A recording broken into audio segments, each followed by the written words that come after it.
Okay, good morning, ladies and gentlemen. Good morning, Judge. Good morning.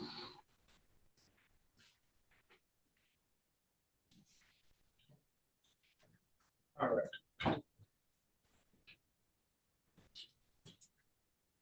Mr. Morgan, good morning. Good morning, Your Honor. How are you? Good, sir. How are you? Fine. Judge, I represent Joshua Murphy. He's on the screen. He's got his mute on. He needs to take it off. I see it's off. This is a date for a PPC, Your Honor. We're going to waive preliminary examination in this matter. Okay, let me call the case. Calling case number 2306017101. People of the state of Michigan versus Joshua Murphy Sr. Defendant is being charged with count 1, first-degree child abuse. Today's date and time for probable cause appearances. For the record, Your Honor, Richard H. Morgan, Jr. Good morning, Your Honor. Brittany Johnson on behalf of the people. P83513. Good morning, Your Honor. For the record, Richard H. Morgan, Jr., P23924, appearing for Mr. Murphy. This is a date and time for PPC, Your Honor. I've advised my client of a right to a preliminary examination. And go ahead. Mr. Murphy, tell me your name for the record, sir. Joshua Radon Murphy Sr. Please raise your right hand. You swear or affirm to tell the truth, the whole truth, and nothing but the truth, so help you God? Yes, I do. Thank you, sir. You understand you have a statutory right to have a preliminary examination by waiving the same. That means you won't have one and you'll be bound over to Wayne County 3rd Circuit Court as you stand charged in the complaint form. You understand that? Yes. You understand the nature and the purpose of a preliminary examination? No. Judge, if I might, I've advised him of his right to preliminary examination, that people must show probable cause, believe that that a crime was committed, that he in fact committed it, and it happened in the city of Detroit. Okay, Mr. Murphy. So you say you didn't understand. You understand that if you were to have one, the prosecution would have to establish that the crimes you're charged with were committed in the city of Detroit, and that there's probable cause to believe you committed them. They would do so by calling witnesses to come forth and testify as to what allegedly took place. Your attorney would have an opportunity to cross-examine those witnesses. At the end of the day, if I'm satisfied that people have met their burden of probable cause, I would bind it over to Wayne County 3rd Circuit Court, where you would be arraigned on the information, which means you're told what you're formally charged with. At that point, you'll either schedule for trial or entertain any plea negotiations that may be available to you at that time. By waiving your preliminary examination, we skip that part about witnesses coming forth and testifying, and you're acknowledging that there's at least probable cause for you to be charged. So once again, you will be bound over to 3rd Circuit Court, where you'll be arraigned on the information, which means the total what you're formally charged with. And from that point, you would either schedule for trial or entertain any plea negotiations. You understand now? Yes, I understand. Is it still your wish to waive your preliminary examination? Yes. Is anyone forcing you to do so? No. Has anyone promised you anything? No. Are you waiving it freely and voluntarily? Yes. Any objection from the people? None, Judge. The court finds defendant's waiver is made knowingly and voluntarily freely given. The court will therefore bind the defendant over to Wayne County 3rd Circuit Court Criminal Division for further proceedings. His arraignment on the information, date, and time will be December 22nd, 2022 at 9:00 a.m. File will be continued. Judge, he's on a GPS tether, and he has a job, and I also has him. He's as a therapist that he's seeing. The tether person told him that he had to speak to the court about him being able to go to a job or seek a job, go to counseling, and to come see me. So I'm asking the court to allow him to, if he in fact gets employment, to be able to go to work, to be able to go see his therapist, and to be able to come see me. And if he attends church, to be able to attend church. You said if he gets employment, I thought you said he had a job. When I spoke to him on Thursday, he had a job when we got arrested. He was still trying to get a hold of him. I don't know if he now has a job or not. Mr. Murphy, have you got in contact with your employer? They said they'll call me back. That was as much as they tell me. All right. Ms. Johnson? Judge, I've got no issues with that. The baby is still in the hospital, so I would just say that he should have no contact with baby. But I don't think that's going to be an issue. No, it will not. All right, Mr. Morgan, send me over an order, a proposed order to that effect, which would allow him to go to work that's verified, as well as his counseling and Yes, sir. in office visits. Yes, sir. Will do. All right, thank you. Thank you very much, Your Honor. Have a good day. Thank you. Two. Good day.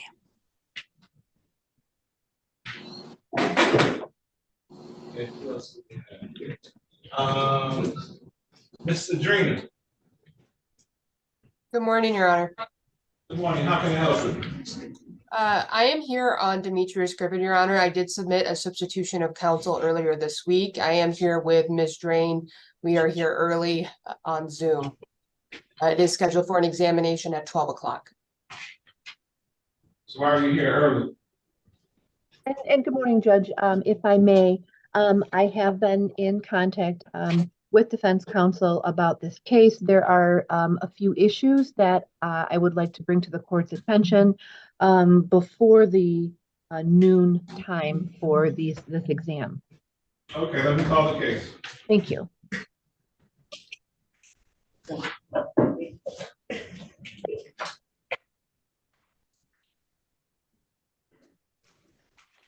Calling case number 23059388901, people of the state of Michigan versus Demetrius Griffin.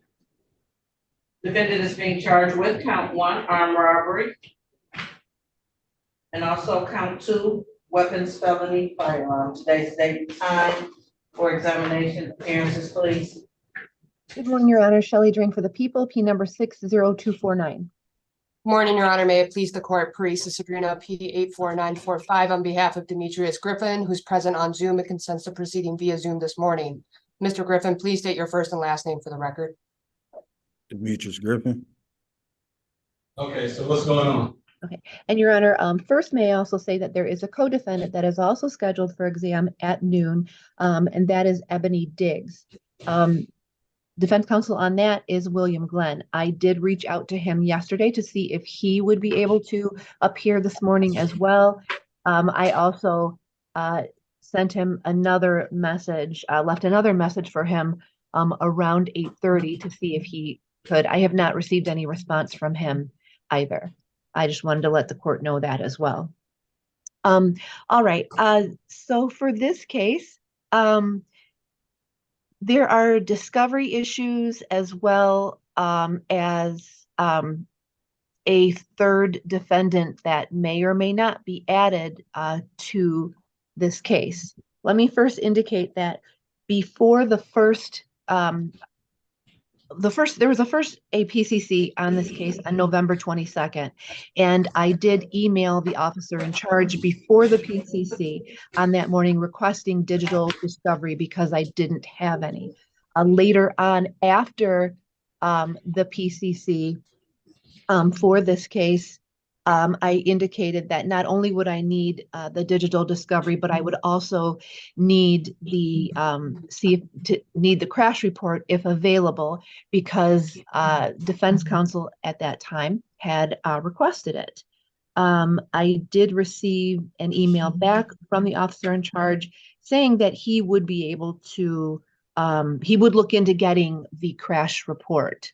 I then asked, and he also indicated that he updated the investigator report because he now was able to find out who the third suspect is in this case. And the reason that that is significant, Your Honor, is because there is a felony firearm attached to this case, and it is alleged that it is this third defendant who was actually the one that was possessing that gun. So that person is important to this case. Thus far, as of today, I don't see an updated investigator report nor a warrant request for this person. I did email the officer in charge again, requesting digital discovery, and then the last time I requested it was December 6th. just 2 days ago requesting, again, digital discovery. As of this morning, I still do not have any digital discovery to send to either of the defense counsels. And I don't know the status, after requesting it, I don't know the status of the this third defendant. So I don't think that this case can proceed forward because of that reason, Your Honor. Mr. Drainer? Your Honor, with respect to that, I agree with all of that. I don't have any of the digital discovery as the government doesn't have it. In light of all of that information, I would be moving to dismiss the charges at this time against Mr. Griffin.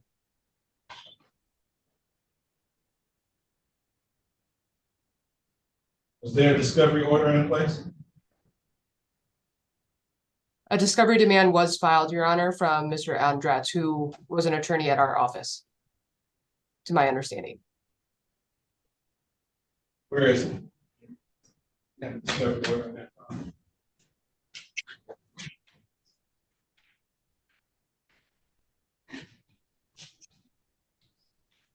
Do you have a copy of the discovery order? May I have one moment, Your Honor?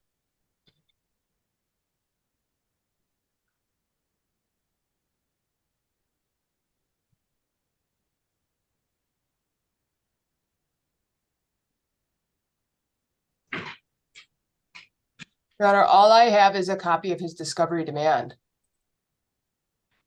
that was submitted.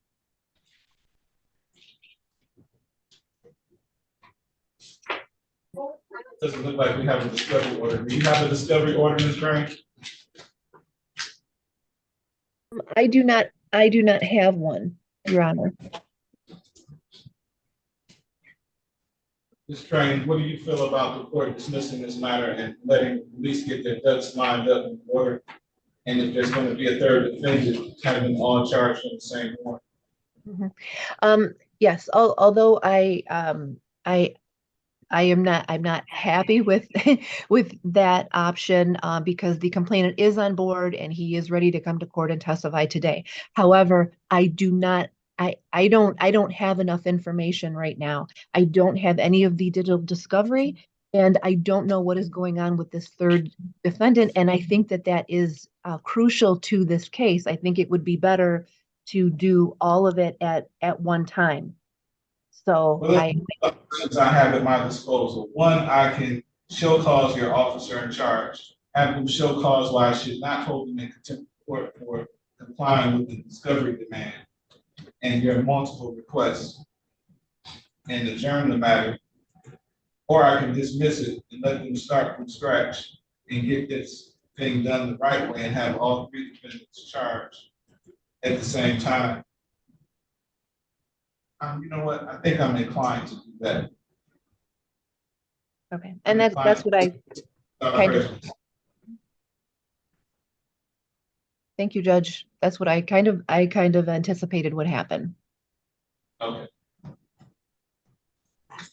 Again, the court will dismiss this matter without prejudice. Thank you. Thank you, Judge. Have a good day to you and your staff. Mr. Kenneth. Good morning, Your Honor. Good morning. What can I do for you? I'm covering a Tillman matter for Emily Elijah at my office. Tillman, okay. Ready on Tillman. On case number 23059740001. Be with you in just a minute, Mr. Noel. Thank you. People of the state of Michigan versus James Edward Tillman, counts 1 and 2, criminal sexual conduct, first degree relationships or notice. Counts 3, 4, and 5, criminal sexual conduct, first degree, person under 13, defendant 17 years of age or older. SOR notice. Count 6, criminal sexual conduct, second degree relationship, SOR notice. Today's the day, time for probable cause appearances, please. Do I have an APA here on that case? Doesn't look like it. I'm sorry, Mr. Konecki. Gonna have to come back to you. We don't have an APA on that. Okay, no problem, Judge. Thank you. Mr. Woodyard. Good morning, Judge. I also have a specially signed APA, Kirsten Kelly from the prosecutor's office. She was here earlier, but I don't see her now. It's on Mr. Ingram. Okay. I'll come back to you as well. Ms. Frederick. Good morning, Your Honor. How are you?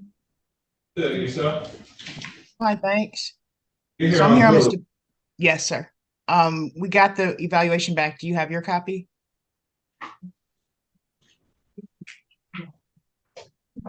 I'm sure it's around here somewhere. What does the evaluation say? We're all good to go. I need to set a date. Okay, we call the case. Thank you. Calling case number 235869501, people of the state of Michigan versus Gary Lee Phillips. Today's the date and time for a competency hearing. Appearances, please. Good morning, Your Honor. Daniel Lynch on behalf of the people, P84589. Good morning, Your Honor. Lisa Frederick, P53372 on behalf of Mr. Gary Lee Phillips. I see that his brother is posted up. I'm not sure if he can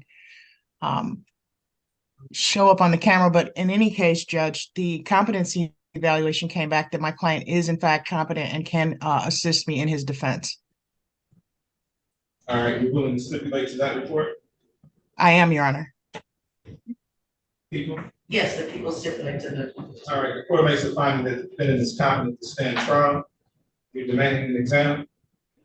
Yes, Your Honor. However, I do have a medical procedure that's going to take place on the 14th. So I'm hoping to get this set out at least until January 10th, if that would work. What about 13th? The 13th of January? No, the 13th of December, next Wednesday, before your procedure. Yeah, as long as it can be late morning. Is that okay with you?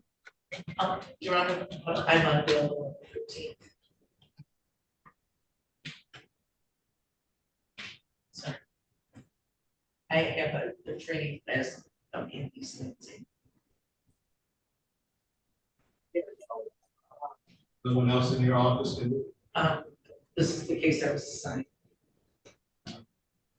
I can ask for a showing. This time I don't have it.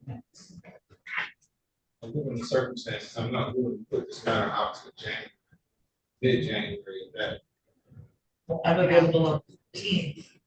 she's not available. She has a procedure on the 14th.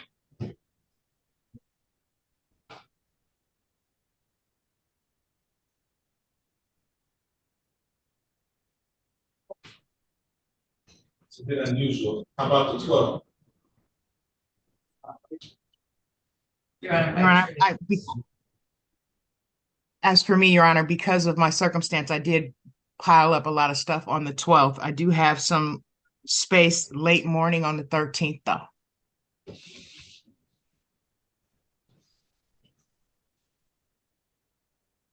I'll set it for December 13th at 11:45.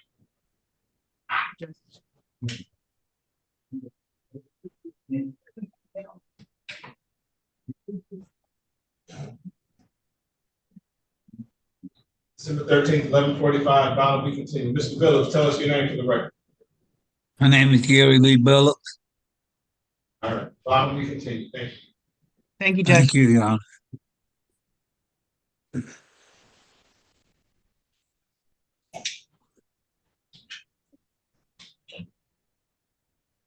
Mr. Cohen. Good morning, Your Honor. Good morning, sir. How are you? I'm good. How are you? I'm fine, thank you. Good. Okay, sorry. Ready on Terence Jackson? Yes, we are, Your Honor. Thank you. Right here.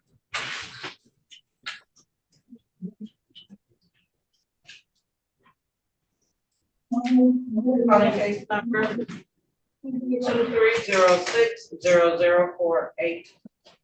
No, I'm sorry, 2306008401. People of the state of Michigan versus Terence. Trial is next week. trial starts next week. Defendant is being charged with count 1, assault with a dangerous weapon, felonious assault. Count 2, weapons, felony firearm. Count 3, domestic violence. Count 4, assault or assault and battery. State time for examination. Appearances, please.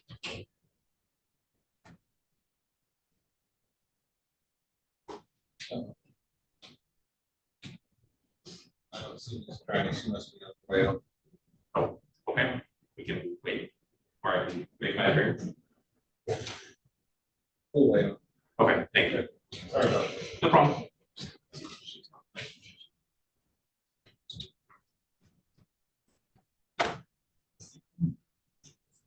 John, yeah.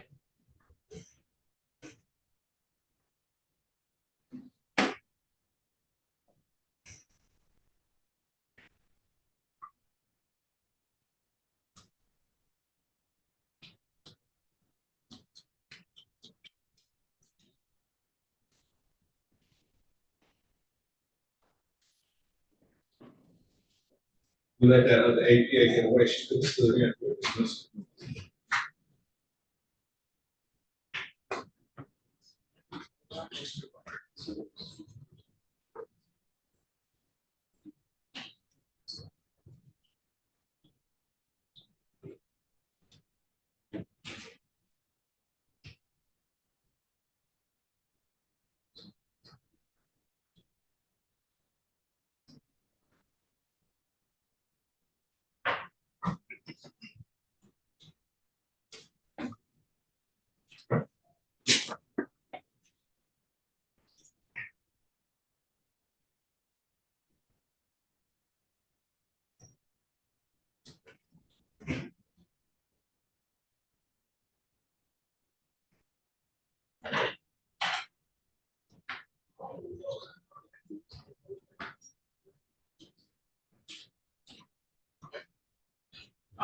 You came back for me. Yes, I did. Appreciate that, thank you.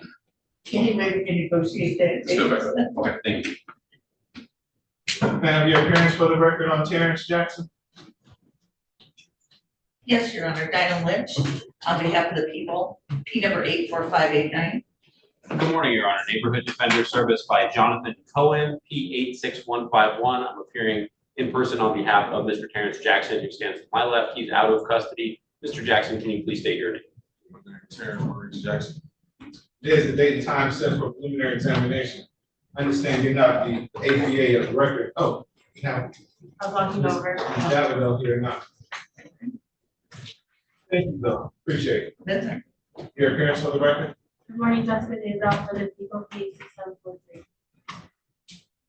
This date time set for preliminary examination. Are we ready to proceed? Your Honor, if I understand that the witness is not present and we are unable to proceed without. Your Honor, the defense makes a motion at this time to dismiss without prejudice. So ordered, the court will dismiss this matter without prejudice. Thank you. And Mr. Jackson is on a tether. I don't know if the court normally would put a tether removal order as part of this, but No, the dismissal order should suffice. I agree. Thank you.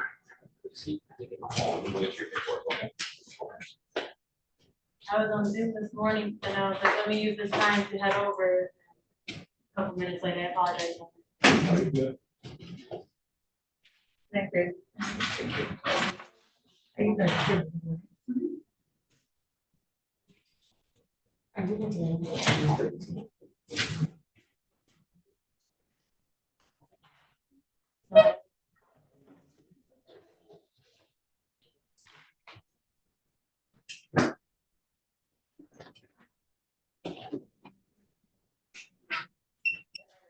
To East Lansing. Yeah. No.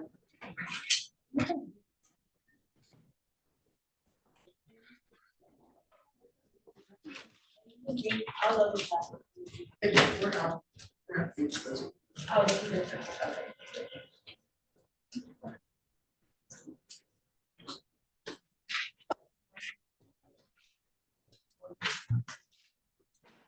How you doing there? Morning, Your Honor. Long time to see you. I know, you doing okay? I'm good. I went down to the Attorney General's office. Like you still? I retired. That's what I thought. Yeah, but I went to the AG's office. Jacket is that you have on, look like DPD. No, this is AG's office. Oh, okay, come on up for a second.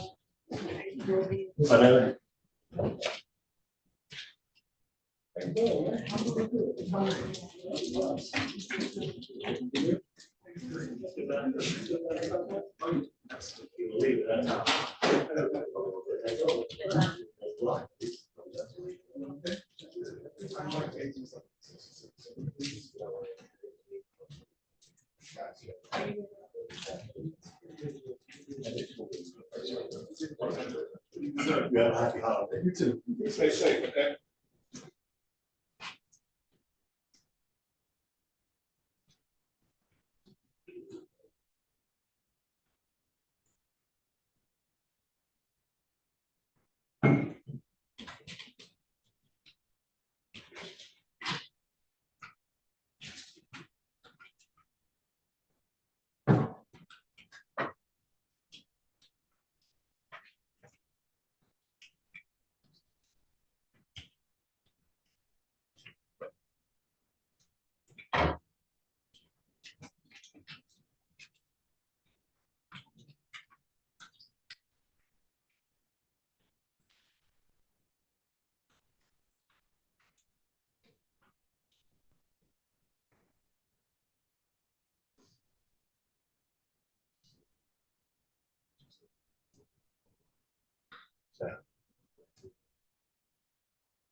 Salazar.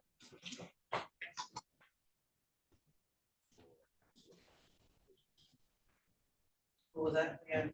Salazar. Judge, how are you this morning? I'm doing okay, how about you? I'm doing well. Go with the debate report. That's your story, you stick to the floor.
Yes.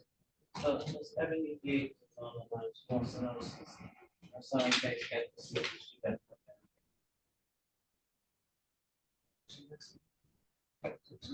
that. Yeah. You know, she's the co-defendant on the, Demetrius Griffin. Just get. Oh, no, I dismissed the entire case. Okay. Oh, she's good. No, ma'am, don't show it.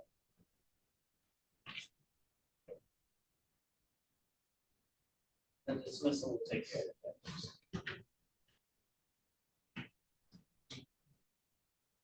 But you receive paperwork.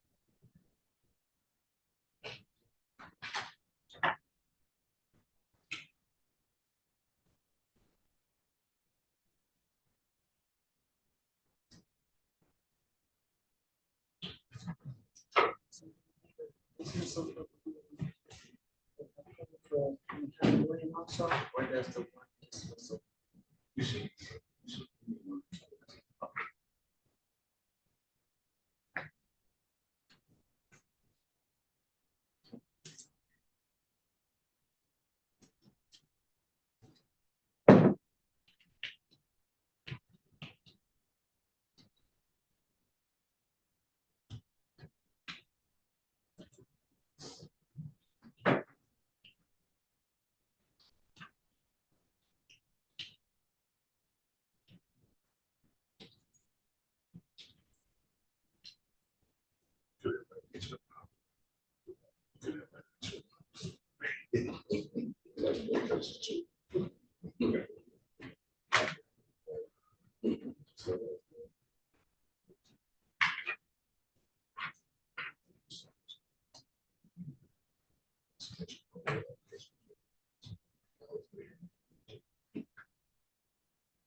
Ms. Moses?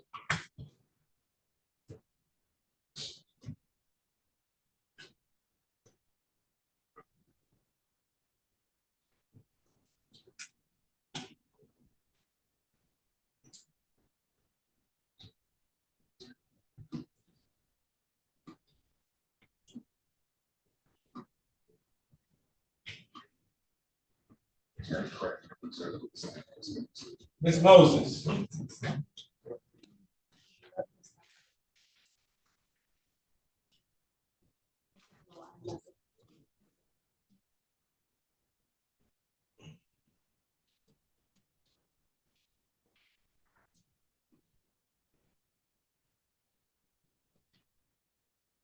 I'm here, Judge, sorry.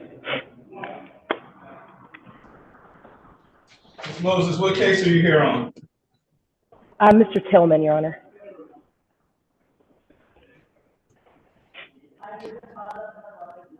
Okay, that's Mr. Kenneth's case. We're ready on Tillman.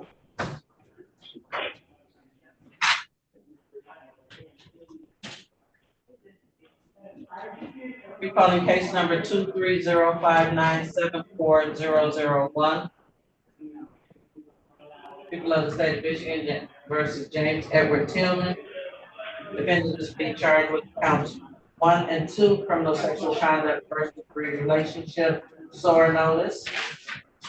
Counts 3, 4, and 5.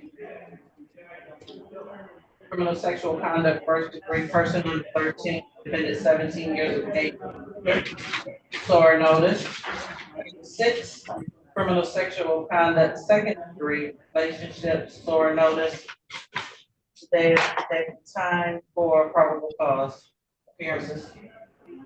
Thank you, Your Honor. Erica Moses on behalf of the people, P78491. And may it please the court, Neighborhood Defender Service of Detroit by Jeffrey Konecki, P64800, standing in for the attorney of record, Emily Elijah, at our office. We would ask to waive Mr. Tillman's presence. My understanding he's in the Wayne County Jail. Court, waive the defendant's presence. What's your pleasure? Your Honor, we're asking to set an exam. I did speak via text with Miss Moses and then Miss Elijah's schedule. We're asking if the court would set this on the 21st of December for an exam. No, sir. I'm not going to be here on the 21st. Will the court, I apologize, Your Honor, I didn't hear you. I said, and that's my homicide day.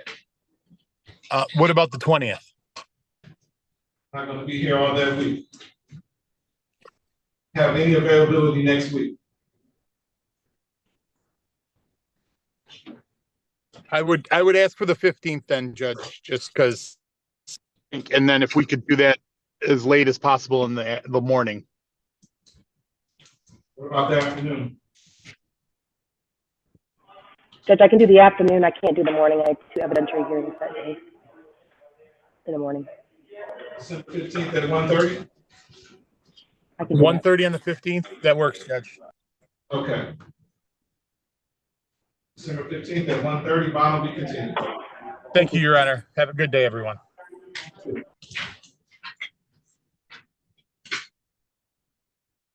December 15th, 1:30.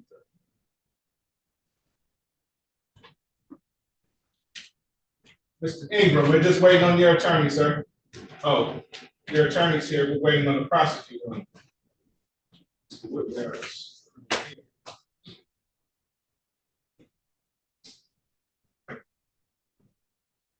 Judge, I'm working my connections to see if I can find Miss Kelly's cell phone number. I don't know if the prosecutor who's in your courtroom may know how to reach her. Kirsten Kelly, APA Kirsten Kelly. I think I'll tell her in our office. Okay. But we're here, Judge.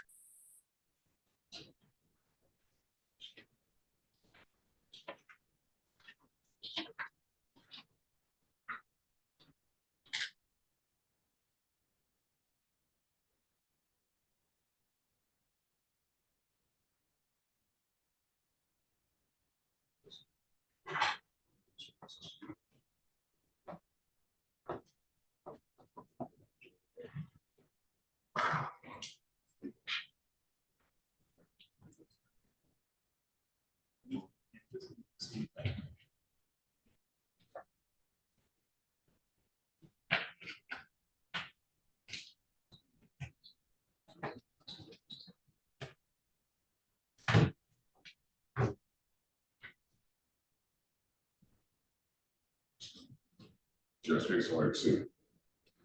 Hey, how you doing? What's up, Doc? How are you, sir? Doing good. What's going on? Nothing, man. Just wanted to stop by and say hello, that's all. Come on up and say hello.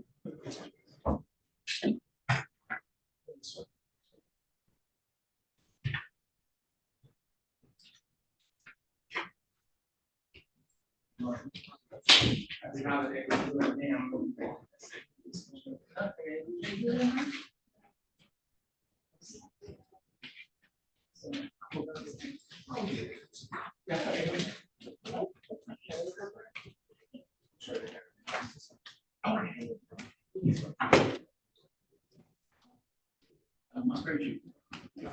Hey, what? Good to see you.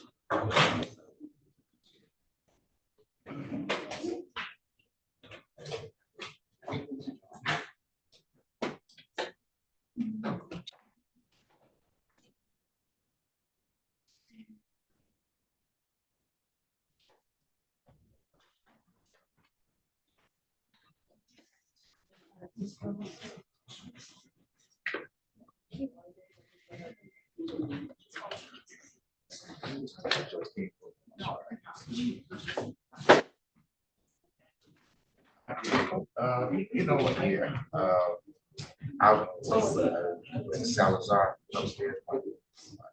Yeah.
Yeah.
Hello.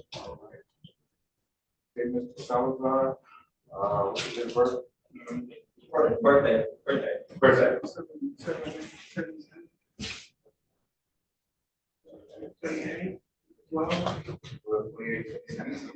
She went when I left. Okay, thank you, sir. All right, man. Bring it out of there. Good morning. Good morning, Judge. How are you? What's your hair on? I'm here on the 10 o'clock exam. Thank you for Mr. Salazar on that.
Hey, good morning. I just wanted to say hi, Judge Kay. I love being here in person. Love having you. Welcome.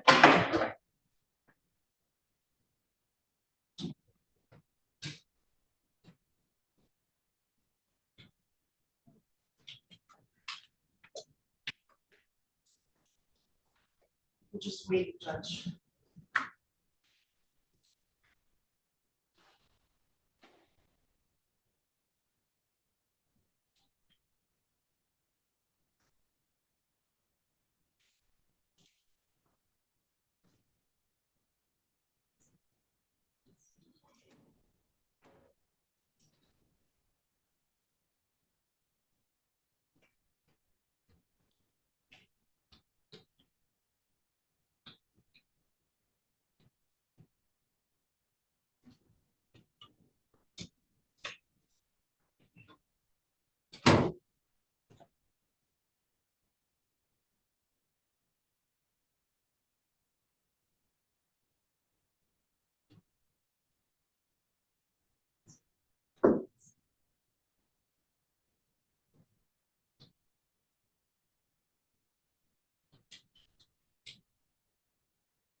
Hopping onto Zoom.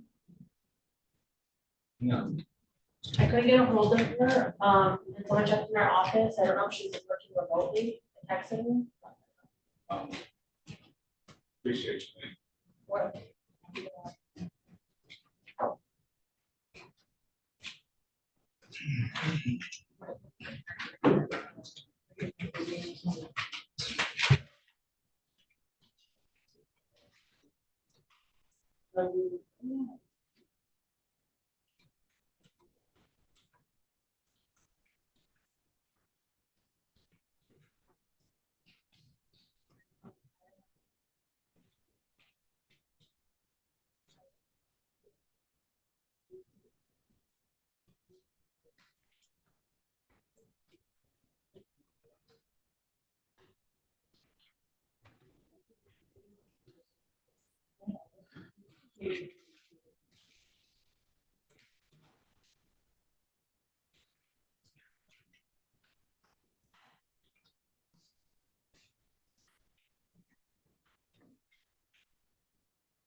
It's regular, felony arrest.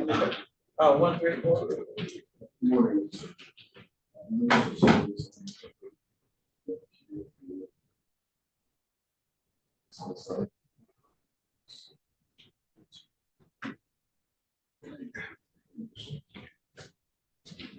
Sir.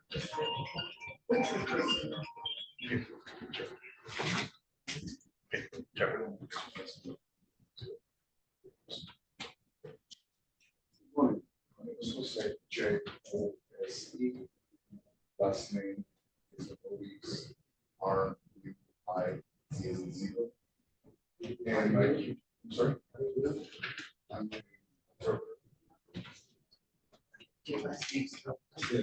R-U-I-Z-Z.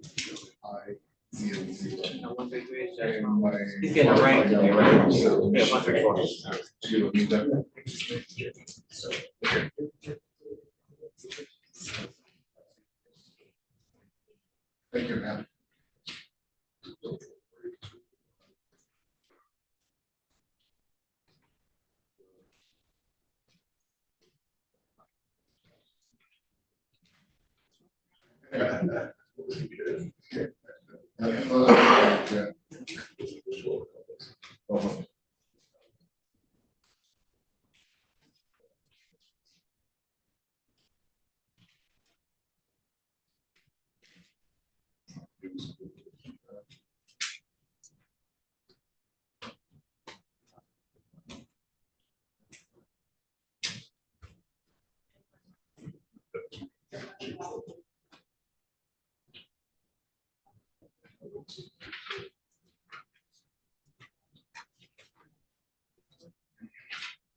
Judge, I apologize. Miss Kelly just got back to me. She's finishing up a sentencing, and then she'll be here directly.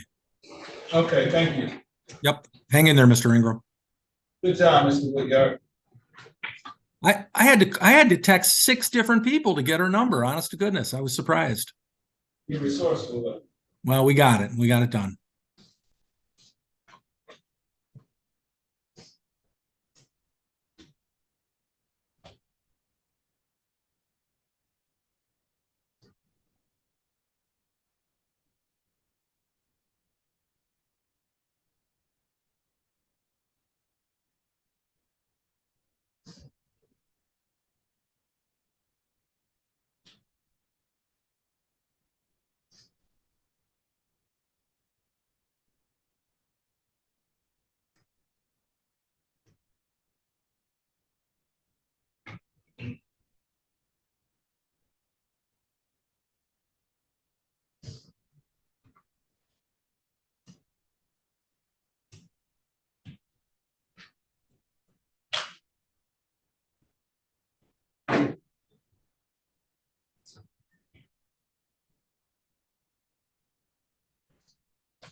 Let us get Kenneth.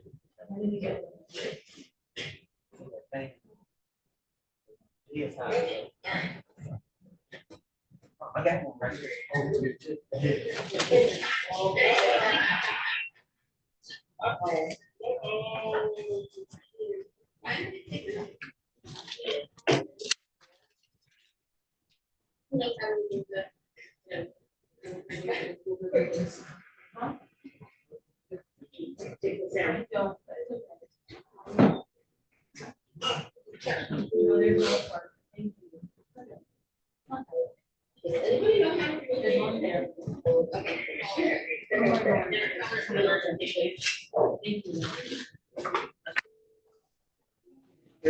District Court 19 County. In addition to calling the house and the concept tickets by using some constable or court corporation by sending home 36 District Court number. Remind, early September 27, 2023 year after violence happened.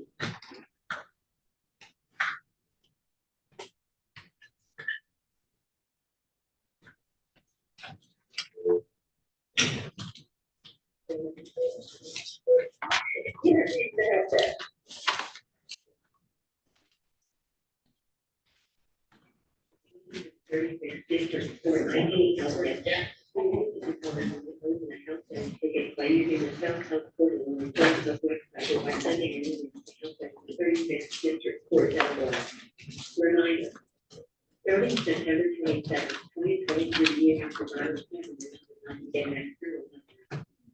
Thank you for calling. Your call period will be and will be answered in the order it was received.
Yeah, I was just gonna speak with my client, but it's gonna be a dismissal, Your Honor. I don't think the complainant is appearing.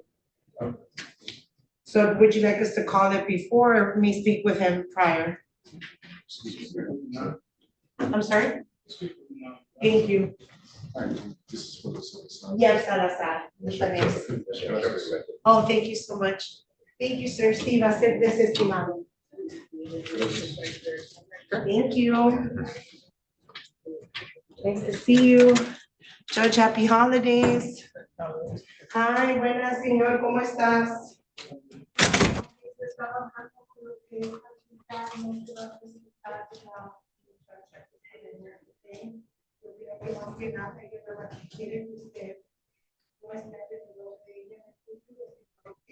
Ahora lo que va a pasar es que si en este caso, entonces la probabilidad que lo van a pasar a recuperación, ¿ok?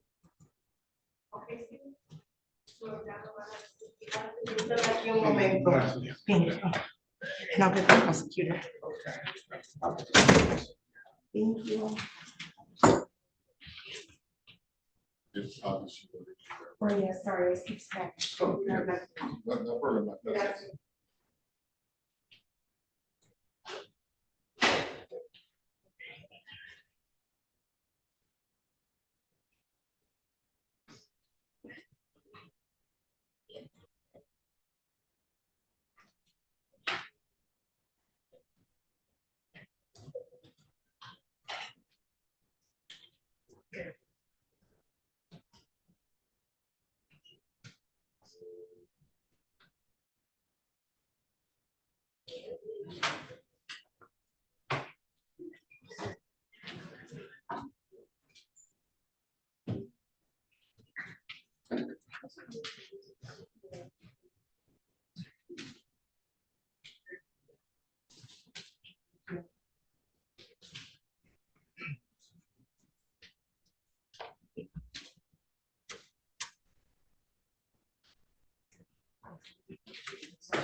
ready for the defendant? Yes, sir. Yes, sir. Stand next to your attorney.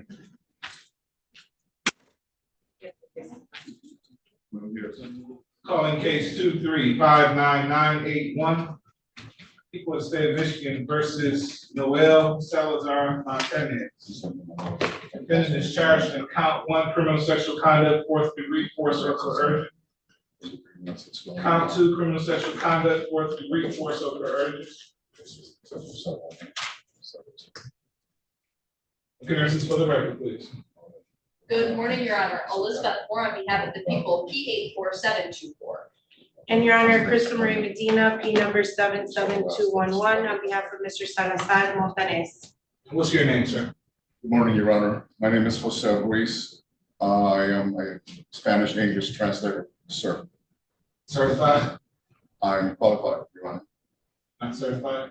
No, I'm not.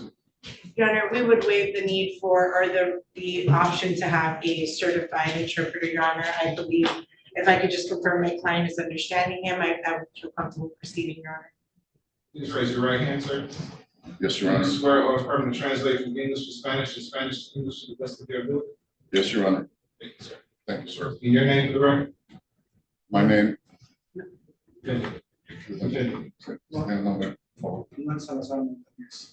There's a date time set for preliminary examination. Are you ready to proceed? Your Honor, the preliminary examination was scheduled for 10 o'clock. It is now 10:13. The complaining witness in this case, who was a 17-year-old individual, has not appeared. She had previously indicated to me in an email yesterday that she was not interested in appearing, and that she would not be present. I can confirm that she is not out in the hallway or in witness room. People are not able to proceed at this time. And Your Honor, given that information, we would move to have this case dismissed. So ordered. The court will dismiss this matter without prejudice. Thank you, Your Honor. Thank you. So eso es lo que quiero decir, señores, en el futuro. Thank you, Your Honor. Eso es lo que quiero decir, es que en el futuro técnicamente se puede volver a traer los cargos si ella decide en el futuro continuar, pero la probabilidad de eso es mínima, ¿ok? Cuídate mucho, señor, y suerte ahora, ¿ok? Lo van a pasar con inmigración esta probabilidad, ¿ok? Cuídate. Cuídate mucho, señor. Okay, sir. Okay. Judge, take care.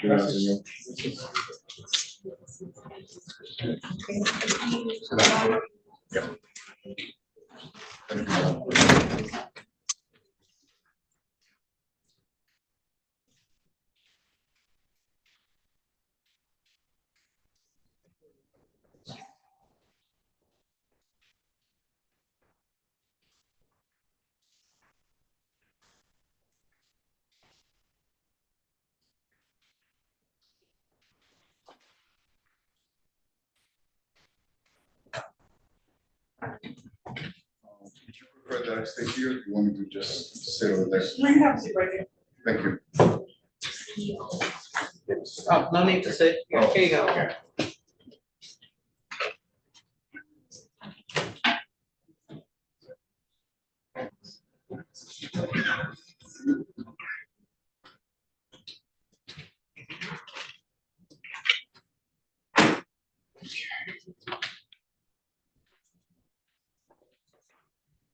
I appreciate it. No problem. Thank you, Madam Clerk. Thank you, Your Honor. Thank you, sir. Thank you.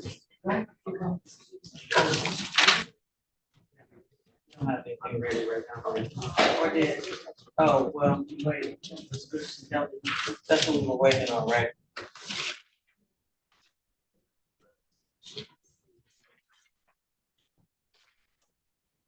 Here you go, it's your copy.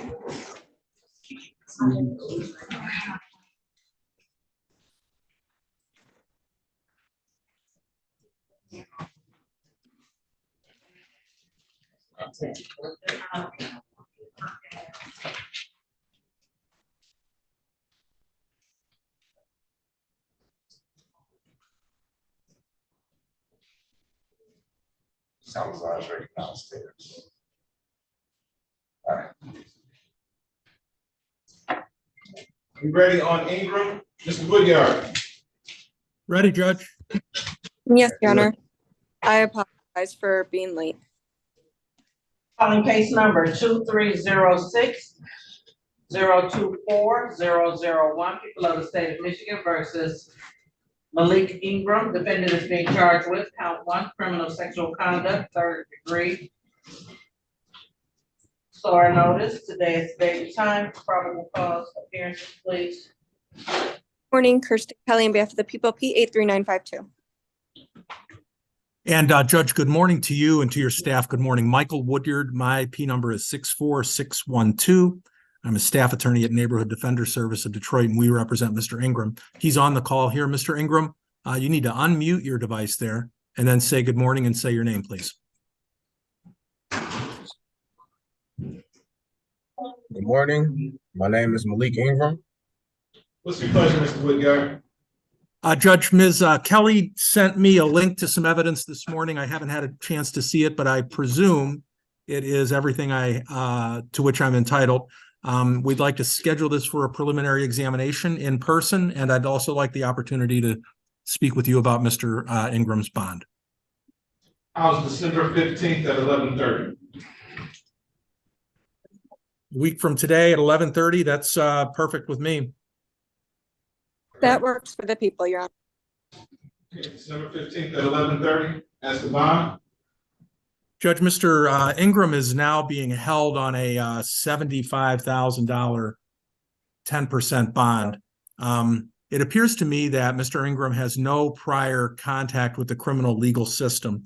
I will indicate as well, just simply for the purpose of today's bond motion, that the allegation is that Mr. Ingram had sexual conduct with a woman who was too intoxicated to consent.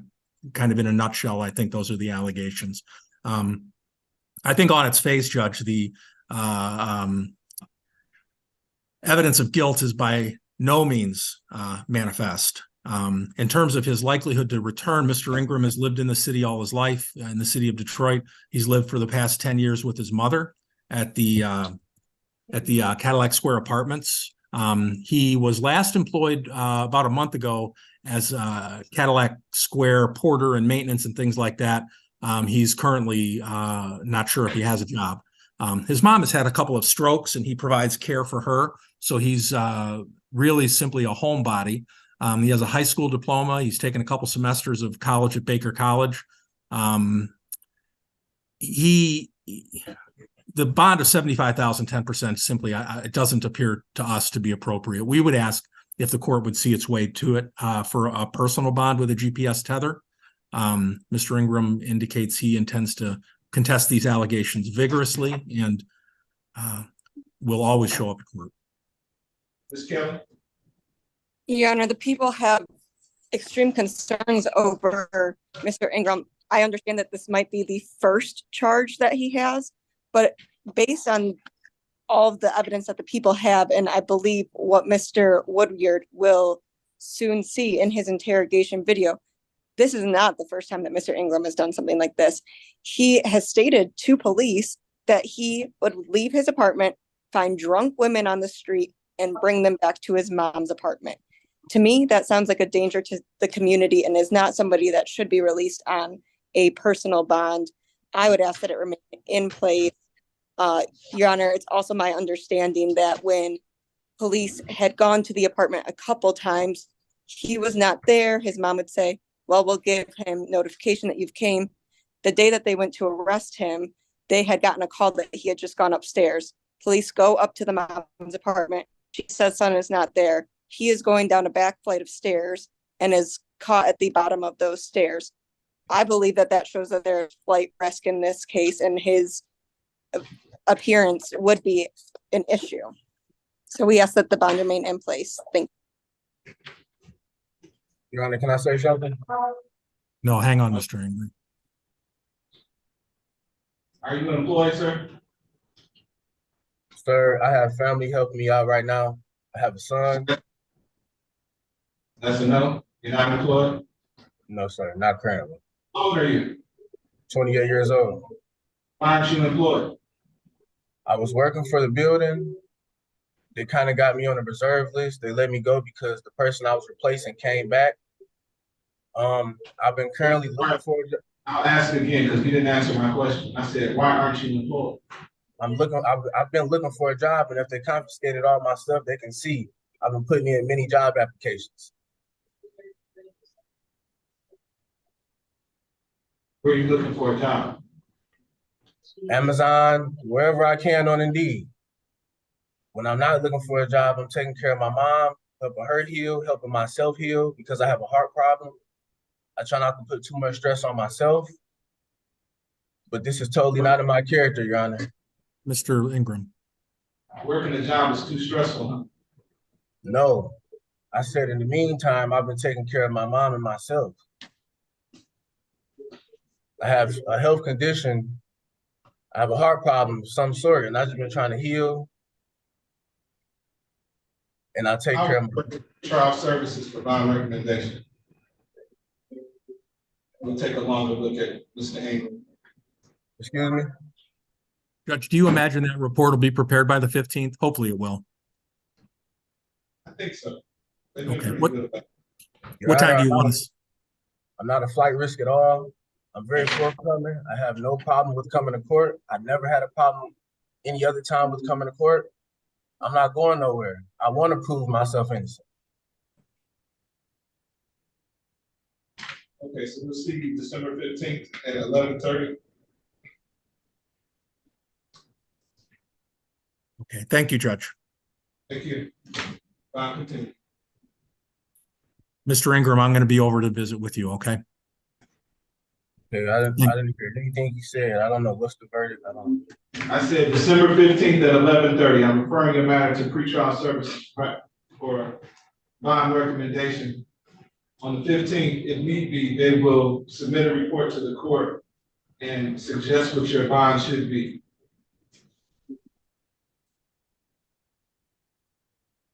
Your Honor, Have a good day.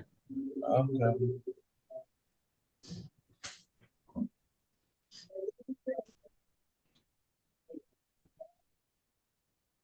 We're all set, Mr. Ingram. I'll be over to visit you, okay?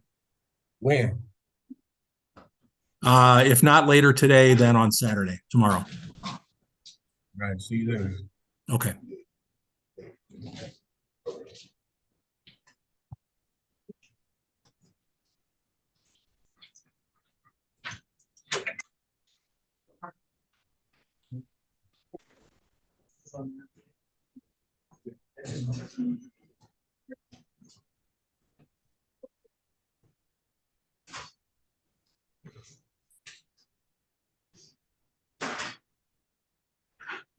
Your Honor. Yes, sir. Sir, that's all I have for you today. All right, thank you very much. Have a good day and enjoy your weekend. You too, sir.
I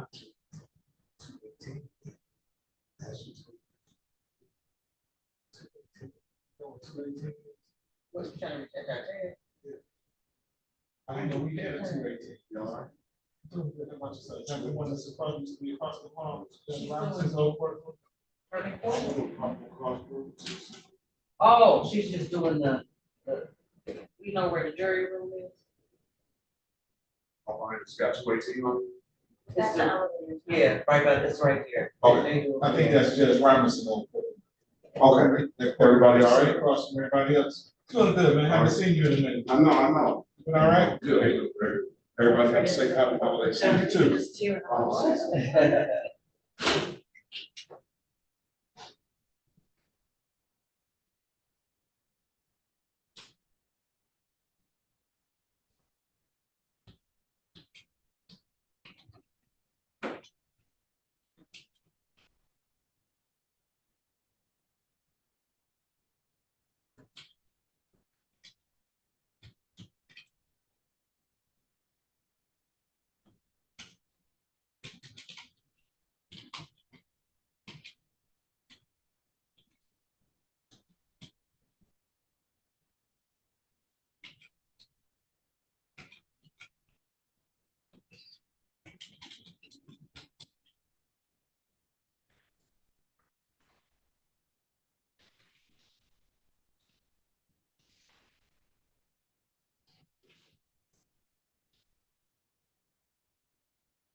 Next week.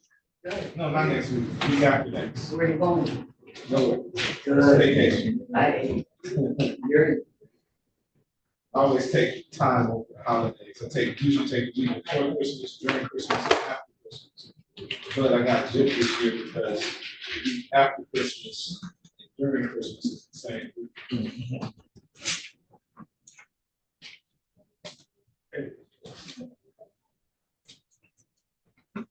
Makes sense.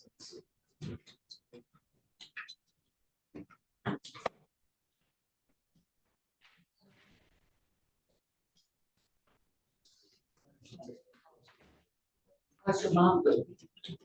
Mother-in-law? What's your mother-in-law? Yeah. Oh, but mom, I didn't. She's singing better. What's she doing? She's doing better. She has to go through a series of treatments. Right, I know. Right now, because her memory is that good. Oh. Sorry.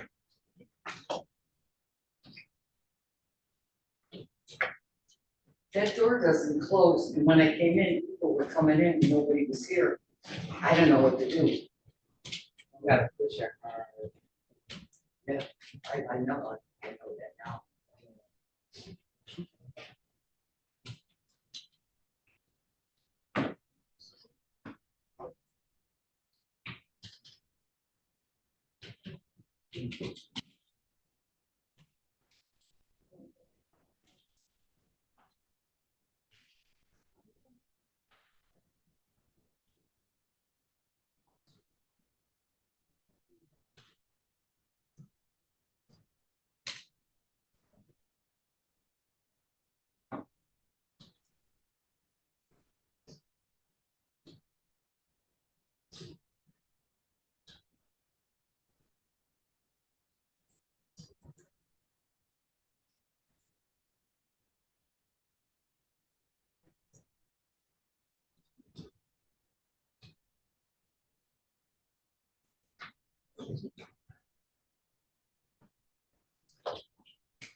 Oh, yeah.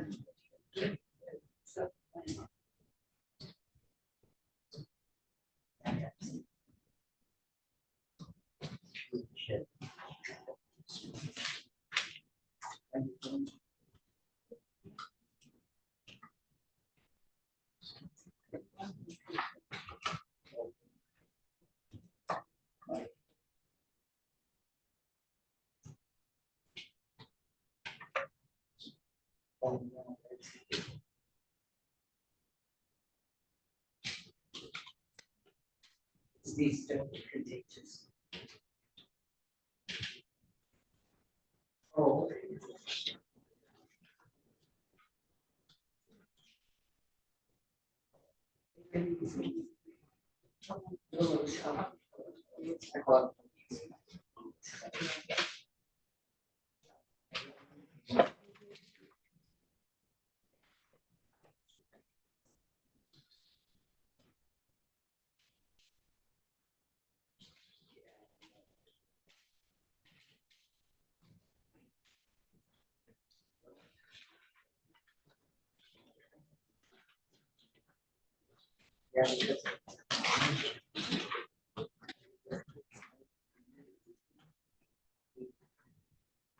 And the stuff here?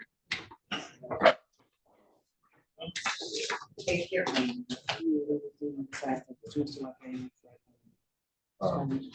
No, I don't think that. Okay.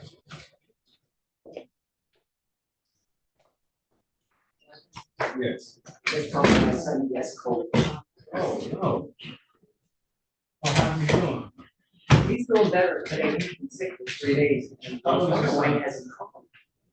How old is he? He's 38. Okay. He's one that. Yeah, he sounds pretty good then. Okay, good.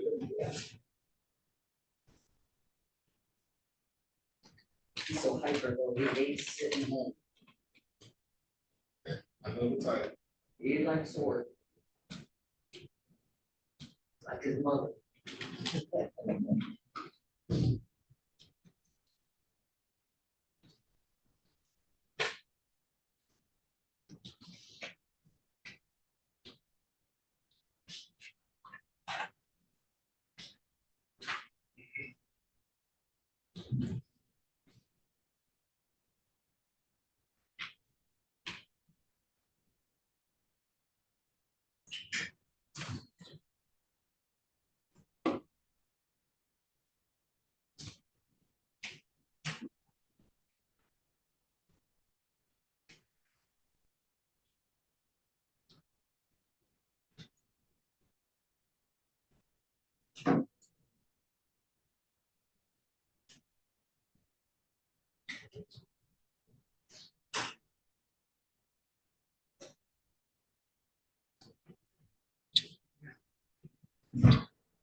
Ms. Tucker, you ready? Yes, Your Honor. We didn't know, we checked in on that little kiosk thing out there, didn't know we still had to check in with so we just been sitting. We not used to all this technology. We just been sitting out there.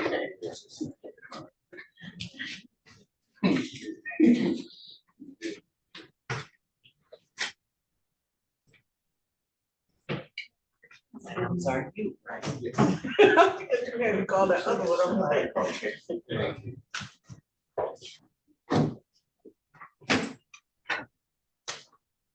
Calling case 2360061, people of the state of Michigan versus Cory Lamont Battle. Defendants charged in count 1 assaulting, resisting, obstructing police officer, count 2 domestic violence. Sure.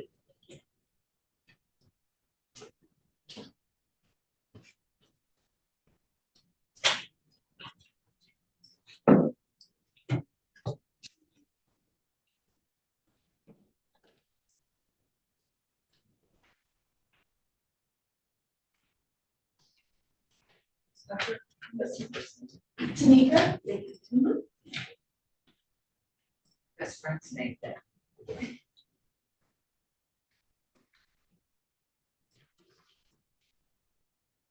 Yeah, can we get it? I still don't follow.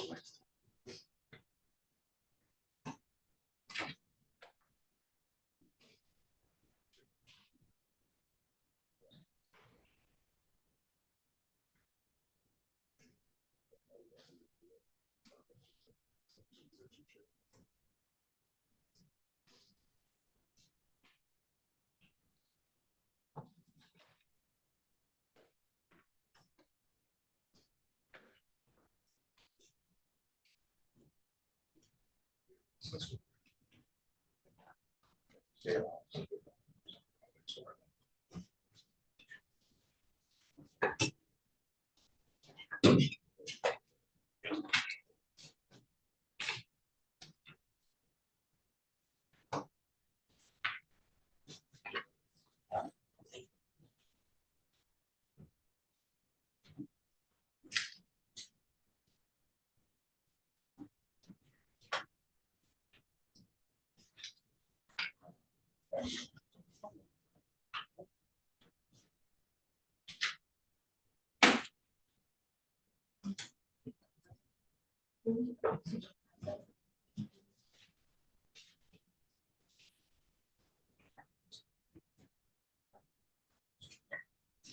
Appearances for the record, please. Jessica David, also the people P6743. Tanika Tucker, P85402, on behalf of Cory Battle, who's standing to my left, Mr. Battle, state your name. Cory Lamont Battle, sir. Today's date and time set for premier examination. Are you ready to proceed? Yes, Your Honor. Yes, Your How Honor. many witnesses for the people? Your Honor, this time we have 2 witnesses. All right, call your persons.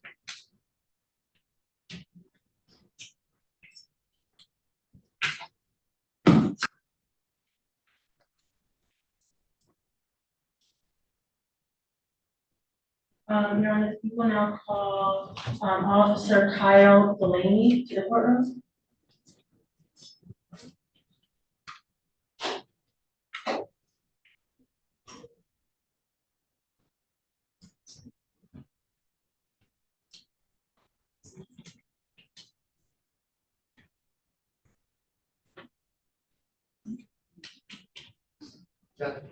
Yes. Okay.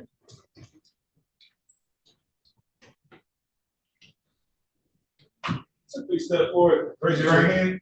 You swear or affirm to tell the truth, the whole truth, and nothing but the truth, so help you God? I do. Thank you, sir. Please have a seat in the witness box next to me.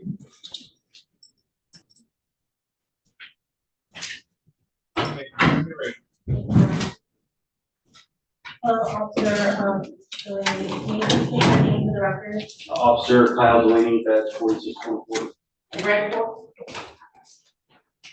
And Officer, what is your occupation? Detroit police officer, the next precinct. And how long have you been employed by DP? 3.5 years. And what is your current position with? Patrol officer. And what are your duties as patrol officer? Answer police phone, patrol the city, within our district. And were you employed on 11/18/2023? I was. And were you acting in your duties as a police officer on that day? I was. And did you receive a dispatch call on that day to 9590 Whittier Street, apartment 57, Michigan? Whittier, yes, I was. Okay.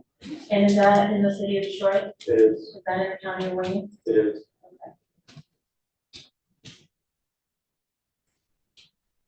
And when you arrived, were you in your police uniform? I was. Was there anyone with you when you arrived? There was my partner. And who was your partner? Officer Brittany McAlpine, badge 2711. And when you arrived at the address, what is at the address? Say that again? What is at that address? Apartment complex. And when you went into the apartment, or what did you do once you arrived to the apartment complex? Attempted to make contact with the apartment. It was a domestic violence disturbance call. And did you go to apartment 57? I did.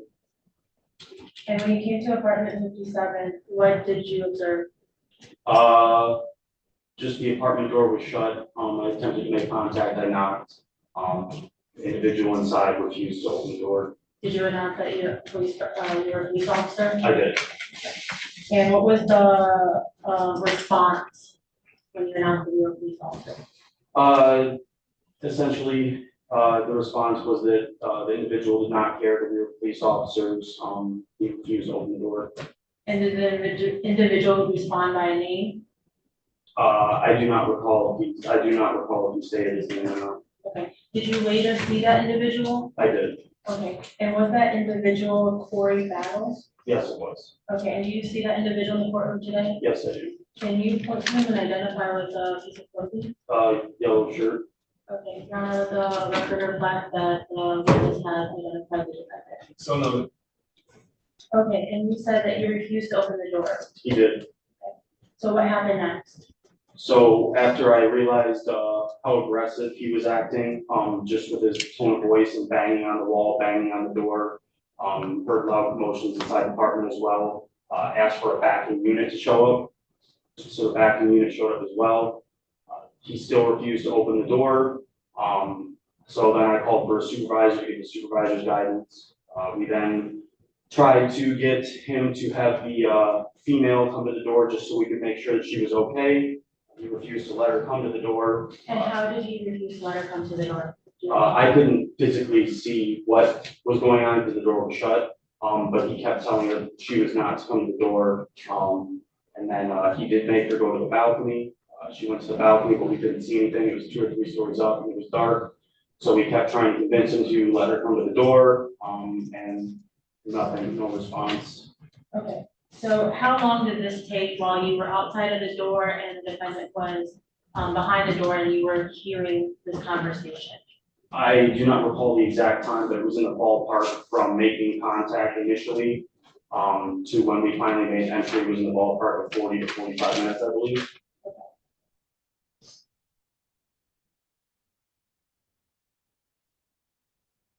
And within that time period, did you leave or did you pursue further police action?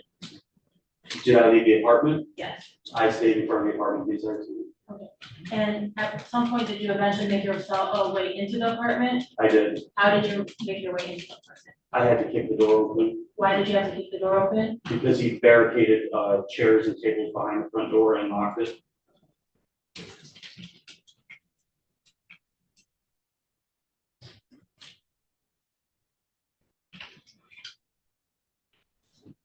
And, going back to before you, came in, I apologize. Did you hear him commanding anything to, the victim? Heard a couple things, heard him once, demand that she put her clothes back on. Heard vulgar language, essentially telling her to shut up and not say anything. Things along that nature, telling her she couldn't go to the door. So he prevented her from coming to the door? Yes, it was my understanding. Again, I couldn't physically see anything. Okay. And once you were inside of the home, did you try to detain the defendant? I did. Okay. And did he willfully, allow you to detain himself? He did. He didn't really put up a fight, with me actually putting handcuffs on him. There was slight tugging, going outside of the door. But I did not have an issue with putting, the handcuffs on him.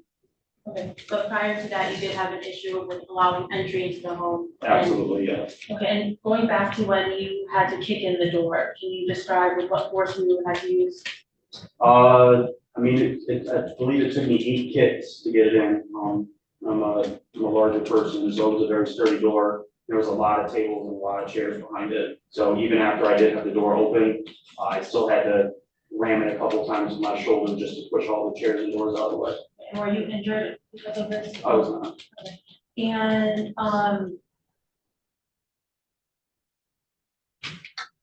And how many times did you ask for him to open the door? Too many to count. I mean, well over 15, 20 times. Nothing further.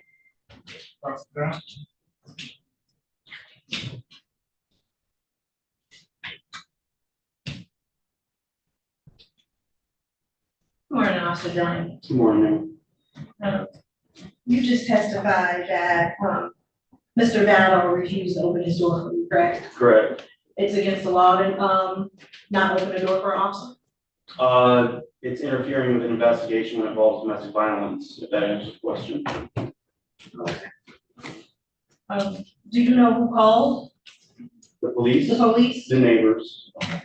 You testified that you heard Mr. Battle, commanding, the, young lady not to, come to the door, correct? Correct. But at some point, she did come to that door, correct? Not open it, no. She didn't open it, but she did speak to you, correct? She did. Okay, she did tell you guys that there was nothing going on, correct? Correct. Okay, she did say that he hadn't done anything to her, correct? Correct. You, said you, called for backup. Yes. Okay. And your commanding officer came, correct? Yes, Is that what you called? that was after, so I called for the backup, they showed up, and then I asked for the supervisor. Okay, Yes. supervisor. Yeah.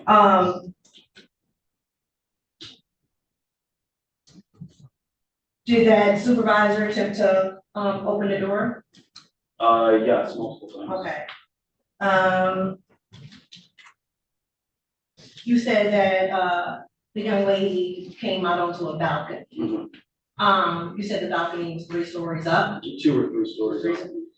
Did that young lady say anything to you all on that balcony? So I was still inside, that would have been my partner that heard that, she went outside to make contact, I stayed at the front door. Okay, no further questions, Sean. Can you redirect? No, no, thank you. So, sir, you arrive at this location for a run for domestic violence, is that right? Yes, Your Honor. And you hear people on the inside, and those people refuse to open the door. What made you kick down the door? So originally, we did not hear the female at all, it was just him. We heard screaming and things banging, things throwing inside the house. I asked if I could speak to her, and then he said, no, everything's fine. So I kept trying to get him to just open the door. He wouldn't say anything. Finally, I heard a female's voice, and then I heard him say, I won't cuss, but he told her to shut up, don't say anything. And then I heard him to tell her to put her clothes back on. And that kind of triggered me because originally, the next door neighbor had told us that he heard him demanding for her to take her clothes off. So then, we didn't know what was going on inside the apartment. All we heard was things getting thrown around. I wasn't sure if someone was being hit with anything, what was going on. We couldn't make any contact with her, so I didn't know if he had some sort of weapon on her and he was telling her to say these things. We didn't know what was going on. All we wanted to do was get a actual physical close-up look at this woman to make sure that she didn't have any physical injuries on her. And I'm not just gonna go by her voice, you know, anyone can say, I'm fine, I'm fine. If someone has a knife or a weapon to them, they're gonna say whatever they want to. So I just wanted to get eyes on the entire time. That's what took so long. So you're deeming the situation to be exigent? Oh, 100%. Yeah, all I wanted to do was I wanted to see the victim face to face. If you would open the door, I see there's no injuries on her and she is separated from him and tells me everything's fine. You know, we can't make people say anything else. But that was not the case. We just wanted to see her. We needed to make sure that we had a physical look and make sure that everything was okay. But I had no idea what was going on behind that door. I didn't know what weapons were involved, so I had to get inside. Any questions based on my questions? No, Your Honor. Thank you, sir. Yes, sir.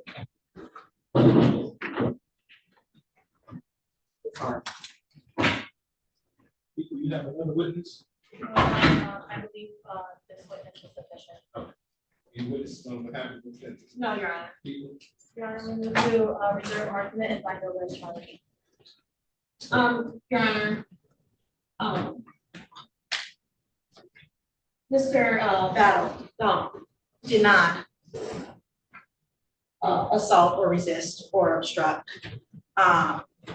officers who showed up at his door, Your Honor. You didn't just hear that? Yeah. I heard some evidence of it, but using peace and exigent circumstances, Your Honor. Yelling and screaming is not exigent circumstances, Your Honor. The young lady did come to the door. The young lady did tell them she was fine. The young lady even went out on the balcony, Your Honor, so that they could see her, Your Honor. But they're looking 3 stories up. They're looking 3 stories up, but she went out there. He wasn't on that balcony with her, Your Honor. So I asked for this to not be bound over. Your Honor, in regards to the assaulting or resisting obstructing charge, the police officer did announce that he is a police officer. He was dressed in full uniform. He did state that he asked and commanded that the defendant open the door. He said multiple times. He said that he almost lost count as how many times he asked. And the definition of obstruct is it includes the use or threatened use of physical interference or force, or a knowing failure to comply with lawful command. And Your Honor, based on this testimony, I think that was clearly shown. I do ask that this again is not over and charge. I think the officers acted reasonably and responsibly in carrying out their duties, going to or responding to a domestic violence call and being met at the door by the defendant on the other side of the door who refuses to let the other occupant of that dwelling be visible to the officers.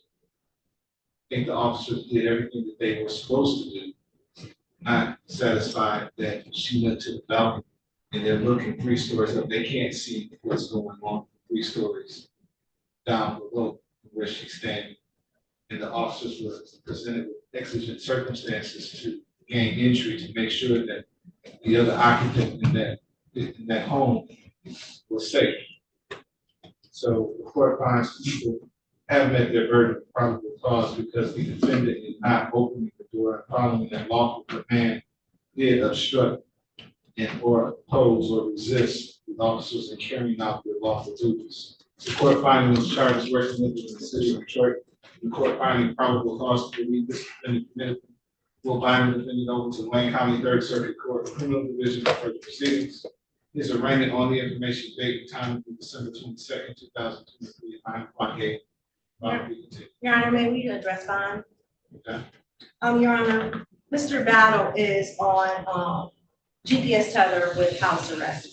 Your Honor, Mr. Battle is unable to work. He has 2 jobs that he has been working. He works at Sweet's Bistro as a cook, because he's a Sweet Soul Bistro as a cook, and also does HDR marketing. Also, Your Honor, he has seen some housing issues going on now.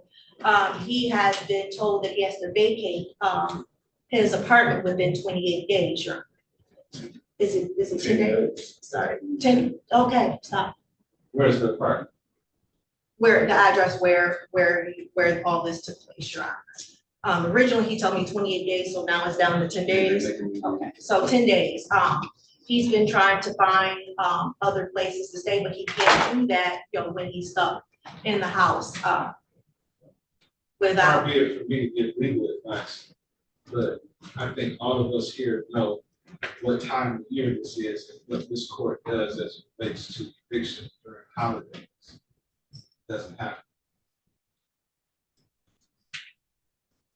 So yeah, so he's trying. There's He's trying. usually a moratorium on evictions during holidays. He's trying to seek legal help with him. I did connect him with legal was it Lakeshore Legal Aid so they can help him with that. But he still has to work besides trying to find somewhere else to live. So let me get this straight. So you work 2 jobs and you about to get thrown out? The issue was not, the issue, sir, is because of the landlord. I've been having issues with this landlord all year. So it has nothing to do with you paying. Okay, so he's making me leave because of whatever happened on this false allegation incident. And because I have Central Health is my housing people, they're teaming up with him and telling me I gotta leave. If I don't leave, they're gonna take my housing from me. My rent is $1,200 a month. They pay for my rent right now. So because they paying for my rent, they making me leave immediately by the contract of him to violate my contract. And they telling me if I don't leave by the 20th, that they're gonna take my housing from me. So that means I won't have no help to get security deposit, and I won't have no help. Right now they're paying my rent. So I have to do whatever I gotta do just to maintain with no money. So I guess I have to bow down to them so I could make it to the next move, other side of the fence, so God can bless me to the Where next is the young move. lady, Miss McElhart? Yeah, because they won't let me leave. They making me leave. I said, where's the young lady, Miss McElhart? Who? Oh, I'm sorry. Not her. I'm sorry. Is it Kyle? Lady that was in. Oh, Jaleesa Palmer, I'm sorry.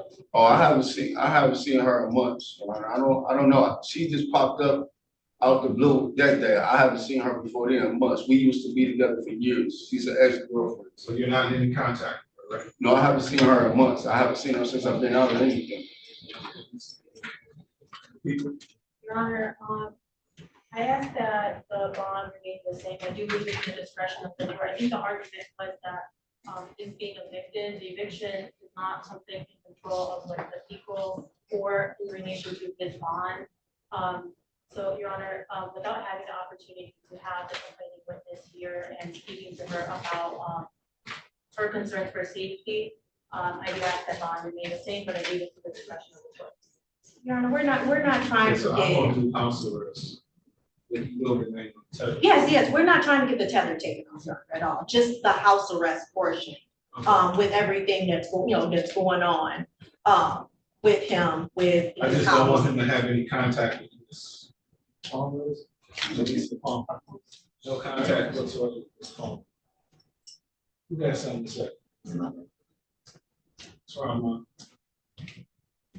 I was just saying that information that was given was false because she just happened to Were you pop there, up. Ms. Palmer? Huh? Were you there, ma'am? No, But but how I can you could- speak as to what was false or not? You weren't there. No, you're right, I wasn't there, Okay, but what I you was can have a told. seat. What's your name for the record? Janetta Battle. What is it?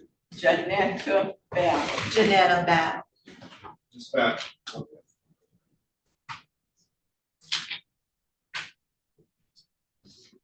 As I indicated, the court will relieve him of the house arrest, however, he will remain on the tether, no contact with the complaining witness.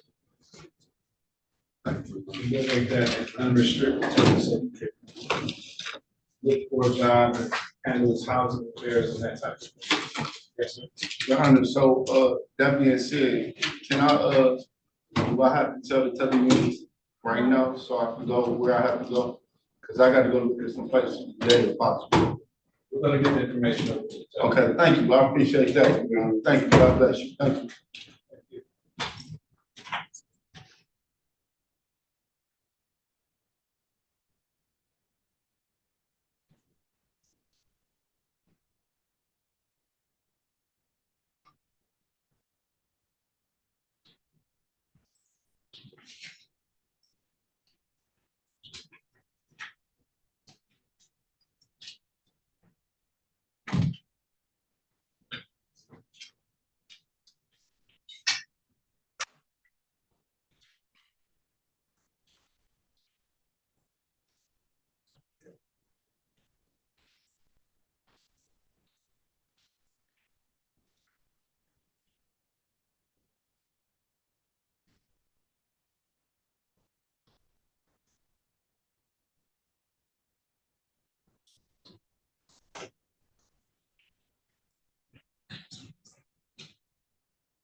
Thank you, Your Honor. God bless you. Thank you.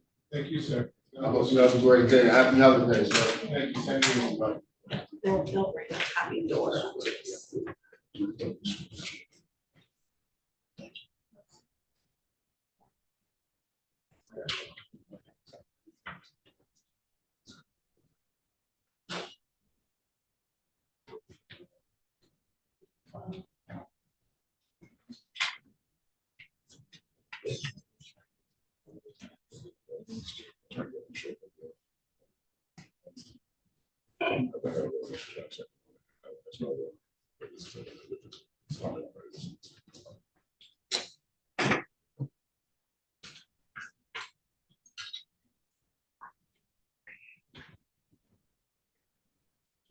Yes.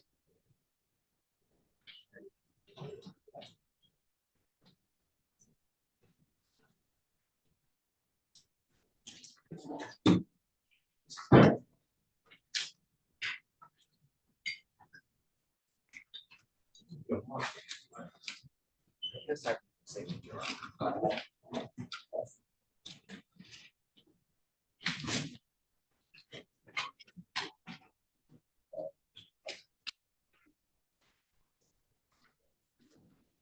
What happened to Mr. McCall? He called, he said he got kind of pressure over here.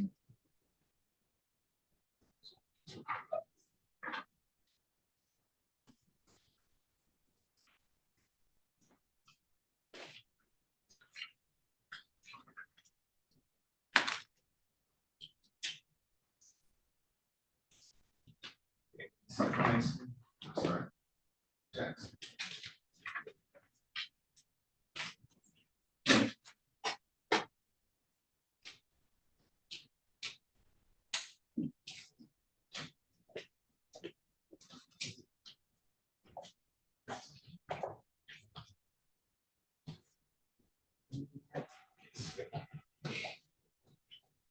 Calling case 2359864.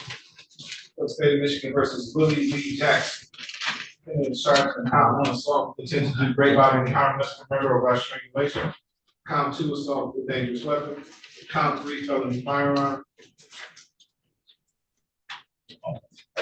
Count 4 domestic violence. Appearances for the record. Good morning, Your Honor. Just today without question, POP 86743. May please on the court, Basil Johnson, second, 72130, on behalf of Mr. Jackson, states my name. Tell me your name, sir. Jackson Jr. Today's the date and time set for preliminary examination. Are you ready to proceed? Your Honor, the complaining witness was notified of today's hearing. They are not present and I'm unable to proceed without that. Move to dismiss. So ordered. Court will dismiss this matter without questions. Thank you. Thank you, sir.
Yes.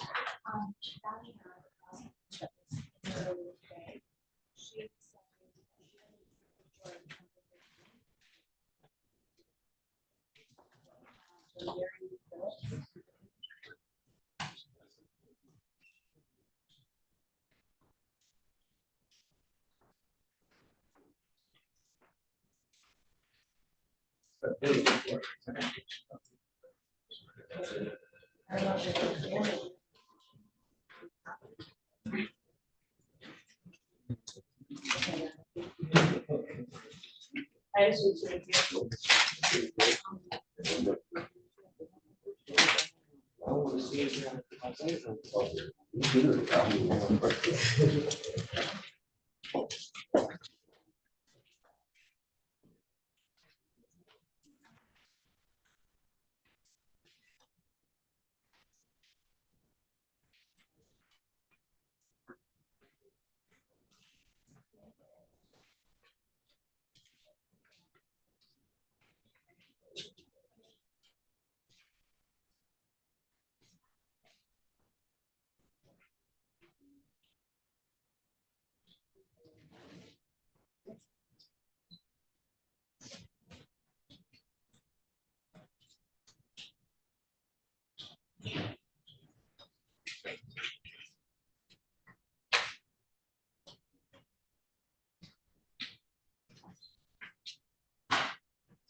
All right, come to the floor upstairs. Kenneth.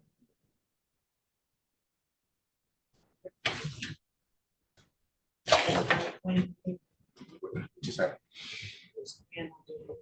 I have seen.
Just came.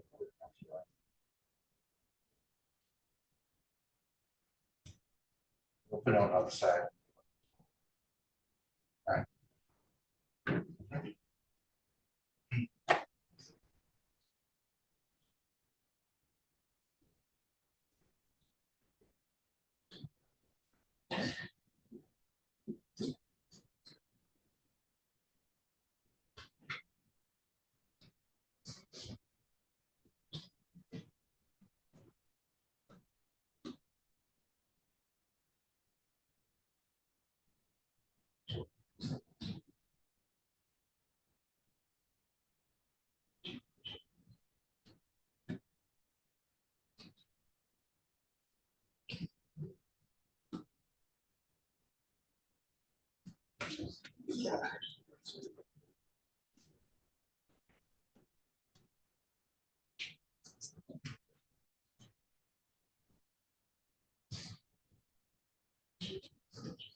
Nope.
Can't call on my last week. I should step away from that.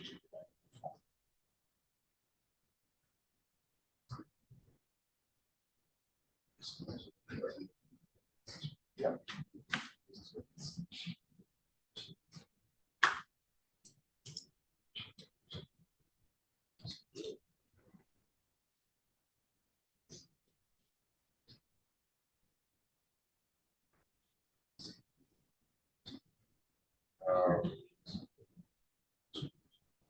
Yeah, we do have some, right. What's your number here? I'll have call you back. I'm sorry, 866.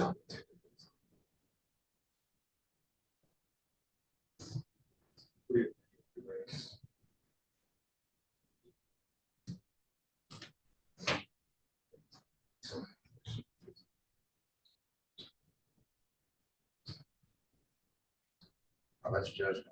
I'll just step over and use the course card, right?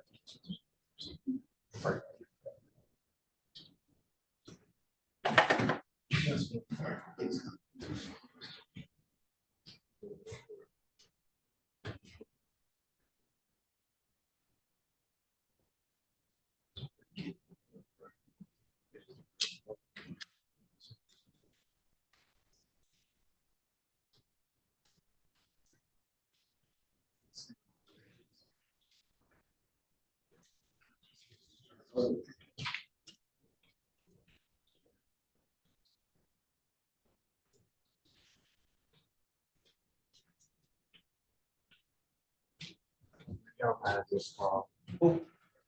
Attorney for, yeah, he said that, just some special prosecutor get there. I remember it. I got you. No weight. My word don't hold no weight. He just don't fall.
What did attorney, Alpine say?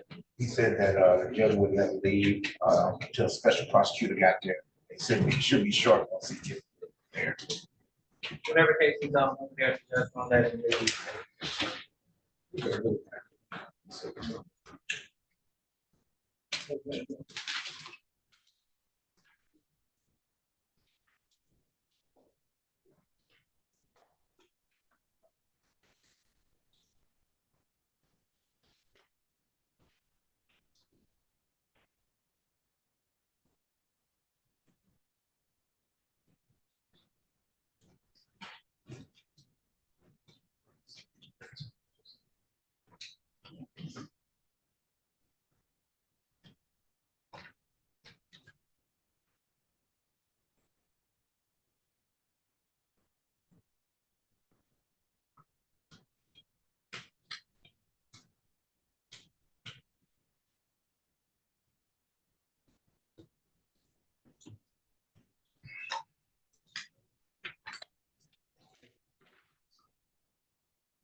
Yeah.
Have Mr. Quinn or Mr. Doc here? No, no, no.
What's that?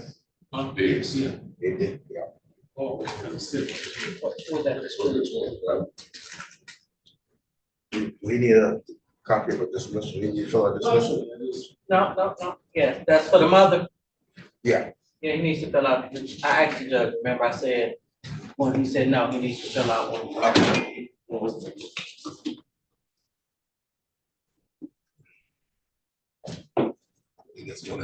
What about the coach? They came on Zoom this morning. They came on Zoom. Oh, okay. They dismissed that too. Something like that.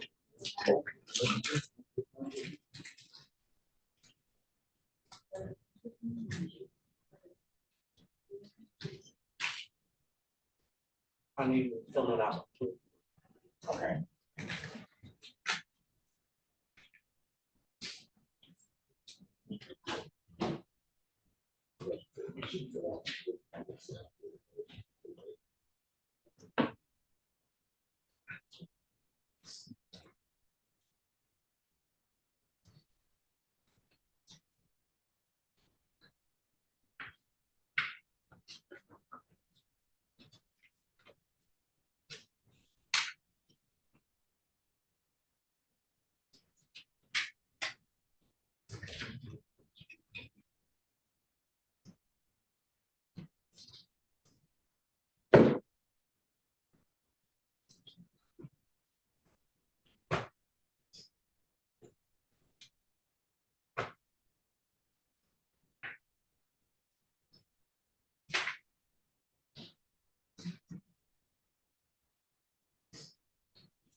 With the council. Oh, okay. I thought you stamped that.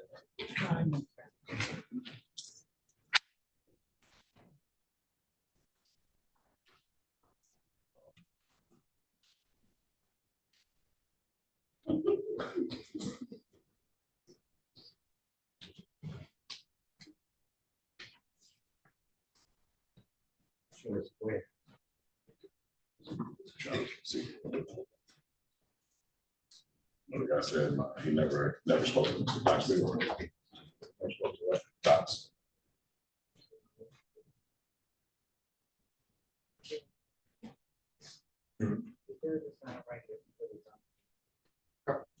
So the date of birth is 1983, no day and month. You got the, They never gave me a discovery, so.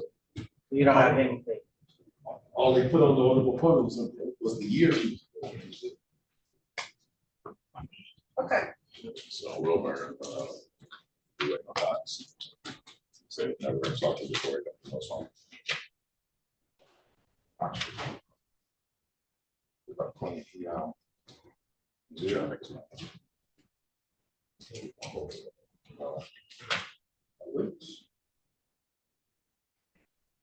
Yeah, so I hope you ain't going on. I'm keys up there with last year.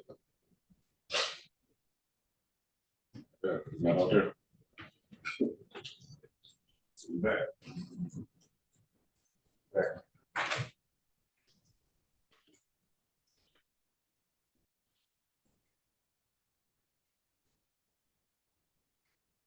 Just came for a woman. He stepped up a bit for a minute. Give me 1 second. Right.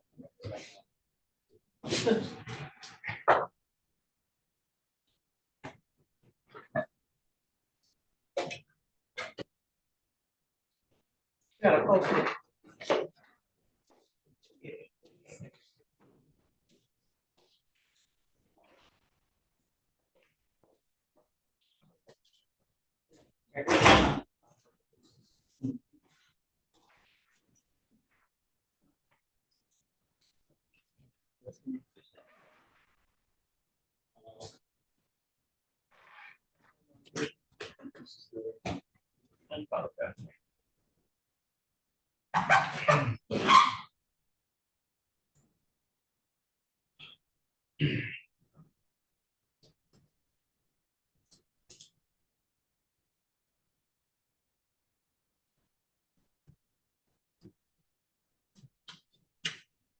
All right, hold on 1 second. He's back on the bench. Hold on.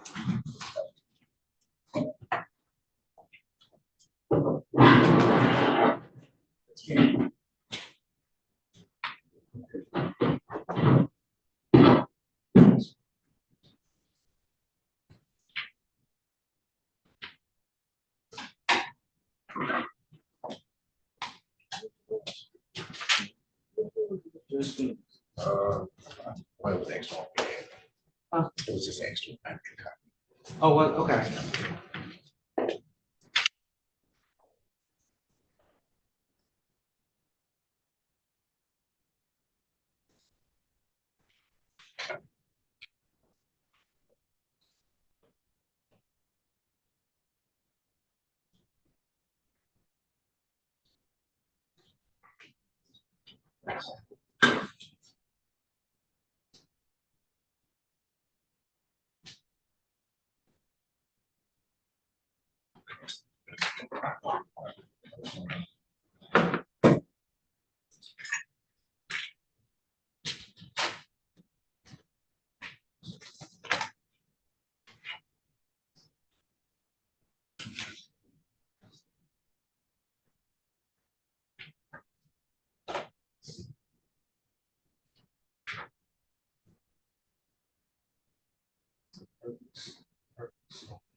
Oh.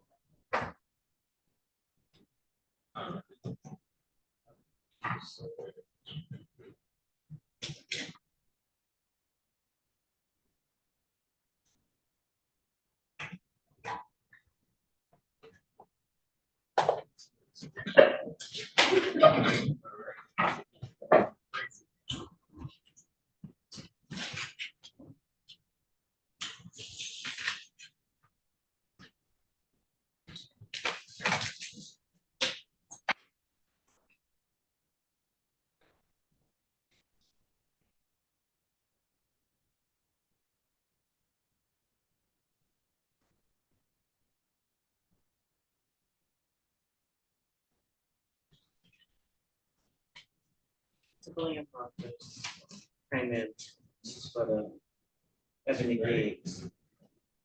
Did he leave? Just like, should be out. I don't know if he did he leave, you know?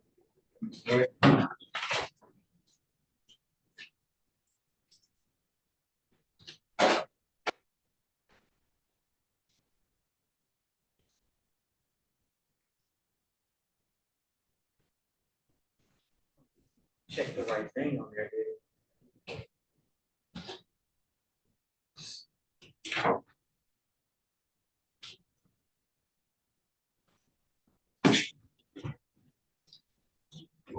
Yeah.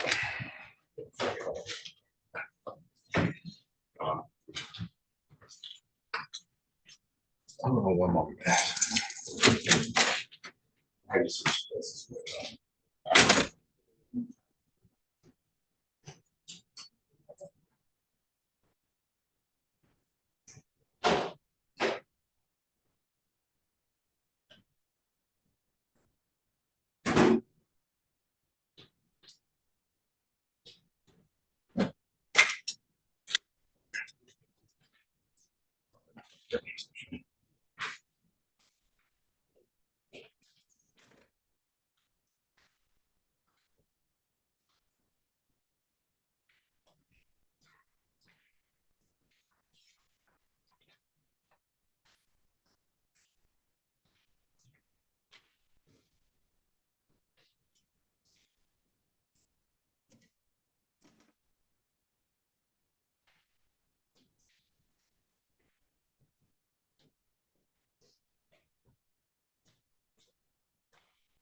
With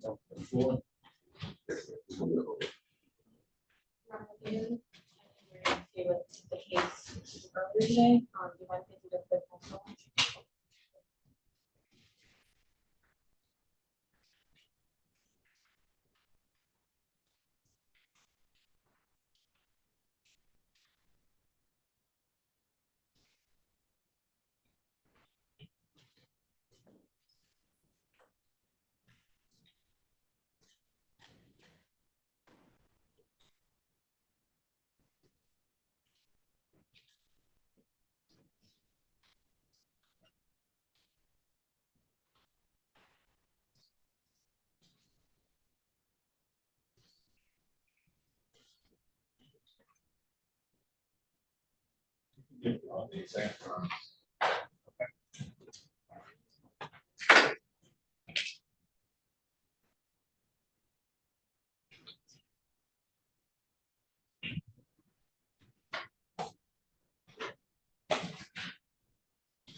Oh, this is the one with Mr. You put the wrong thing on this one.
Everybody wants to come in there. We're waving, Your Honor. Wait. Yeah, wait on Mr. Quinn now, he's on time. This is Jamar Refiled, Kevin Jamar Refiled. No.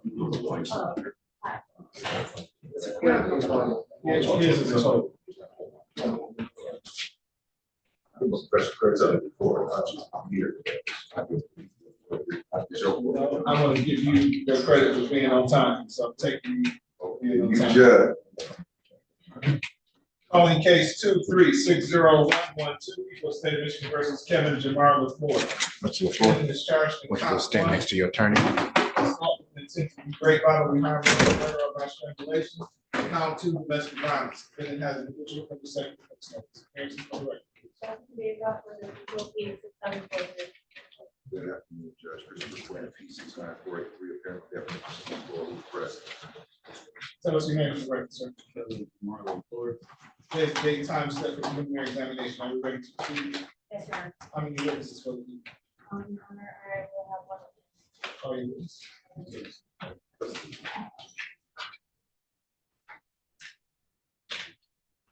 Your Honor, the people now call Ms. Ryan getting to the courtroom.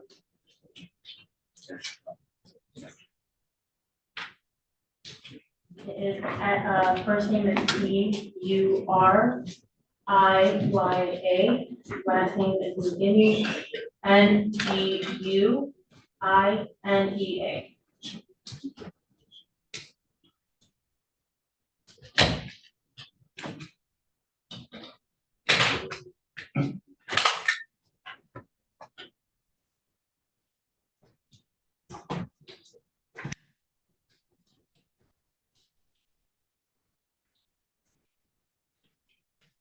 Good morning, ma'am. Please step forward. Please raise your right hand. Do you swear or affirm to tell the truth, the whole truth, and nothing but the truth, so help you God? Thank you, ma'am. You have a seat there. Making your way there. Just pull it out.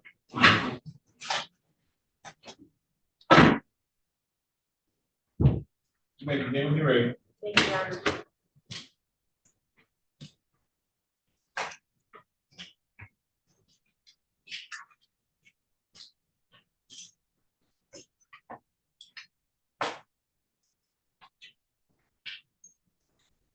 Hi, will you please state your name for the record? Ms. Beginning, I'm going to ask you a few questions. If you don't understand my questions, please let me know and I'll be happy to repeat them, okay? Ms. Beginning, do you remember a incident that took place on November 22nd, 2023? Not quite, but I do remember. Please speak into the microphone. I can't hear you. I do remember waking up and not knowing what was happening. Okay.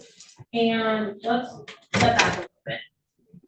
You were waking up. Where were you sleeping? On the couch. And where is that couch? In the living room? Living room. Okay. And this was in a house? Yes. And where is that house located? 5204 Trenton. Okay. And is that in the city of Detroit? Yes. The county of Wayne? Yes.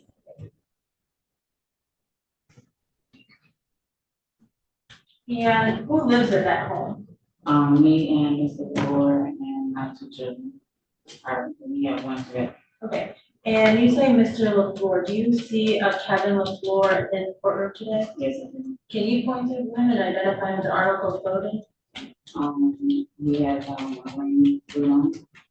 Your Honor, the record reflects that the complainant has identified the defendant. So noted. Okay. And what was your relationship with to the defendant prior to today? Fiance. Okay. And you said you had children in common? Yes. So going back to what you said earlier, you were woken up, correct? Yes. And how were you woken up? A little distraught. I'm not knowing what's going on. If I can tell you, who woke you up? I don't know if he woke me up or I just woke up on my own. Okay. So when you woke up, what was going through your mind? Well, I figured that something was going on my face, so I kind of felt something on my face, and What did you feel on your face? blood. Blood. And can you describe or tell the court where the blood was coming from? Okay. And you have that laceration, a visible mark from that laceration currently? And before you went to sleep, did you have a laceration? No. Okay. And before you went to sleep, was there anyone else in the home besides the people you were asleep? No. Okay. And when you woke up, was there anyone else in the home besides the people you were asleep? No. All right. So at this address, this is a home that you share with the defendant, correct? Or share. And you woke up, and when you felt the blood, what was the next thing that you did? I tried to go to the bathroom to see what it was. Were you successful in going to the bathroom? Yes, he did try to show me something on my phone. And I was able to proceed to the bathroom to see what was going on my face, and I saw a big gash. And Who tried to show you something? Mr. And so you went to the bathroom and you saw this gash? Yes. Okay. At any point after he tried to show you something on your phone, did he make any physical contact with you? Not that I'm aware of, no. Okay, so did At any point, did you lose consciousness throughout that day? I did, I don't know if I was already struck by the time I was being strangled or not, but I did lose consciousness during that time. I'm sorry, you said you were being strangled? Yes. Okay, who was strangling you? Okay, and, what part of his body made contact with your body? Well, he, choked me, And did he use his hands to choke? Yes. Okay. Did you use one hand or two hands? I'm not sure.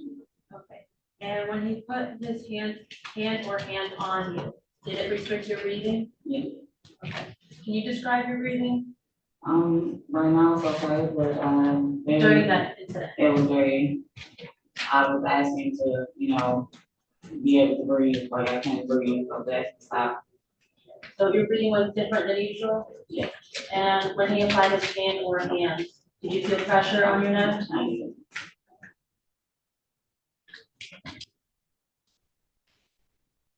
And as this was happening, what was going through your mind? I thought that it was over, I thought maybe this was the end of, my life, so. I'm sorry, you thought it was the end of? I thought it was the end of life. And was Mr. LaFleur saying anything to you at this time? Not that I can recall, there was so much going on, like I said, I was going in and out, so if he did, it was a lot of anger, and I'm sure he was saying something that I just can't recall. But you did indicate that you lost consciousness? I did. And what was the last thing you remembered before you lost consciousness? Just waking up. And earlier you indicated that you had the laceration on your head, correct? Yes. Did you have any other injuries or bruising? No. And how did your neck feel after the incident? Very hard for me to swallow, even now. I do have difficulty swallowing. And did you receive medical attention? I did. And when you received medical attention, what kind of attention did you receive? They just gave me stitches. I had 4 stitches due to the laceration, and they just treated me with what I went in for. Okay. And did you contact the police? I did. Did the police eventually arrive? They did.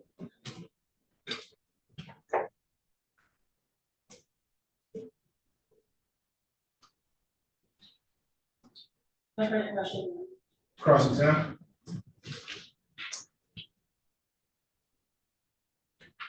Ma'am, so just so, understanding, I think it was November 22nd, you said you woke up, is that correct? Correct. And then you felt this blood, is that correct? So prior to that, did you and Mr. LaFleur have an argument? We did have an altercation for hours prior to that. I want to say around 9 o'clock. We had a bit of a difference at that time. Okay, so prior to that, had you ordered any type of knife or weapon on Mr. LaFleur? Objection, irrelevant. Not that I remember. What's that? Not that I can recall.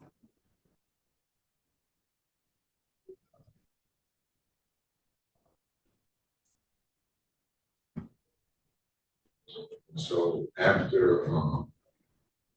but you don't recall Mr. LaFleur putting his hands on you? I don't recall. I believe he's done it several times before that, but at this particular time, no, I don't recall him doing anything other than what he did when I woke up after the laceration. So you don't recall him hitting? No.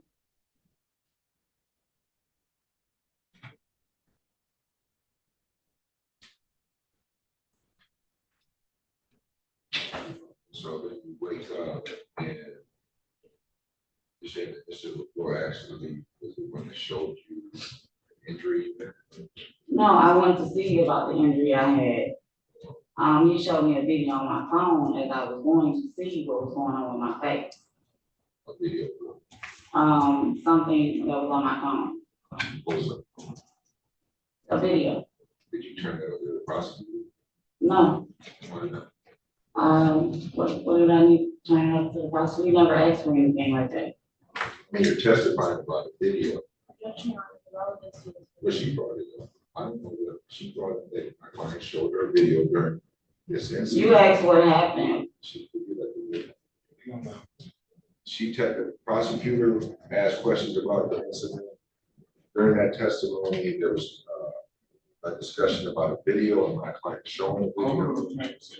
So I'd like to know, do you still have the video? No, I don't. Okay, well, what happened to it? It was supposed to been discarded of. The video was supposed to be it was supposed to be discarded of before he even went through my phone and found it. And that is my private property, so I don't understand why I'm being interrogated on something that was mine that was private. No, I'm saying you deleted the video. I don't know what happened to the video. Do you recall what my client told you, said to you about the video? It was a video of me and my friend. When Mr. LaFleur and I were not even together.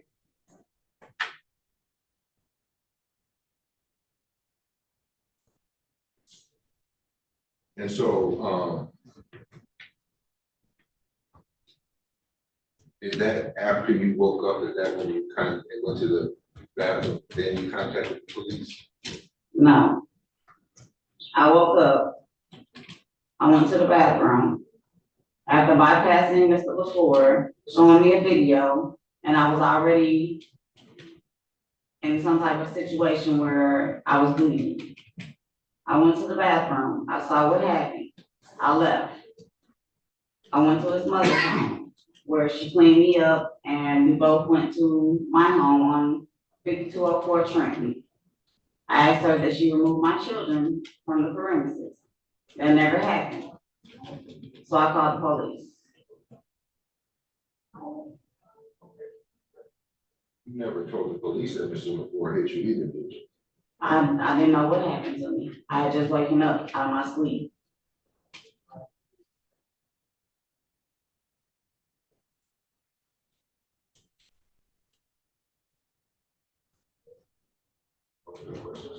You need me, right?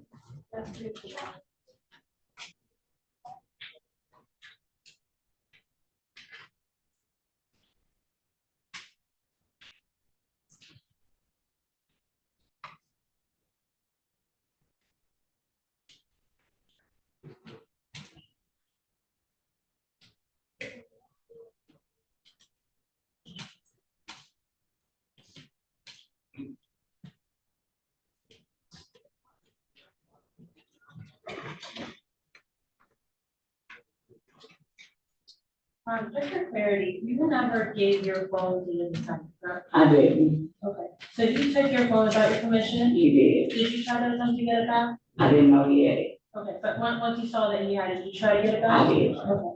And did he have permission to go through your phone? No, he didn't. Okay.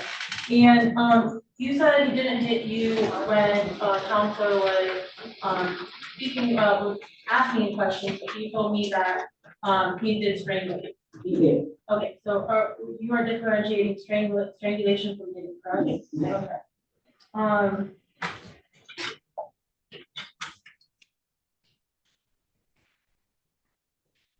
And you did make a statement to the police, correct? Yes. And if I showed you your statement, would it refresh your recollection? It could. Okay, Your Honor, may I approach? What recollection is here? Defense counsel said that he didn't say, that she never told police that she was hit, but here it says that, she was being assaulted. If it's not needed, Your Honor, then, okay, no further questions. So, ma'am, fair to say that the defendant, Mr. LaFleur, was upset about whatever this video was that was in your phone, is that right?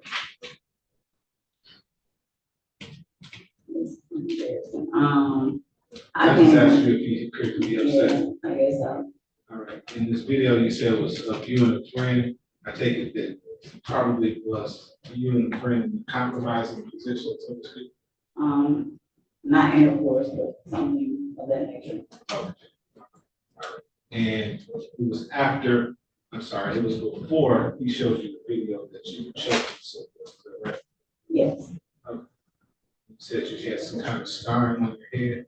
Um, You were bleeding. That's, you're Yes, pointing to scar. your right eyebrow, just above your right eyebrow. yes, Is that what you were bleeding from? yes, Did you require stitches or anything? I did. How many stitches? 4. Any questions based on my questions?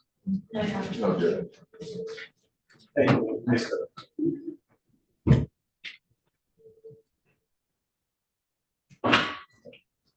Any other witnesses for the people? Thank you. Any witnesses for the defendant? No, Judge. People. Your Honor, moved by the registrar. The question is back, Judge. I agree. This is a question of fact. The court, after hearing the testimony of Ms. Kenny, is satisfied that people admit the burden of probable cause as it relates to the charges contained in complaint 1.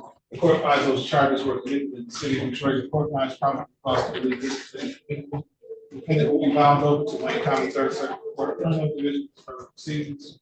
His arraignment on the information date and time will be December 15, 2023 at 9:00 a.m. Bond will be continued. Can I request a BSU? Sure.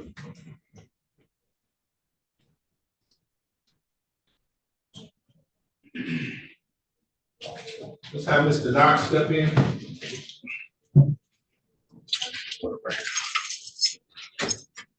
I'm trying to just get off the phone. Take you all the way back. Not a very quickly,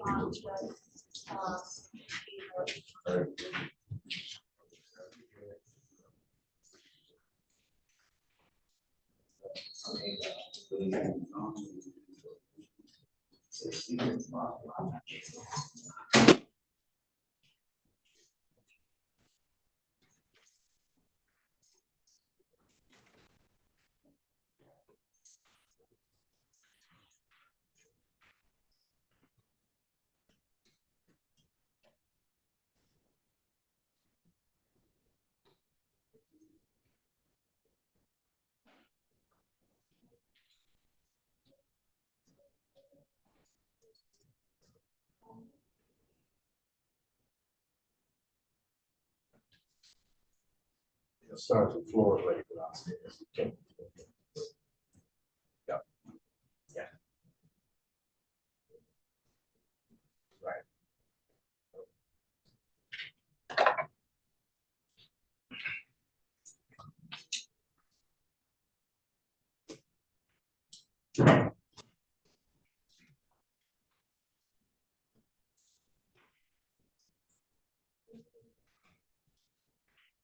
I'll settle for Mr. McAlpine if he's around.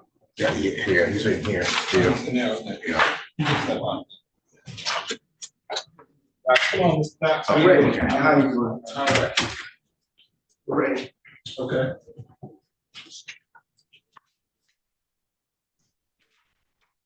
That's all good. Yes. Where's Mr. Wilborn? He's right.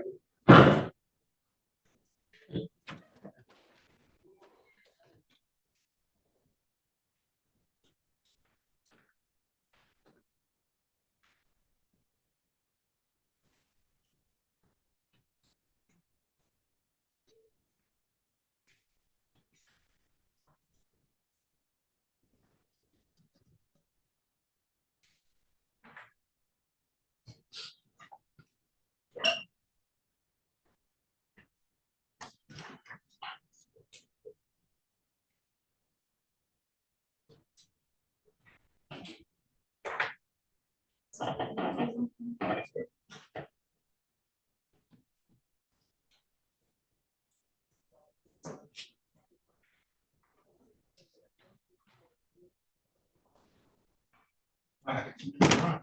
I don't know. I'd be happy to.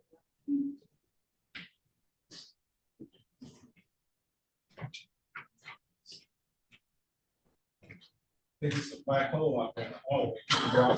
They haven't come back. Wilborn.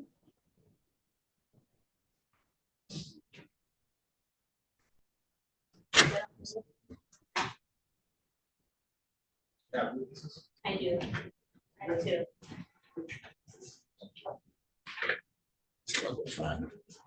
Mr. Alpine, I need you to go for that. Hold on.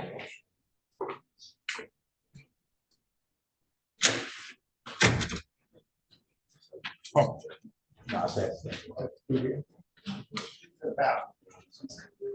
All right, now do Mr. McAlpine. Mr. McAlpine, yes. Ready on Langston? We're ready. Ramsey Langston.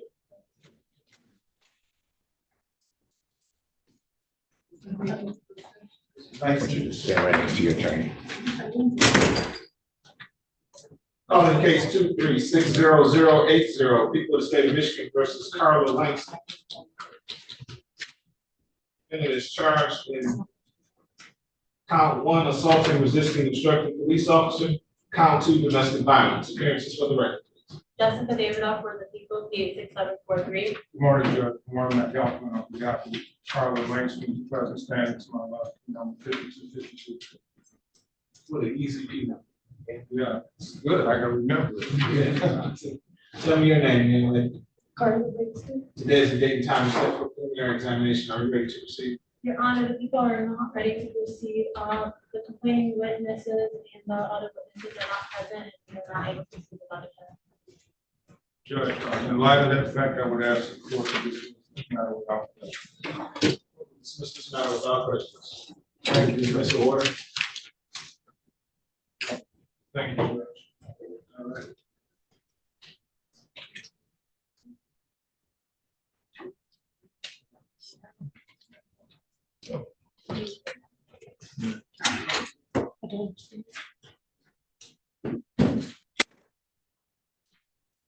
Okay, Mr. McAlpine, Mr. Doc, here you go. Really is a bad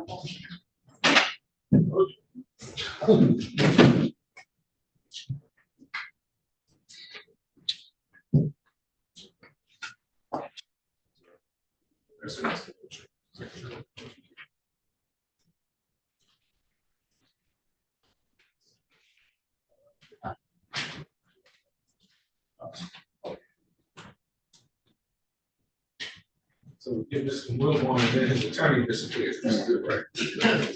Terence.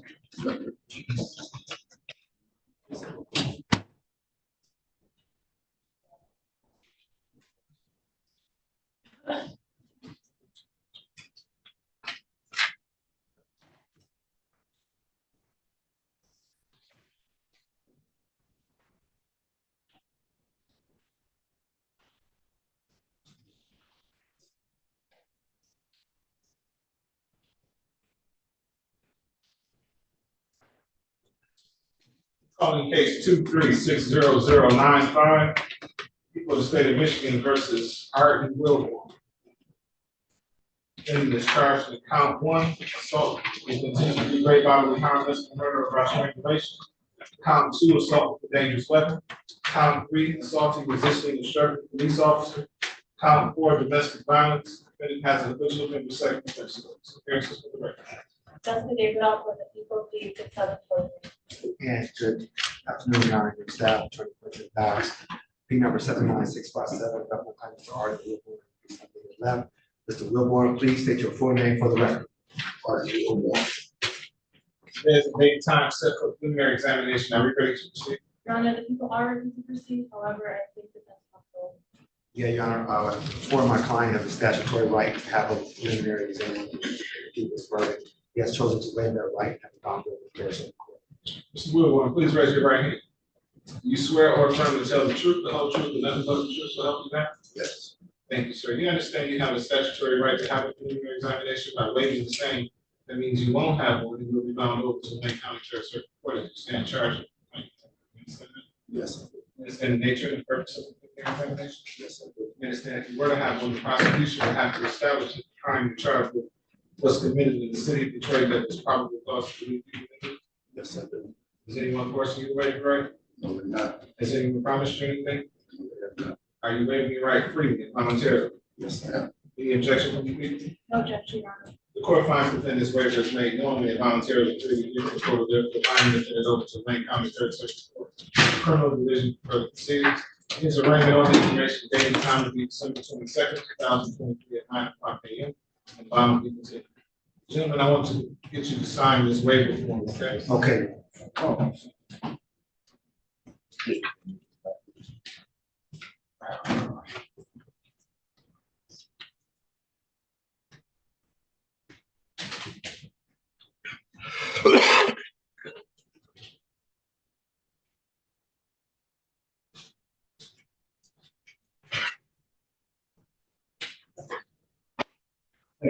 Yeah.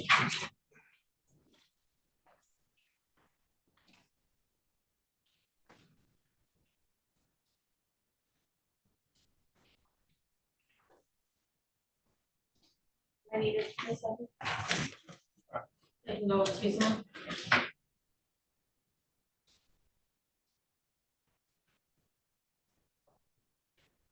This is case 2359389, People of the State of Michigan versus defendant number 2, Ebony Monique Diggs. This is charged on count 1 armed robbery, count 2 felony firearm. This matter came before the court earlier today, and the court dismissed this matter against Demetrius Griffin. That's Kyrie Griffin, I'm sorry. Kyrie Griffin. That's how you want to best Kyrie Griffin for the people's failure to comply with the discovery order. The court will dismiss against defendant number 2 as well, without prejudice. Thank you.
Oh, that's Yeah, this is.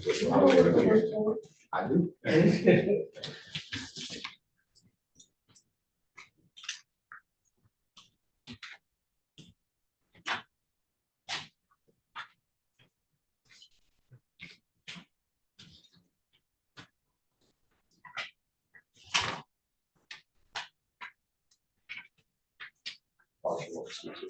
Come on in. Can I come up to you? Yes, sir.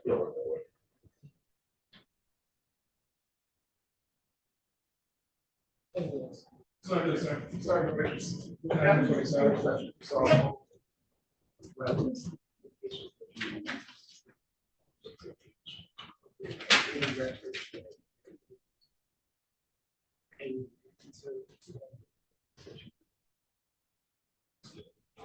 You can go to the state competition website.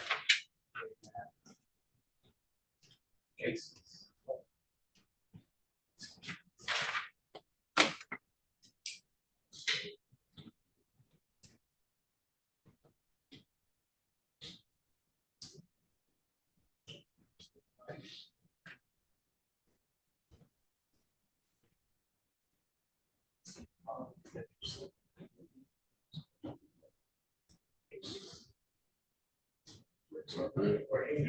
Sounds good. Excuse me.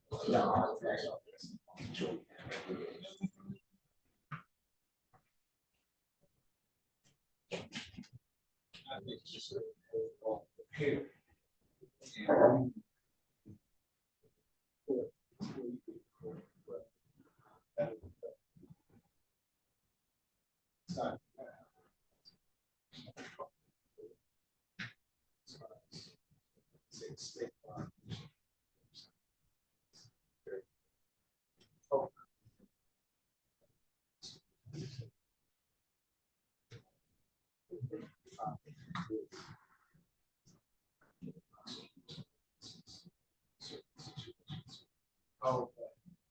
So that's.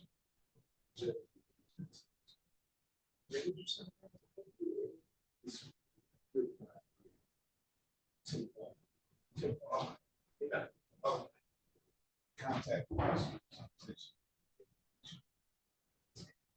Okay, cool. Okay. Thank you, sir.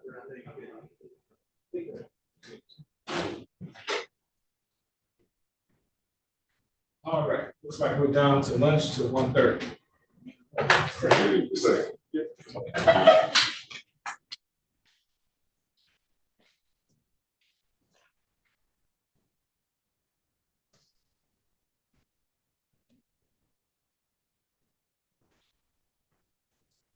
That's you. Wow.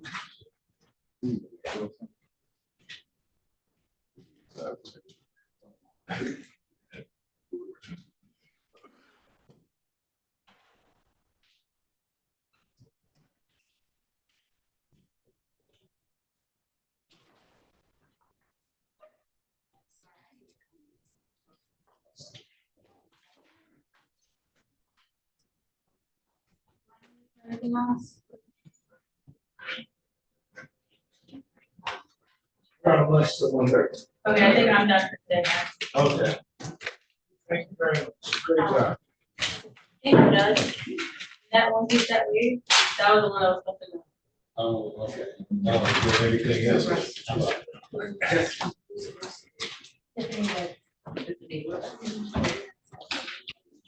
Everybody go eat.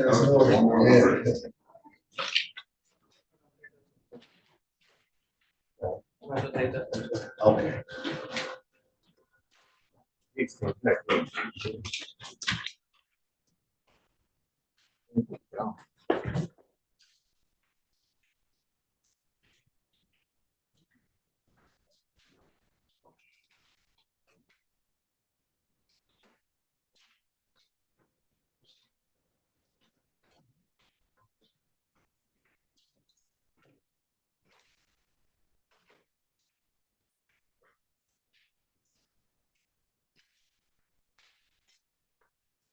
Like, Destiny might come back.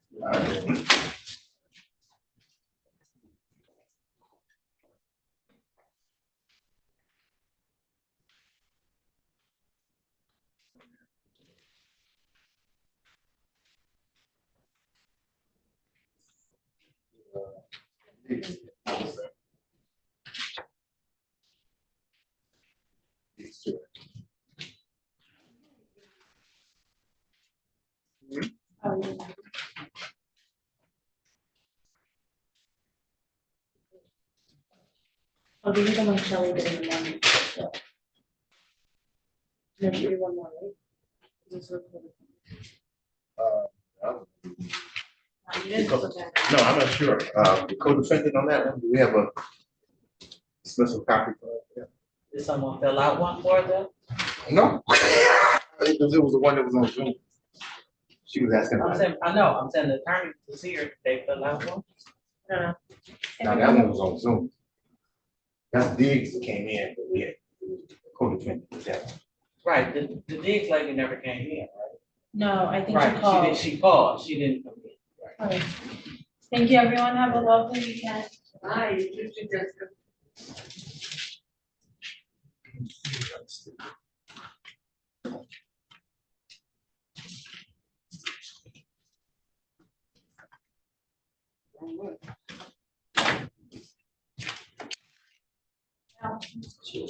Have a good one. Okay, what's the last one?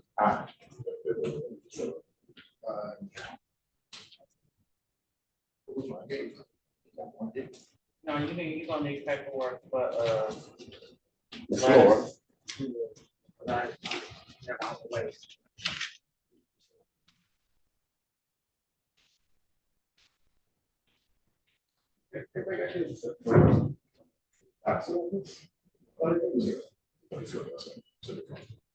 Oh, yeah, I didn't know.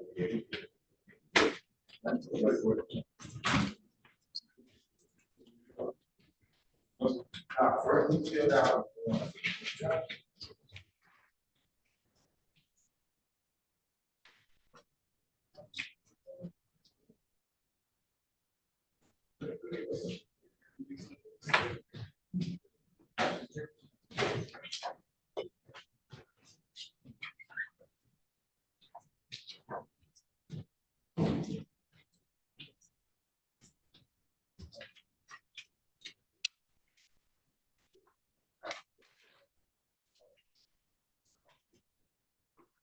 Judge. Judge. Yes, sir. I like that helmet. Oh, really? Oh, yeah, I like that helmet. So what do you think they're gonna get coach? What do you think? Gonna get who? For a coach, the football. They got a coach. No, I'm talking, they hired a new coach? They did. Who? Guy from the West Coast. What's his name? Was the head coach of Oregon State.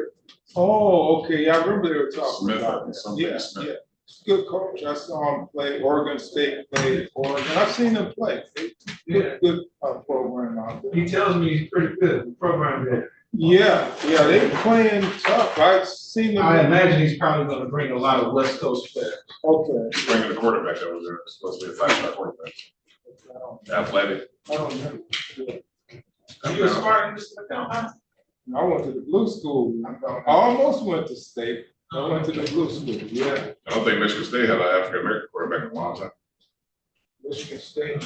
Michigan State had the, didn't I Michigan, don't remember when they had. Michigan Me too. State. This guy's African American. They had the first, one of the first black quarterbacks. You know the history on that? You gotta look up the history on Michigan State. I I know forgot. they're supposed to get the kid from Cass until we messed everything up. Yeah, no, I'm talking going way back in the day. They talk about this championship quarterback. I don't know who the coach was then, but it's a story. It was on, I think ESPN had a story about that. You gotta look it up. I can't remember, but yeah, it goes way back. He was one of the first black quarterbacks, I think, in Michigan State, won Big Ten. I mean, it was fun. I'm looking at this. That's right.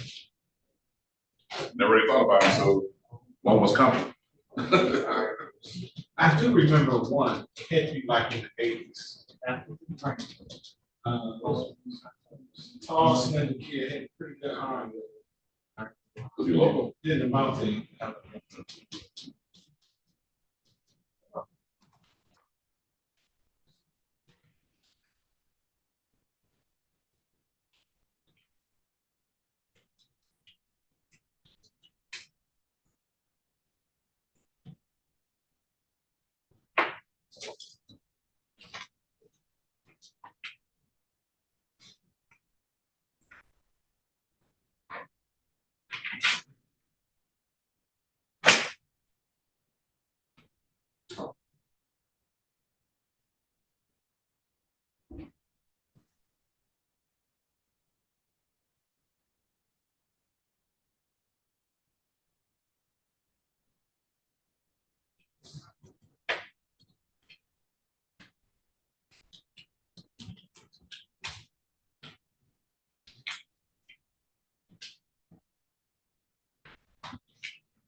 Judge's name is Jimmy Ray. Back in Jimmy Ray played with, you heard of Bubba Smith, right? Oh, yeah. Georgia, he was on the team. He was the first black quarterback from the South to win the national championship. But it's I think it's something on PBS. I've seen it. It's an intriguing story. Okay. Yeah, look them up. It's on that. I hadn't heard about it. I knew about their team when they won the national. I heard about the national championship while I was seeing for Webster. For some reason, Jimmy Ray was, when I saw the story, he was on the same team. That was, I don't know if he was, I think he was the first black quarterback at Michigan State, but I know he was the first to win the national championship. He was from the South. Yes, he probably was the first black. First, I think when I was reading Wikipedia, it said the first black quarterback to win a national championship was at Minnesota in 1960, but he was from the North. But, I think he was from Fayetteville. Jimmy Ray was from Fayetteville. Where they described he was part of Dunkin' Donuts Underground Railroad. He was bringing black college players from the South, black high school players up north to play for Michigan State. That's what Michigan State is pretty much a trailblazer in that regard. I would think so first. Yeah. Everybody's going to the South, they're going to the Alabama to Georgia. Right, well, blacks couldn't go down there. They said all those schools segregated. Right. Yeah, Not the whole teams are black. Yeah, they were, yeah, exactly. Sports team, generally, had only black kids in the school. What's the guy's name? Played for USC. He was a running back. He was, I think, his cousin. Played for Phillips. He was a quarterback. Maybe Randall Cunningham. It was Randall Cunningham. I think that might be his cousin, but it was his cousin played for USC. He was called, I think, Bam Bam Cunningham, but he played against Alabama. They got him to play Alabama. They beat him. USC. They had all those black players from USC. They wouldn't even let the black folks in the state. Black people had to stand, they had to be outside on the hill and watch, hear the game. But they were so proud when they beat them, because that was the first time they even played a team with black players. So, okay, years along the same line. But anyway, have a great weekend. Thank you, you too. All right, take care. Bye. Thanks for the history lesson. Oh yeah, look up Jimmy Ray, man. That's history. That's spark history there. All right, take care.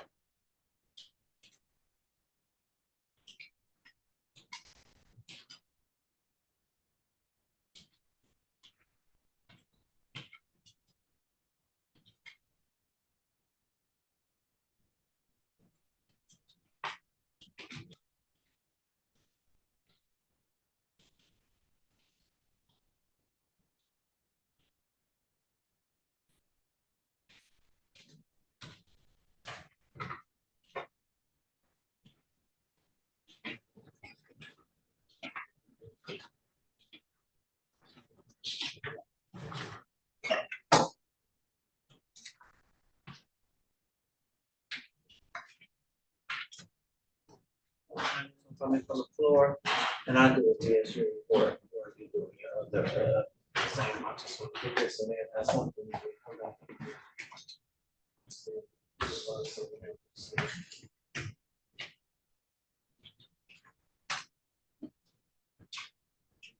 We're on lunch till 1:30. Oh, you are? Okay, sorry, guys.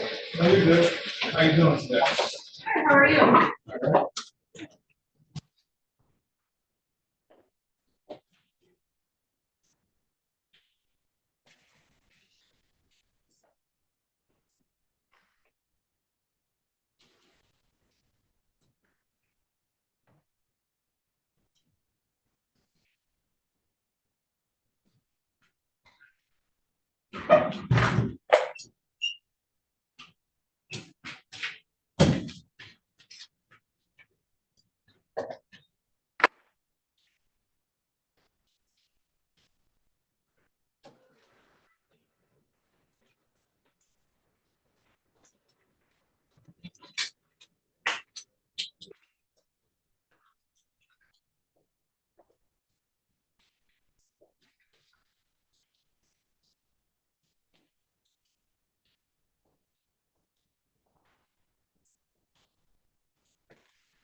Now,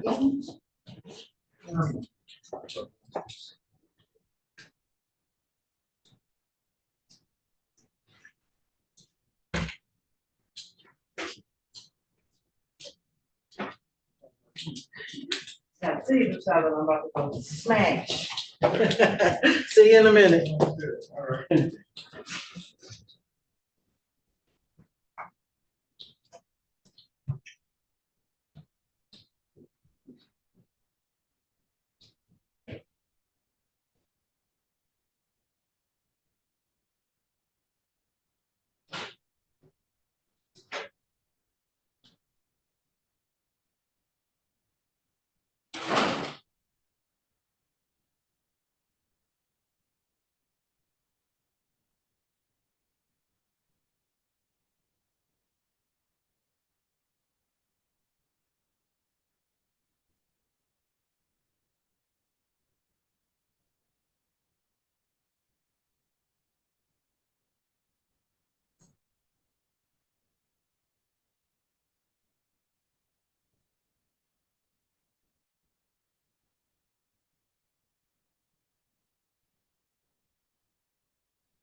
Why don't we get her to, use that transfer?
McDonald's. It's before the McDonald's.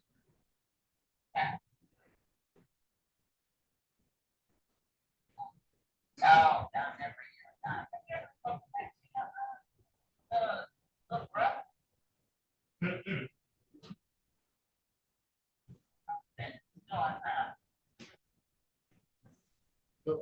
This quarter, so last I heard, he was in college. Okay. He probably about to graduate. Yeah. I know. This boy is just existing. So this boy is just existing.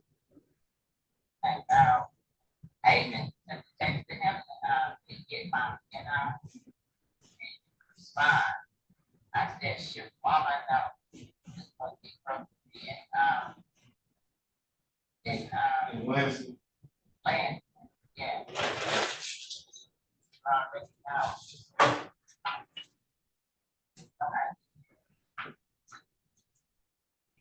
Plan to get away, ahead of But not be surprised at all. No, I know.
Taking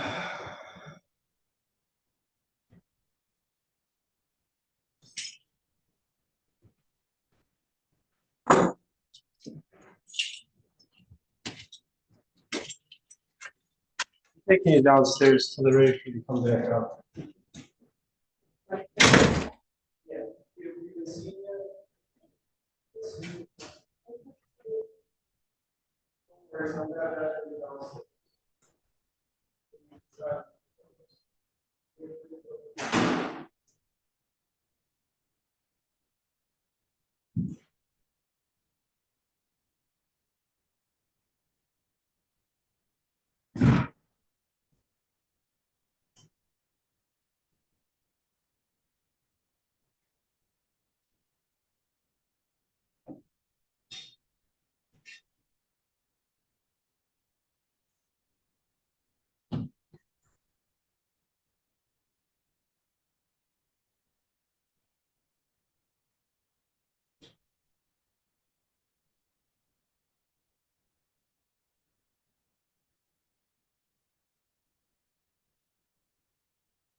I have left this here for you. Okay.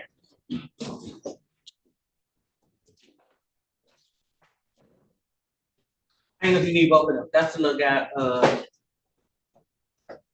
the phone. Mm-hmm. The one with the girl phone. Oh. That's okay. Mhm. Yeah, I do need to admit though. You do, right? I do need to admit, but already. Well, so I just, some of them, like I say, every courtroom is something different. I almost feel sorry for the dude. He's like ready to cry, so I'm sitting over there. When he saw on that phone. When he started talking about that phone, and then when he's leaving out, I thought, if I ain't mistaken, I thought you said I love you. Oh, he might have, I didn't. Like, bruh. I take it these pictures of something that made you. Right.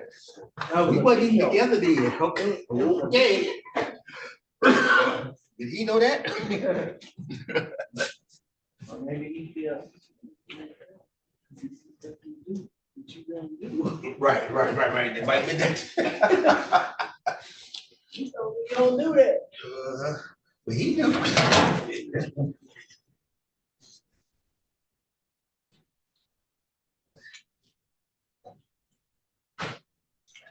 Oh, dude, I told what you think? I said, don't ever do what I think.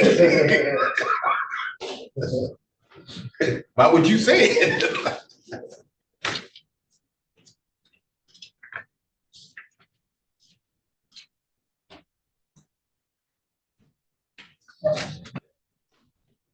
But downstairs, we just can't sleep on now.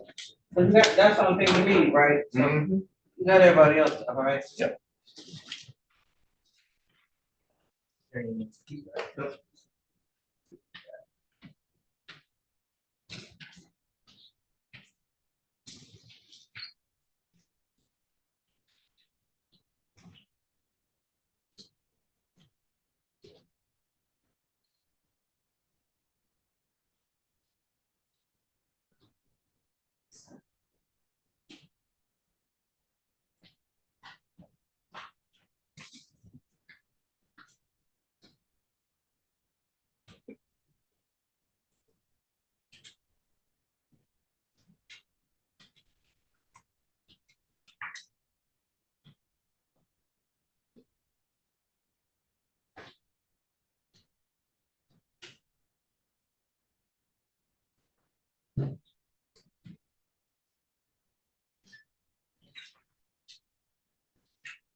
I have 3 witnesses. I have the complaining witness.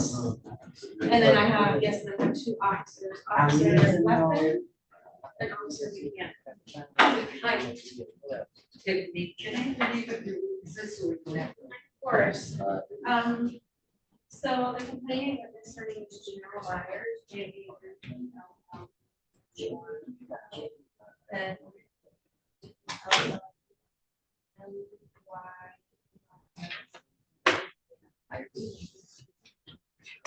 Officer Lefton, I don't know this first name, last name, nobody named me first name. And then Officer Oh, yeah. I know. her name is it Dominique? Dominique. Dominique, spell it. BLMIQUE. That's it. Just those 3, yeah. So this is a complaining witness to now? Yeah. Thank you. Thank you. What's your P number, Jeff? 86189. Sorry. P86189. See, I did that for you. I appreciate it. We're waiting on, Attorney Lamb. Yeah. Do you know what his first name is? Michael. That's, I believe he's out there. Michael Lane. let me look on it. Yes. I didn't see him out there. I need to show a video. So I'm gonna go on Zoom right now. 79816. 79816, Michael Lane. 79816. You know, when they come and names and they're good at the bar. I don't know. Yeah, these guys.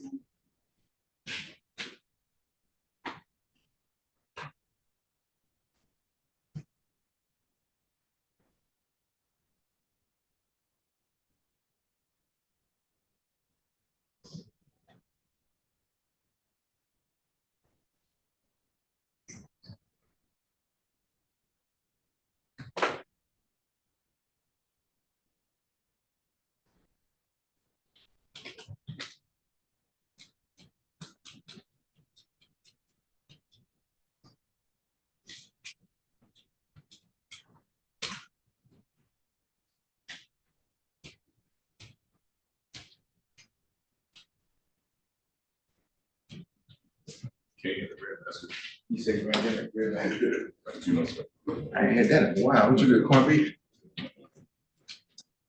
I do that. Oh, I got that.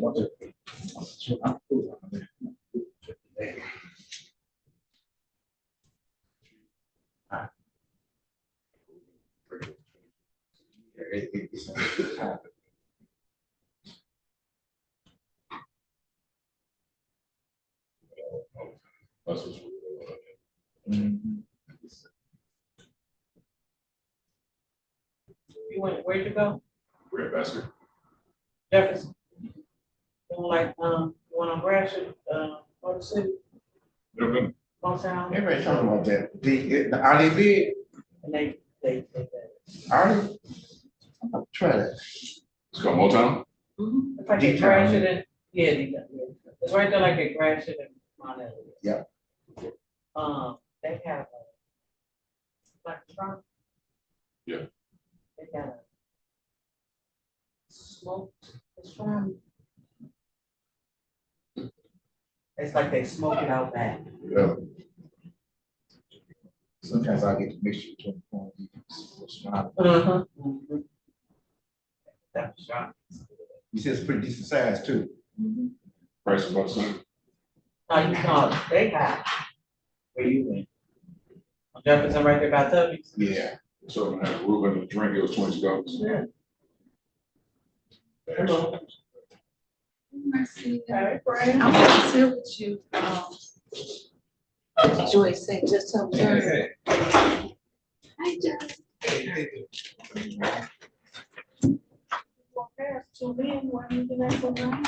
What's that? Can you please have your chairs up? You working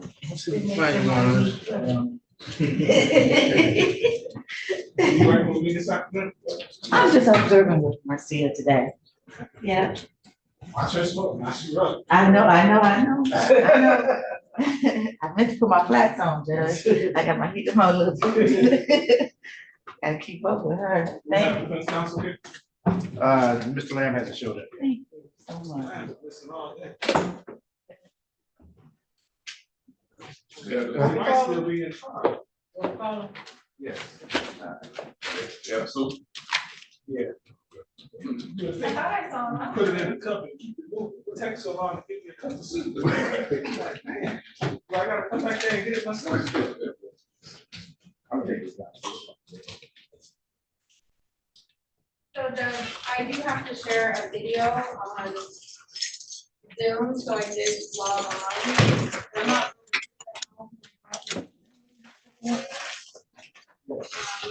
So. I'll let you make you co-host. Okay. That's Ms. Woods.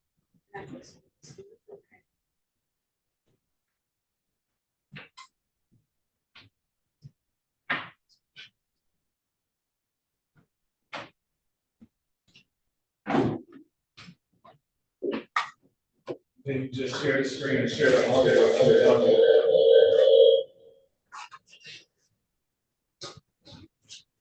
So I just hit share.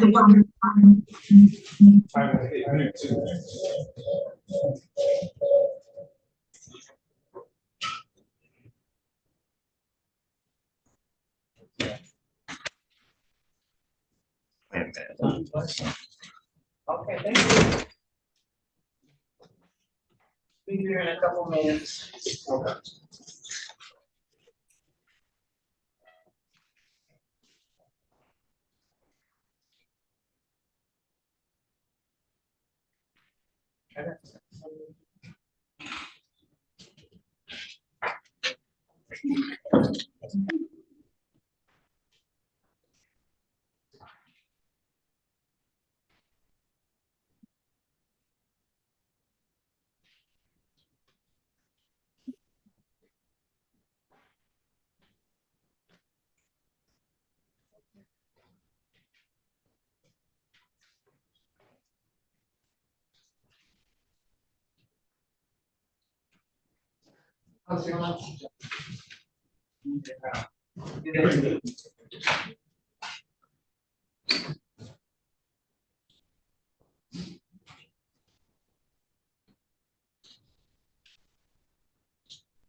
Yeah.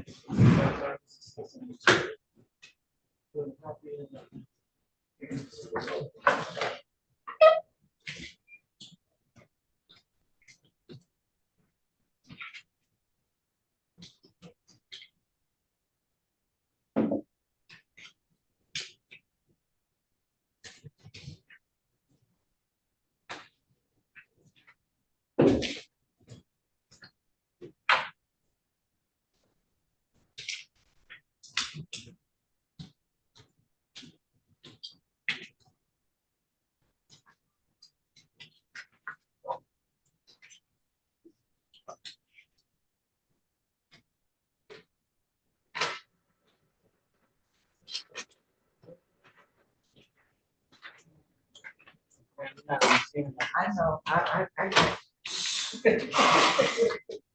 This. Don't be tough on here.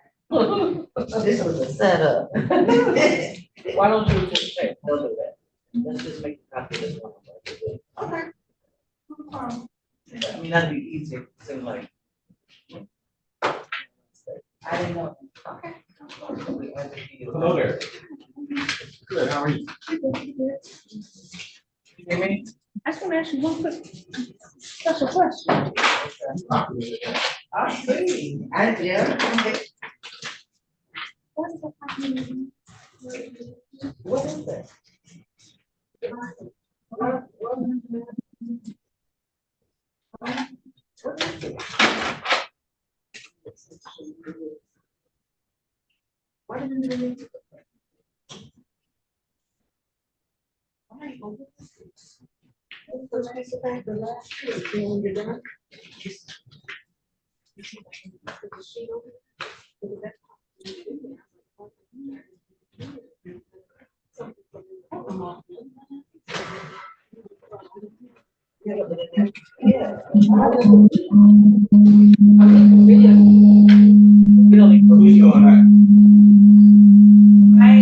Mine's muted.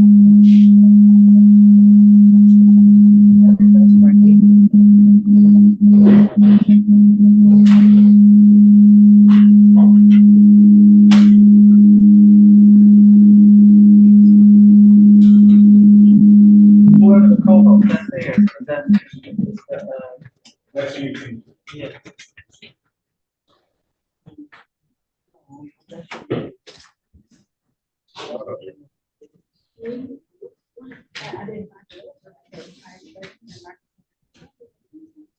Pick it up. How long is it? Yeah, it might be. I don't know. That might be the first one, but I don't, we don't know the need to go again. Yeah, so you won't got the sharing part, right? Yeah, I'll stay. Okay. I left the blank too. Oh, okay. That's enough. Not so confused, but, okay. My name is Gwen. Good afternoon. I'm doing well. Have to mute your device. It is muted, Judge.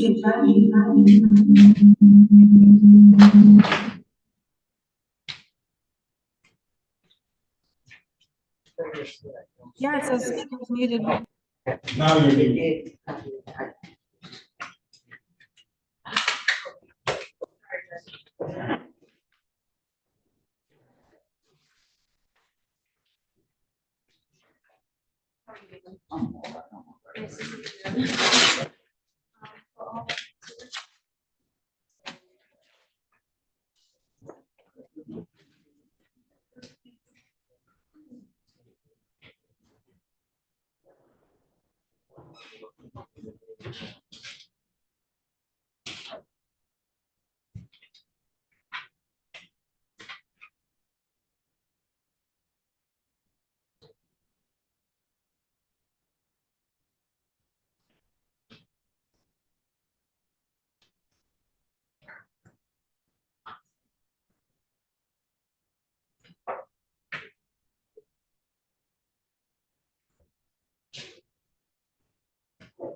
Man, you do know today is Friday, right? I do. Okay, just making sure.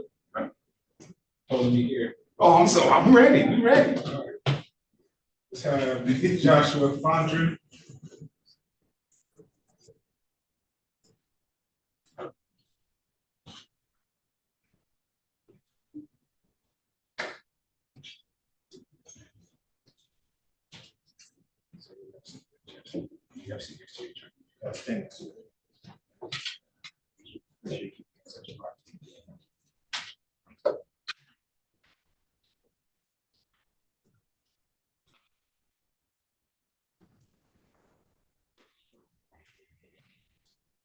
Calling case 2359602, people of the state of Michigan versus Joshua Fondren. Finished charged in count 1, criminal sexual conduct, 3rd-degree person, 13 through 15.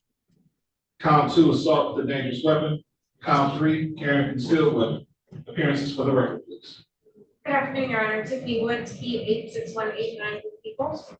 Good afternoon, Your Honor. Michael Lamb, T79816, appearing on behalf of Mr. Fondren, who's present to my left. Sir, will you please state your full name for the record? Good morning, Judge. My name is Joshua Fondren. Today is the date time set for preliminary examination. Are we ready to proceed? Yes, you are, Your Honor. How many witnesses for the case? Your Honor, I will have 3 witnesses. Do you have any preliminary matters before we call witnesses? Just to the fact, and I know that I discussed this with you earlier previously, that I do have an interview I am gonna play. We're gonna play the admissions judge, and then if you want the entire interview, I have one CV. If you, some judges want to listen to it all. I was just gonna play the admissions. Are you moving for the admission of that now? I have an officer that can come and admit to the officer unless he's willing to stipulate to the. No such stipulation. Okay. Sorry, witnesses. Thanks, Judge. Let me go get that first one. This is gonna be General Myers. Good. Madam Clerk, Reporter, did you get the name? Okay.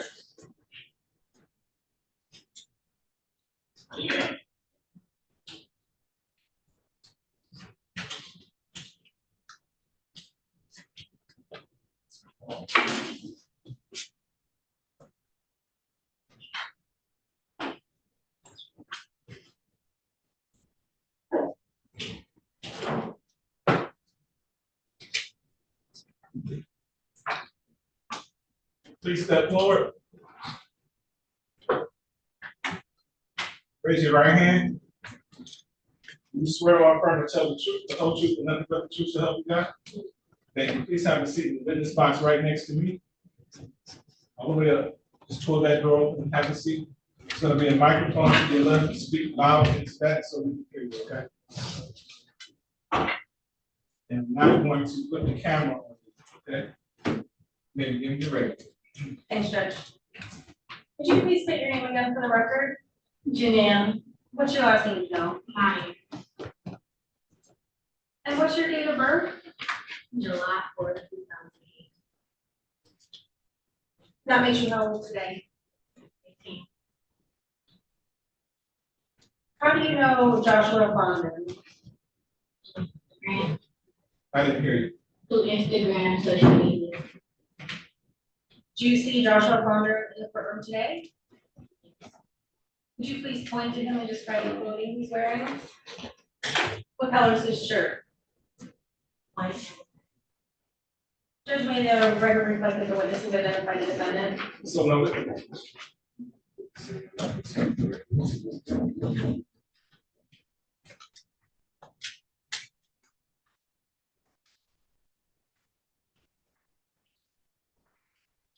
How long have you known Joshua Fondren? Year and a half. So did you meet him on Instagram about a year and a half ago? Yes. When you first met Mr. Fondren, did you tell him how old you were? No. At any point, did he find out how old you were? Yes. What did you tell him? The truth. What's the truth? When I was 14. You remember when you told him? The next day after we met. Next day what? The next day after we met. So when you met him on the first day, how old did you tell him you were? 18. So you're saying the first day you met Mr. Fondren, you told him you were 18, and then the second day you met him, you told him the truth that you were only 14? Yes. Did Mr. Fondren tell you how old he was? Yes. And how old did he tell you he was? 21.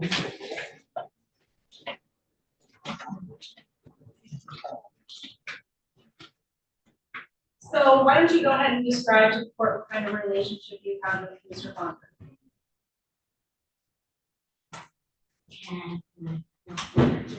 I can't hear you.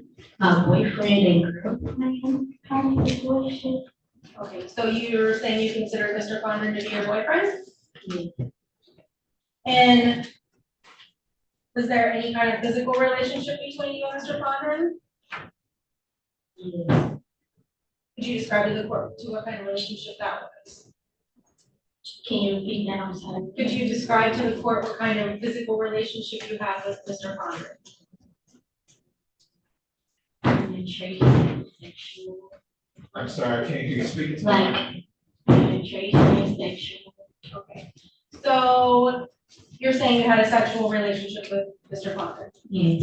So when you say that, could you describe a little bit into more detail what part of Mr. Fondren's body would touch your part of what your body?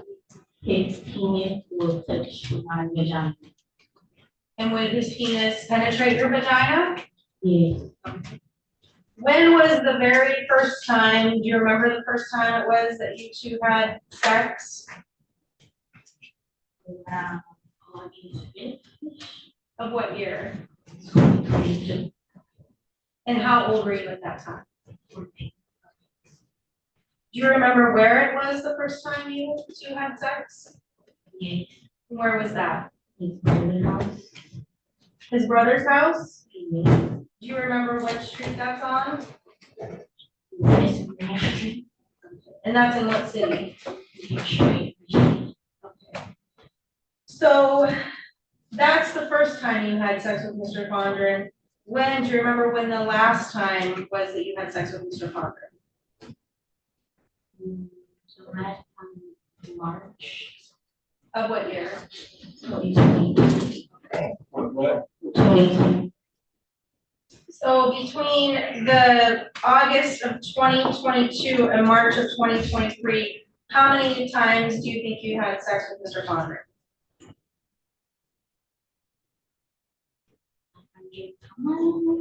Okay, so how many, did you have sex with him every day? And about how many times a day did you have sex with Mr. Fondren? Okay, so from between August to March, you believe you had sex with Mr. Fondren every day and you had sex once or twice a day? Yeah. Okay. Do you remember all of the addresses where you had sex with Mr. Fondren? Yeah. 225 and 19436. Okay, so let's go back to the 225 West Grand Street. Whose house is that? Joshua's. Okay, and about how many times do you think you had sex with Joshua at that address? 30. Okay, okay, and then you also had sex at 19436 Spencer Street? Yeah. Whose address is that? Yeah. Okay, and how many times do you think you had sex at your uncle's house? Once or twice. You remember the addresses of any other places where you and Joshua would have sex? No.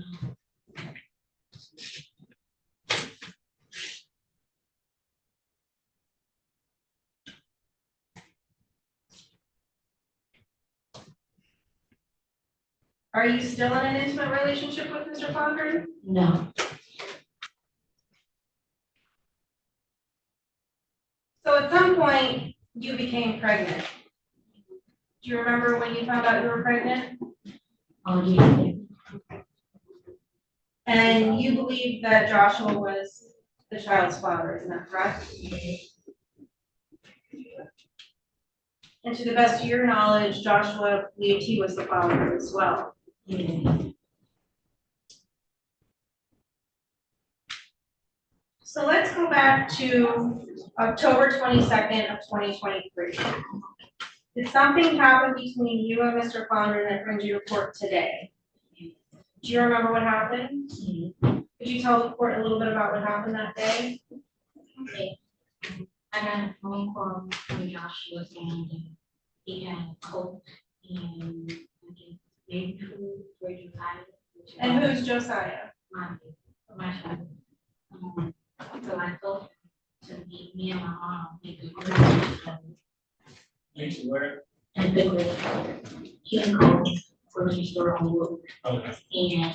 And that's in Detroit? Yeah. Okay, go on. And as we came into the grocery store, me and my mom is moving out and he and friend Carl is coming into the grocery store. So we walk out the grocery store. Him, Joshua, Carl, me, my mom was like talking. I can't remember where Joshua was.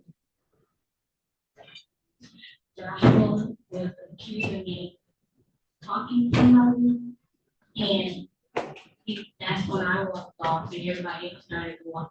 We got to the parking lot and the gas station which is behind the grocery store. At the beginning of the parking lot, he said, I will tase you right now. And I said, boy, I'm not scared of you. And he kind of pulled the taser out of the side of his pocket.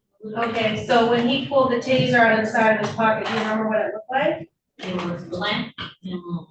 Okay, and then what happened? And we started, after I said, boy, I'm not scared of you, we started to walk to the door, the gas station, got to the door. His friend and my mom was in the gas station already, and we're looking to the gas station. Okay, and what happens next? I started to come on one of the wow, they had to do the grocery, not sharing nothing. So I started to walk back out because she was getting first at the gas station. So I walked back out.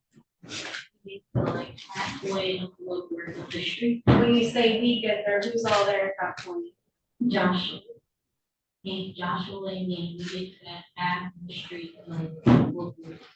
And the altercation, sure, I can't remember what happened right there. But I remember me and Joshua walking back to the door of the gas station. And that's when my mom, his friend Carl, was coming out.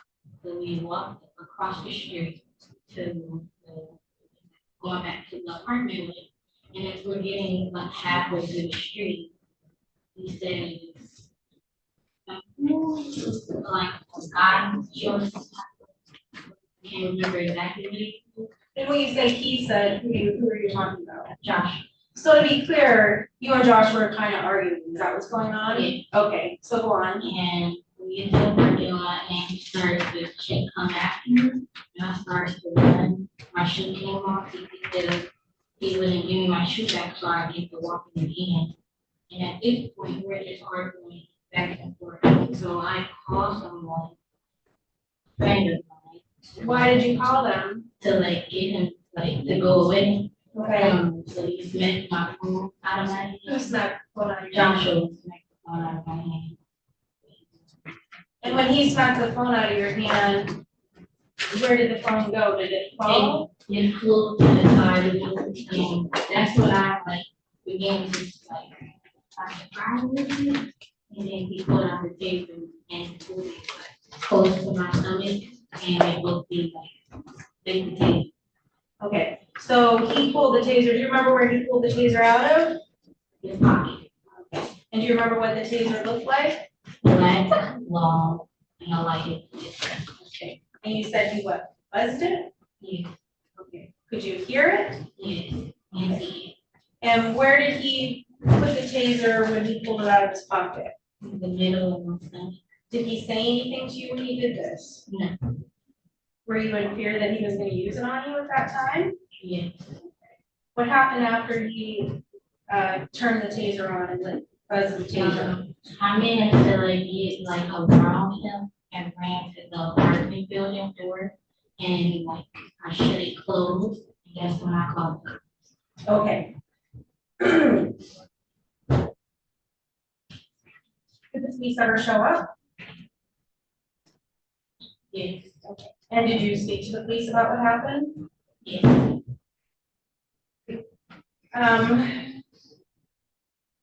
Did he ever touch you anywhere else during this incident? No. Was it, when Joshua pulled the taser on you, who was there? Was anyone else around?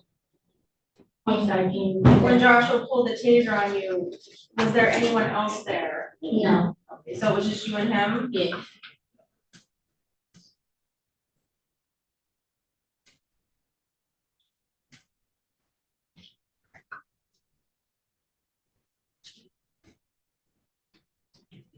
So after you spoke to the police, they sent you to speak to someone else. Is that correct? Do you remember that? Yeah. What was that you did? Kid. Do you remember how long after the police came that you went and did the kids talk? After the incident, after the incident. So you talked a little bit about Josiah. Who's Josiah? My child. And how old is he today? 7 months. So at some point, you and Joshua thought Josh was the father. Mm-hmm. And to the best of your knowledge, Josh thought the same thing, correct? Yeah. Okay. So there was actually another investigation that happened. Do you remember that? Yeah. Okay, and do you remember that you went and did a first kids talk? Yeah. So you actually did 2 separate kids talks? Yeah. Okay. So during the first kids talk, what did you tell them about your relationship with Joshua? I told him that I didn't have a relationship with Joshua, and we didn't do anything like getting sexual, and didn't have a relationship. Why did you lie to them about that? Because I didn't want anybody to get in trouble. So you didn't want Josh to get in trouble? Yeah. Okay. So when you went and did the second kids talk, did you now tell the truth? Yeah. So what you're talking about today is true? Yeah.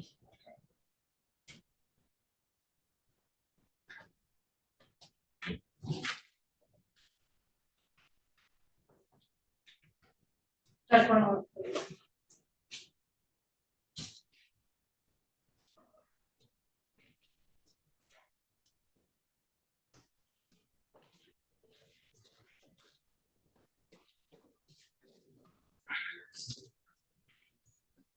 I have no further questions.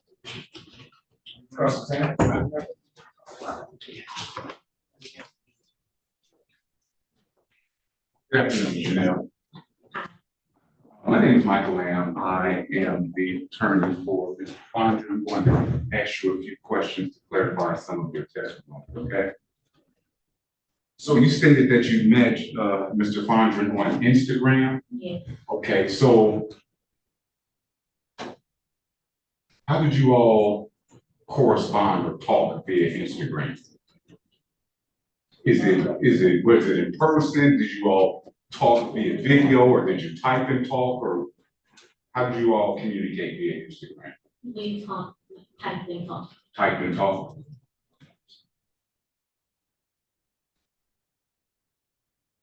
And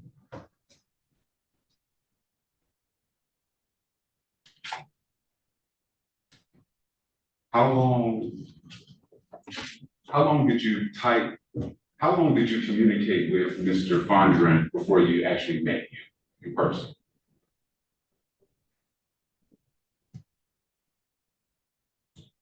Um, 2 days, or maybe the next day after. I can't hear you. 2 days, or probably the next day after. Okay, so you met him via Instagram, y'all talked for about 2 days, and then you all met personally? Yeah. Okay, and when you were talking through Instagram, you told him how old you were? Yeah, I told him that in person. You told him that in person.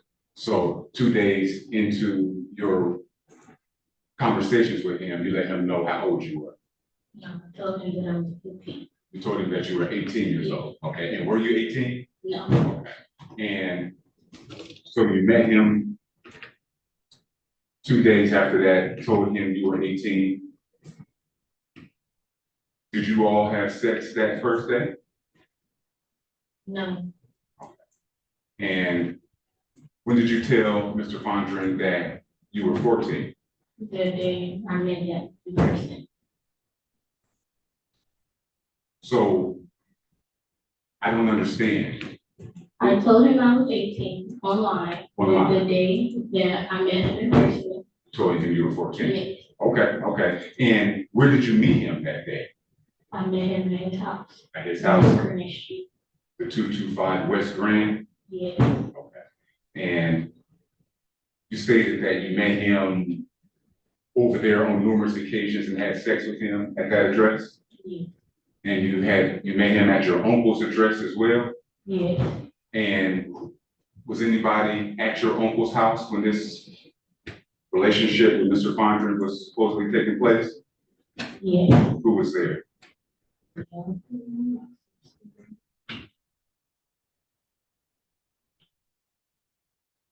They were there on both times, or one? Well, your uncle and your sister was there. Anybody else? A child. You're referring to Josiah? Yes. Okay. Okay. Any place else you met Mr. Fondren to engage in a sexual relationship? Yes. At my uncle's house. Yes. Yeah. Okay. Well, you stated earlier, though, that you and Mr. Fondren had sex some 100 times. You also stated, though, that you had sex 30 times at the West Grand address and 1 to 2 times at the 19346 Spencer address. Okay, so that is only about 32 times. Okay, so there was at least 68 other times that you and Mr. Fondren had sex, according to you, right? No. No? So you only had a sexual relationship with Mr. Fondren 32 times? I can't remember the number, but 32. Mr. Fondren ever visited your home? Yes, And did you ever have sex with him at your home? that's my uncle. That you live at the 19346 Spencer address? Yeah, You live with your mother? yeah, Was your mother ever present during these visits with Mr. Fondren? yeah. Why didn't you mention that earlier when I asked you who else was present? She wasn't there when he came over, but she met him once, yes. She only met him once. Did you let your mother know that this was your boyfriend? Yes, Did you tell your mother how old he was? no, Why not?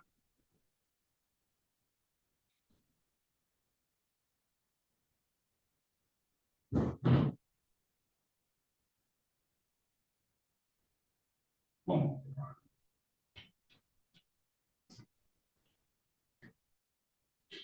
Taking your attention back to October 22nd, 2023, you stated that you met Mr. Fondren at a grocery store at King Cole, yeah, and you and him got into an altercation.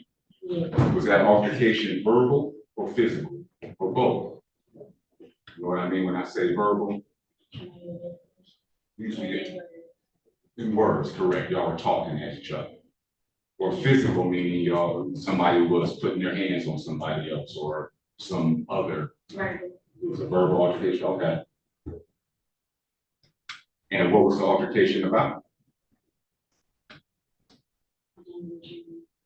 What was y'all arguing Like, about? over something that he said she had, like, a guy involved in the situation.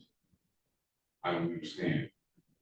And the altercation was about, A guy that you were seeing, no, but you said you called someone during this altercation because you felt fearful. Was that a male or a female? yeah, Was that who the argument was about? yeah,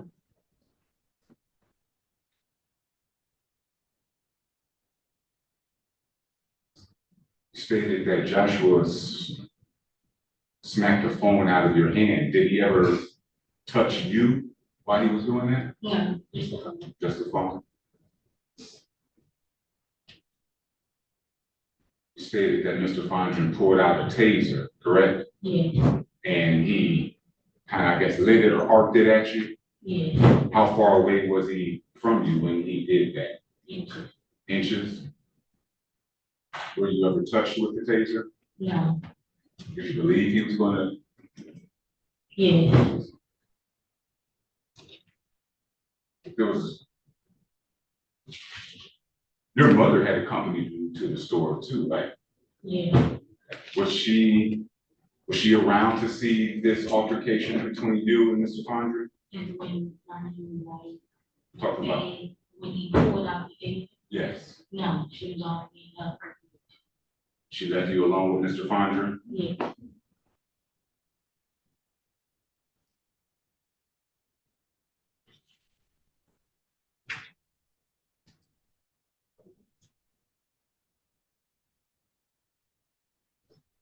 No further questions, Your Honor. Can you read your right? No, Your Honor. Thank you, and then you may step.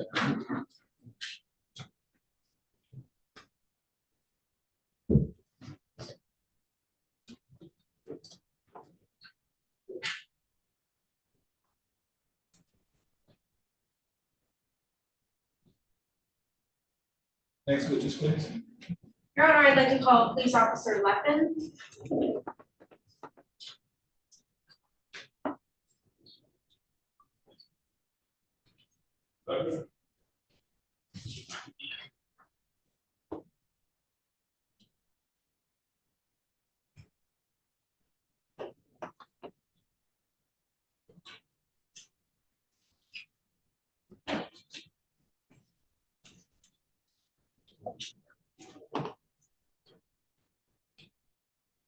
Sir, please raise your right hand.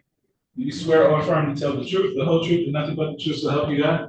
I do. Thank you, sir. Please have a seat in the witness box next to me.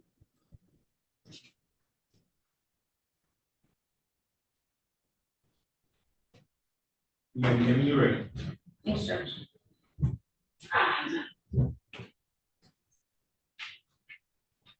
afternoon. Could you please state your name for the record again?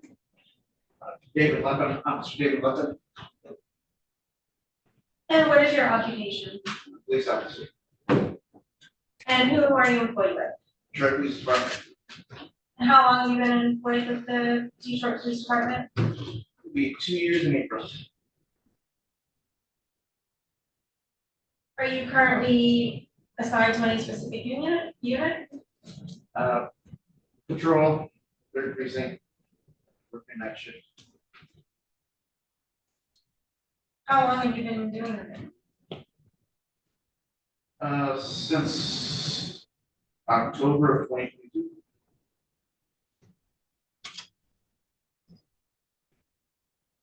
So what are your duties on patrol? What do you normally do?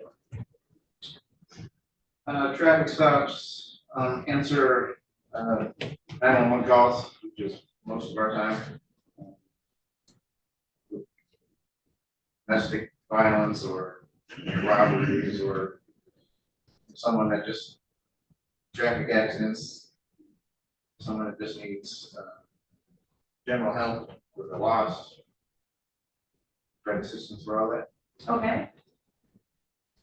So I'm gonna take you back to October 22nd, 2023. Were you working that day? So it was. And were you involved in an investigation regarding Joshua Fondren? So it was.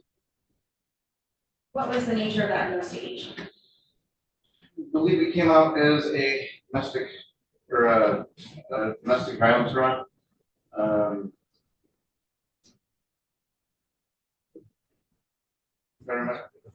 Can't remember what the computer said when we got run. I believe came across as a boyfriend assaulting the girlfriend with a taser. Okay. And what was your role in that investigation? I was myself and my partner, sales were responsible for the responding unit for that run. I was the jump seat person, which means I did most of the report writing for our runs that day. However, I was working a double shift that day, so I think my partner did most of the questioning, just because I was running out of gas. Okay. Do you see Mr. Fondren in the courtroom today? Seated right there, ma'am. Could you describe the clothes he's wearing? Got a black and gray hoodie. Your Honor, may the record reflect that the witness has identified the defendant? So noted. Did you have contact with Mr. Fondren during this investigation? I did. What kind of contact was made? He was walking from behind the building, and the victim described him. So my partner stopped him, detained him, patted him down, and handcuffed him. And I stood with him next to our scout car when my partner spoke with the victim. And at some point, I asked Mr. Fondren if he wanted to sit inside the car because it was pretty chilly that day. It was cold and shivering. I was too, to be honest. And he said yes, and so I put him in our scout car at that point. Did you search him at any time? My partner patted him down, searched him, but when I was putting him in the vehicle, I noticed that in the front pocket of his hoodie, there was a bulge. And so I checked that bulge because there shouldn't have been anything there if my partner searched him, and there was a flashlight, a stun gun, and on it. Okay, so a taser. Taser, yes. What color, do you remember what color it was? It was black. So were you present? Did you interview anyone? I did speak with the victim, I took down her contact information, and I did hear her story. I did speak with Mr. Fondren as well. Okay. So when you spoke to the victim, Do you recall where she said the location was of this incident happened?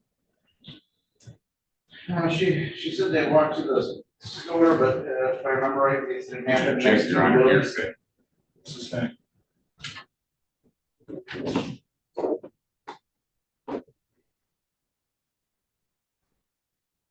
And I'm sorry, when you said you interviewed Mr. Fondren? Or did you say you did not? I spoke to Mr. Fondren. Okay. Did you transport Mr. Fondren anywhere? We did transport Mr. Fondren to Procedural Hospital. Yeah. Why was he transported to the hospital? He talked about wanting to kill himself, which at that point we bring someone to the hospital to get medically cleared by a doctor and a psychologist, just to make sure that they're healthy and not going to try to hurt themselves before we bring them to the treatment detention center. And did you assist in the investigation in any other matter? No, that was the extent of it. No further questions. Good afternoon, Officer Levin. Good afternoon. My name is Michael Lamb. I'm Mr. Fondren's attorney. I'm going to ask you just a few questions to clarify some of your testimony.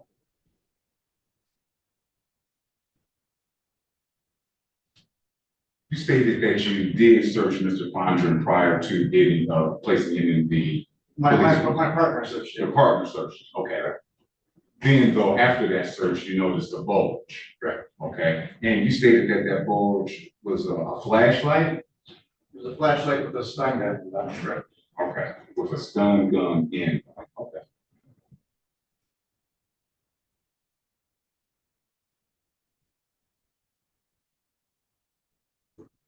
You stated though that you were called out to a potential domestic violence call, correct? Correct.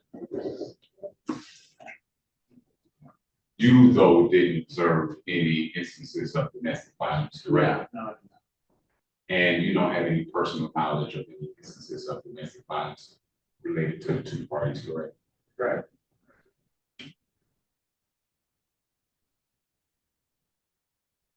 Yeah, but also you didn't witness any assault, correct? Correct. Did not witness any assault. And you have no personal knowledge of any assault that took place. Just what the victim and what he told me. And when you spoke to Mr. Fondren, he denied having assaulted Ms. Myers, correct? Correct.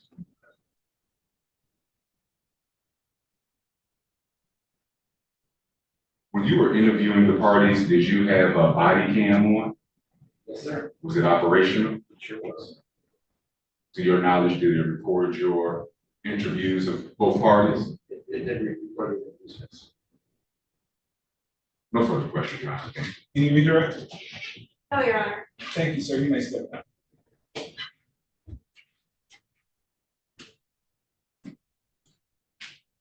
Sorry, sir, do you want to stay here? Do I go back out? You can go back out. Thank you very much.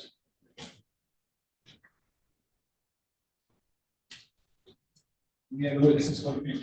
Yes, Your Honor, the people would call Officer Buchanan.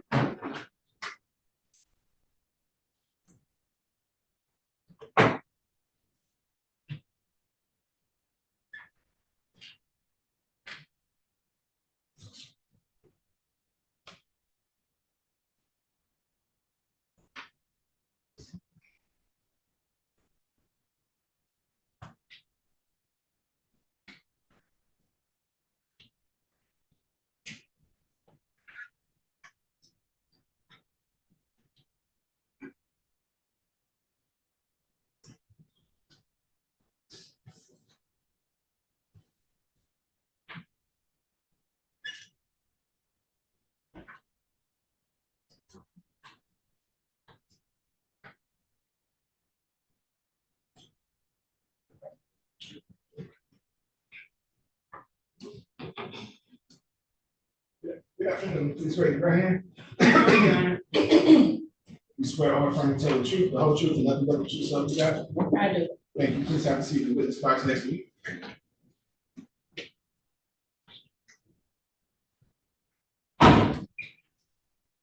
You may begin when you're ready. Thanks, Judge. Could you please state your name again for the record? Demetrius Griffin, police officer. And what police department do you work for? Detroit Police Department. And how long have you been employed with Detroit Police Department? 6 years. Your Honor, I'm sorry to interrupt, but I don't see Ms. Buchanan on my witness list.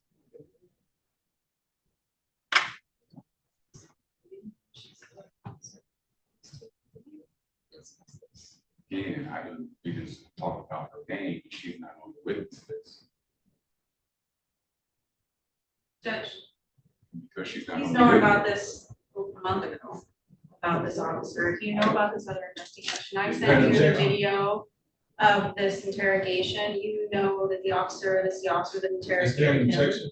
There is an objection. You can't tell me that I know with all due respect. I'm objecting to her testifying because she is not on the witness list.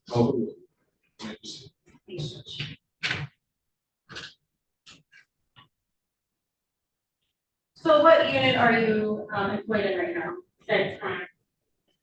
And how long have you been employed in the sex crimes unit? For a little over a year now. And as an officer that works in the sex crimes unit, what are your duties? To investigate sex crimes.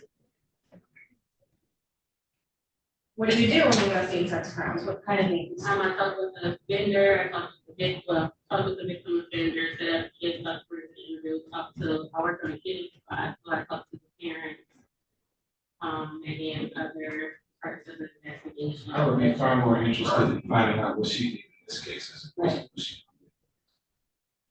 Thanks, Judge.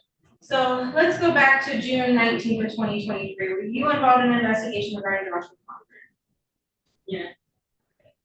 What was the nature of that investigation? It was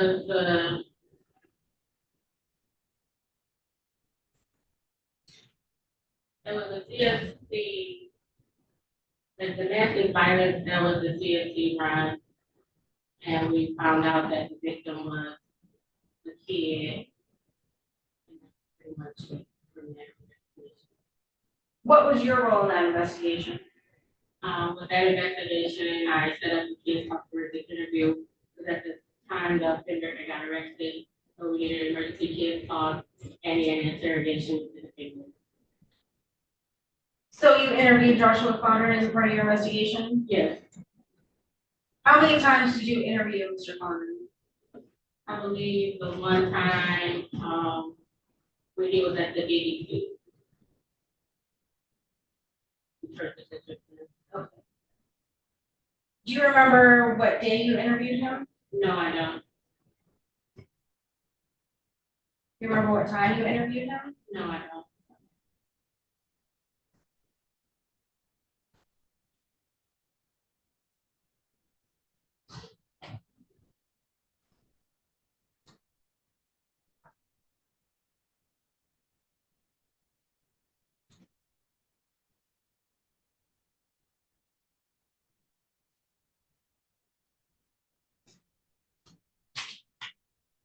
One moment, Your Honor.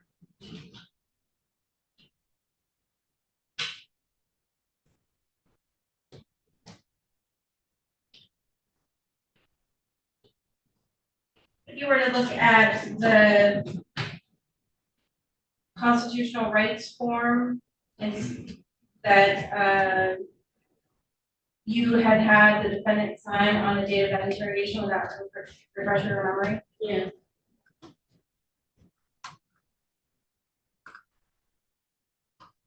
May I approach, Your Honor? May.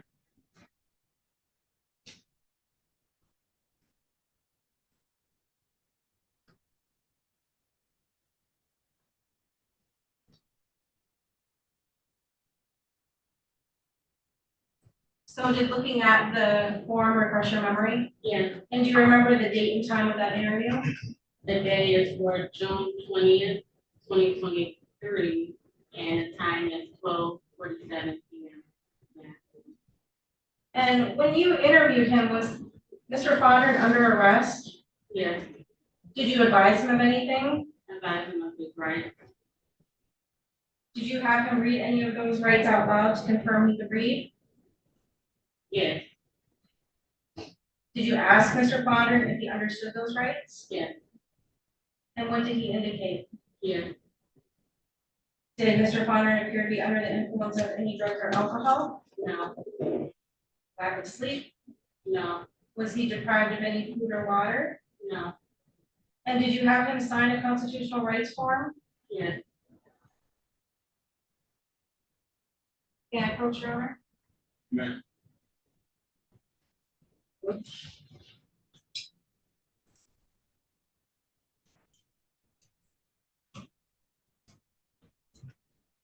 Do you recognize this form? Yes, What is that? constitutional right. Is that something that you normally have someone sign before you question them? Yes, And is that an accurate depiction of the form that Mr. Fondren signed that day? yes, Your Honor, I'd ask to admit publish the constitutional right forms. Any objection? No objection. Admitted?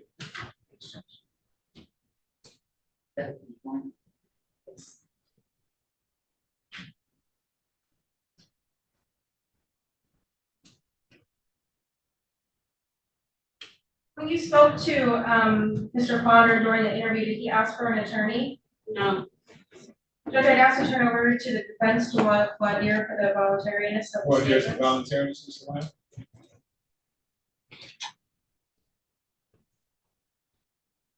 I don't have any questions, Your Honor.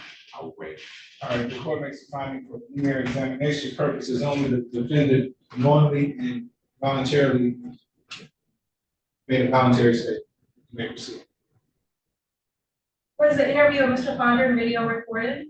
yes, And was that video provided to the Wayne County Prosecutor's Office? yes, Prior to providing that video to the Wayne County Prosecutor's Office, did you alter, delete, or edit any of the content of that video? no, Your Honor, I'd ask permission to play part of the video. Or, actually, I'm sorry, so I can ask her if it's a accurate depiction for that one. Okay. The screen.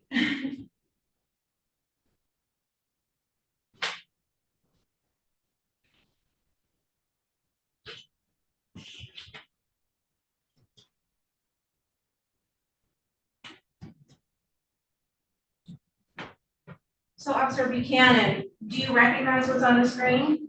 yes. And what is that?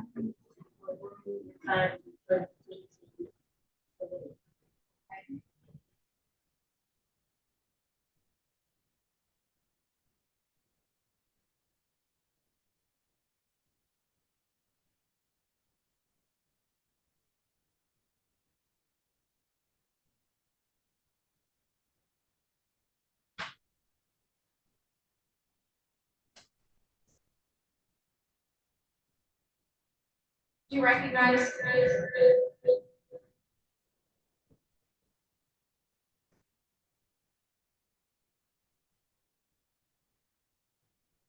Do you recognize who is in that screenshot? Yes. Yes.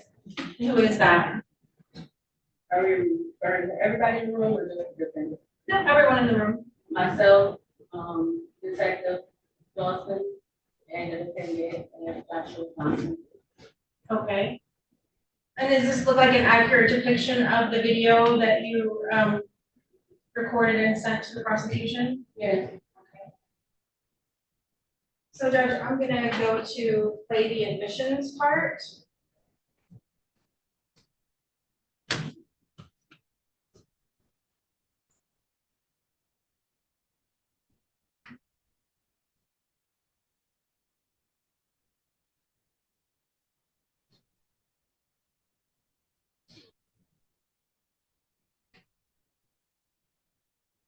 I've never done this before, Judge, so. I've shared the screen. Do I have to do anything else? Press play. Just press play. And I have to unmute my computer? No. So leave my computer muted. Yes. You may have to share audio. You see that?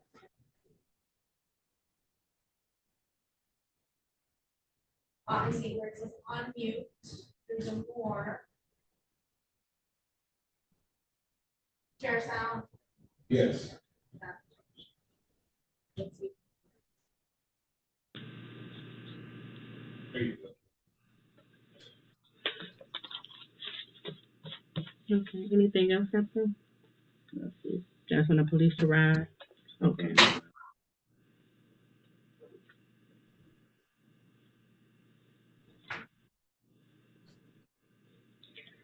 Who is she? She is the mother of the child of our child, Josiah. So, my baby mama. What's her name? Janella Ariana. Janella Ariana. Yvonne Myers. Janella or E-E-L. Ariana.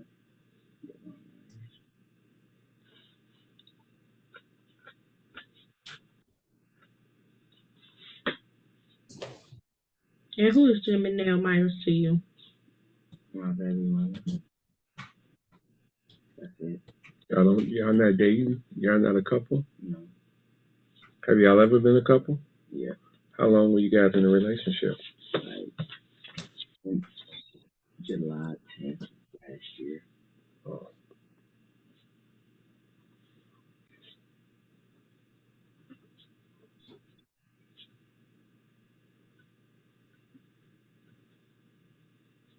All I've been doing throughout this whole relationship is actually just protecting myself for real. So how long were y'all in a relationship? About like 8 months to 11. You say since July 10th or what? 2022. Okay. 2023, yep, 2022. Okay. And how old is she?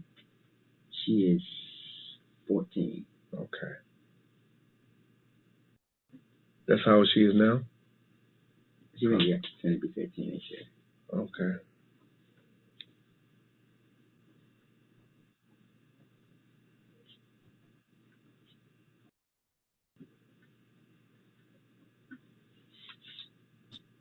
How old is the baby? 2 months. Okay. So he's a newbie. Yep. Big one. How old is Janelle? 14.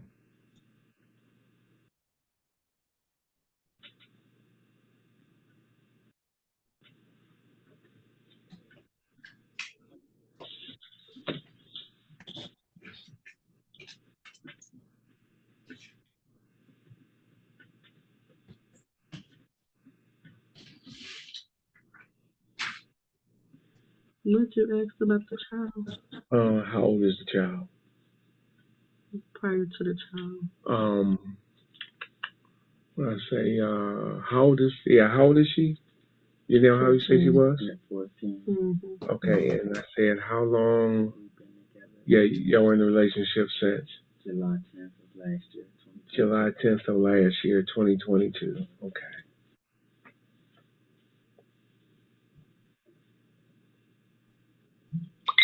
Where did you meet her at? Her birthday, when she told me she was 18. And then before I knew her age, she got pregnant. And then I found out her age. Oh. You say you met her on her birthday? Mm-hmm. Where was that at? On Windermere. Yep, on Windermere. I don't know the street exact because I didn't see the street, so it was dark. And when was that? July 4th. Of when? Last year. Oh, last year. Okay. That's how we met. Then I found her Cash App card because she said she lost it. Mm-hmm. Oh yeah, I got your Cash App card through Instagram. Whoop. And then that's when we got acquainted. We started dating. Okay. Wilderness. It's WILDERMERE.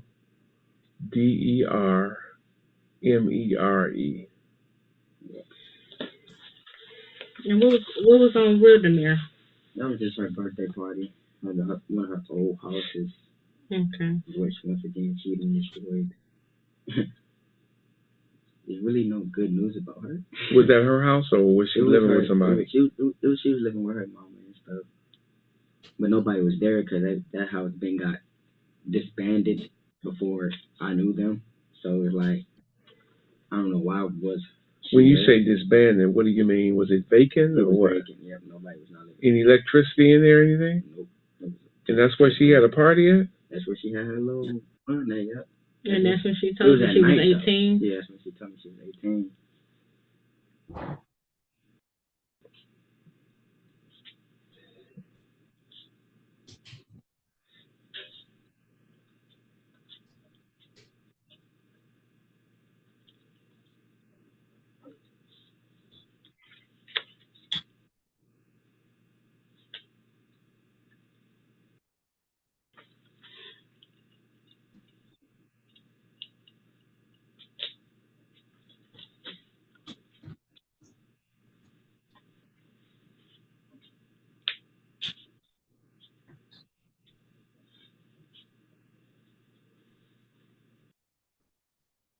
Do you and Janelle have a child in common?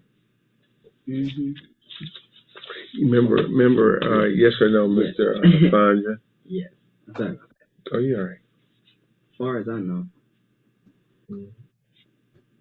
How many? Only one.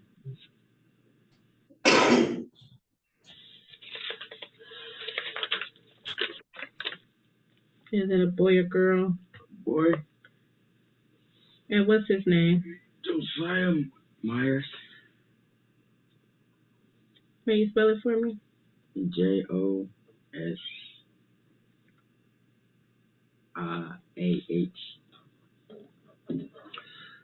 And what's his date of birth? April 15, 2023. Say Josiah, say Josaiah, but I could be wrong. Let's go.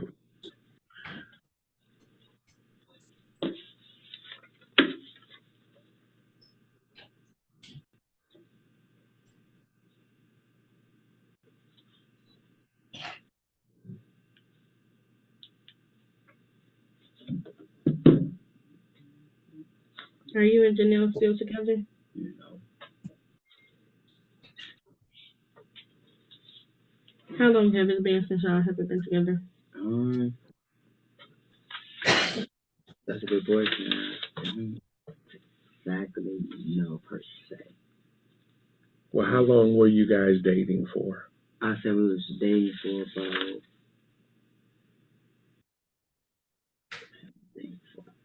Was it when you met her after her birthday, July 10th?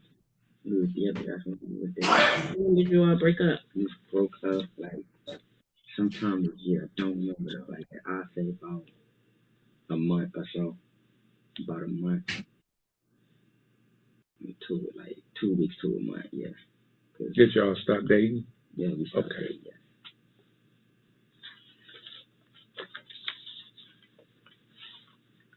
Well, I stopped messing with her because all she wanted to do was fight me. Other than that, we used to be together. When was the last time you guys were intimate with each other? 2 months ago, right before her period came back on. I don't know exactly. Sometime last month. Okay.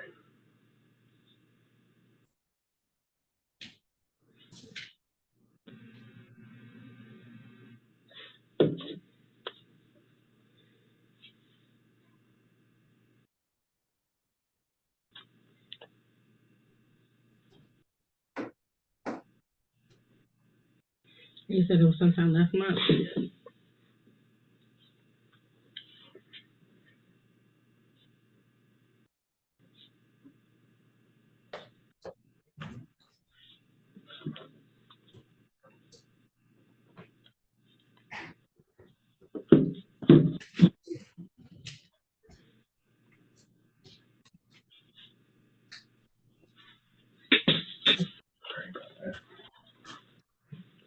Who all stay at the Spencer address?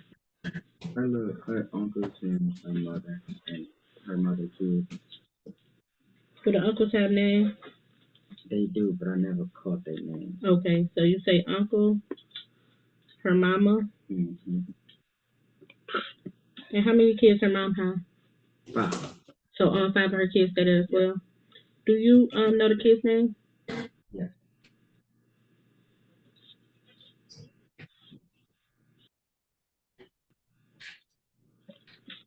And what's the kid's name?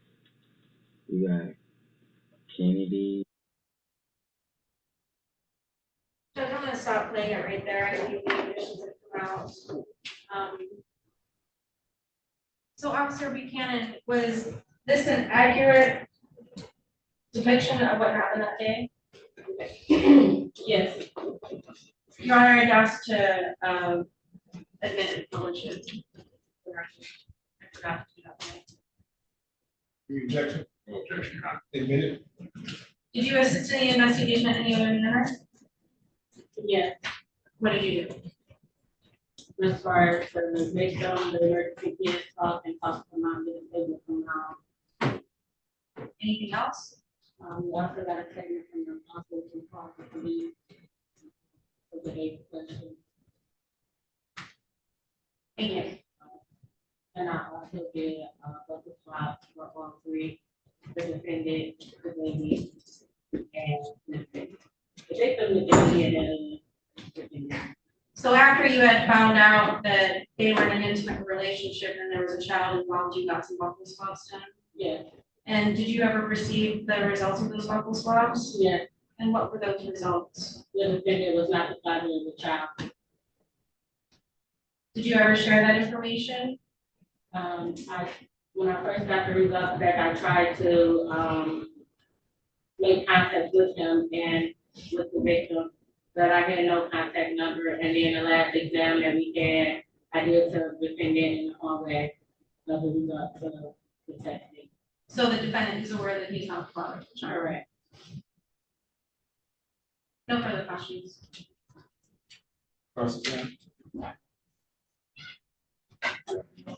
Yeah. So briefly, I'm going to ask you a few questions. You stated that during the pendency of your investigation that you obtained statements from mom, Yes, sir. and was that a written statement? Written. And was that statement provided to the prosecutor's office? Yes. And you also got a statement from the uncle? Yes. Is that a written statement as well? Yes. And was that statement provided to the prosecutor's office? Yes. Were those statements recorded? No. Video? No. So basically, you summarized the conversation in a written report, is that fair to say? I wrote down the questions that I asked and what she stated. Yeah. And that's true for both mom and uncle? My partner, if I believe correctly, the test the thoughts and took the written for the uncle. Thank you, no further questions, Your Honor. You need me direct? No, Your Honor. Thank you, you may step down.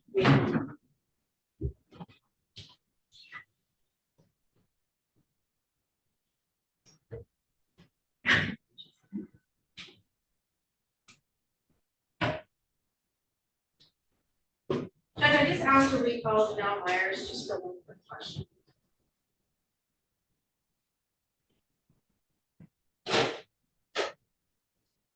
Do you still need this up?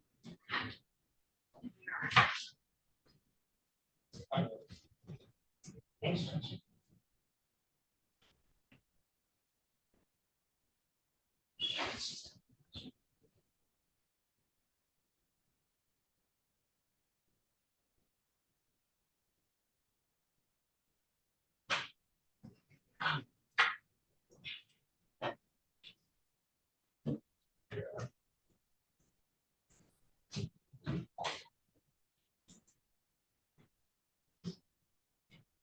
Let me remind you that you're still under oath, okay? Please keep your voice up and speak into the microphone. Have a seat.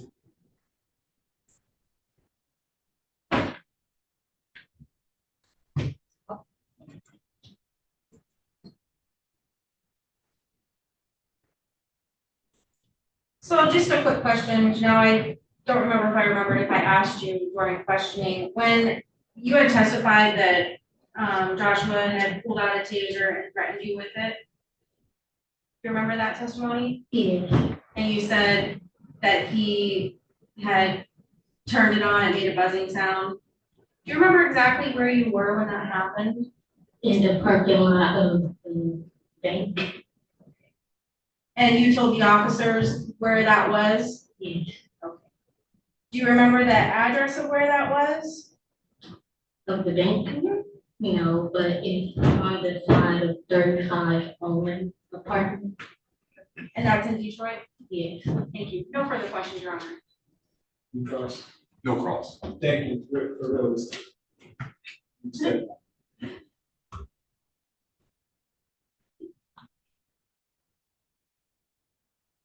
Any other witnesses on behalf of the people? None from the people, Your Honor. Any witnesses on behalf of the defendant? None, Your Honor.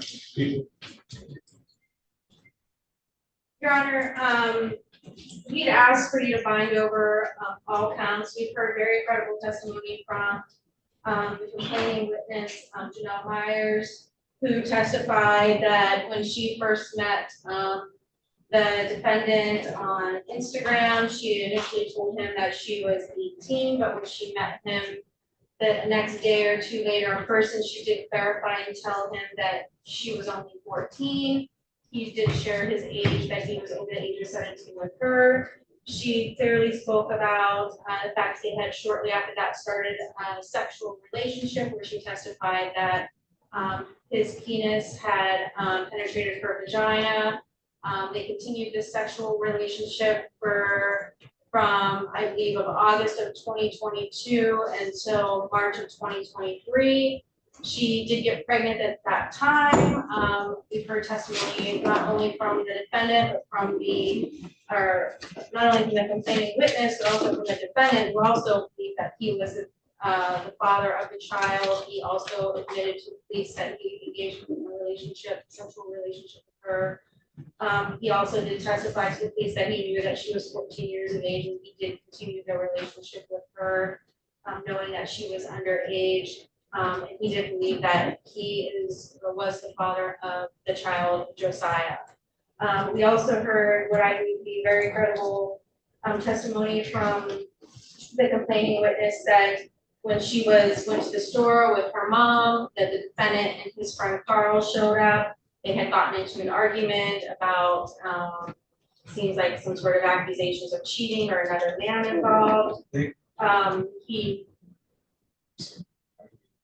What did I say? I said, you think?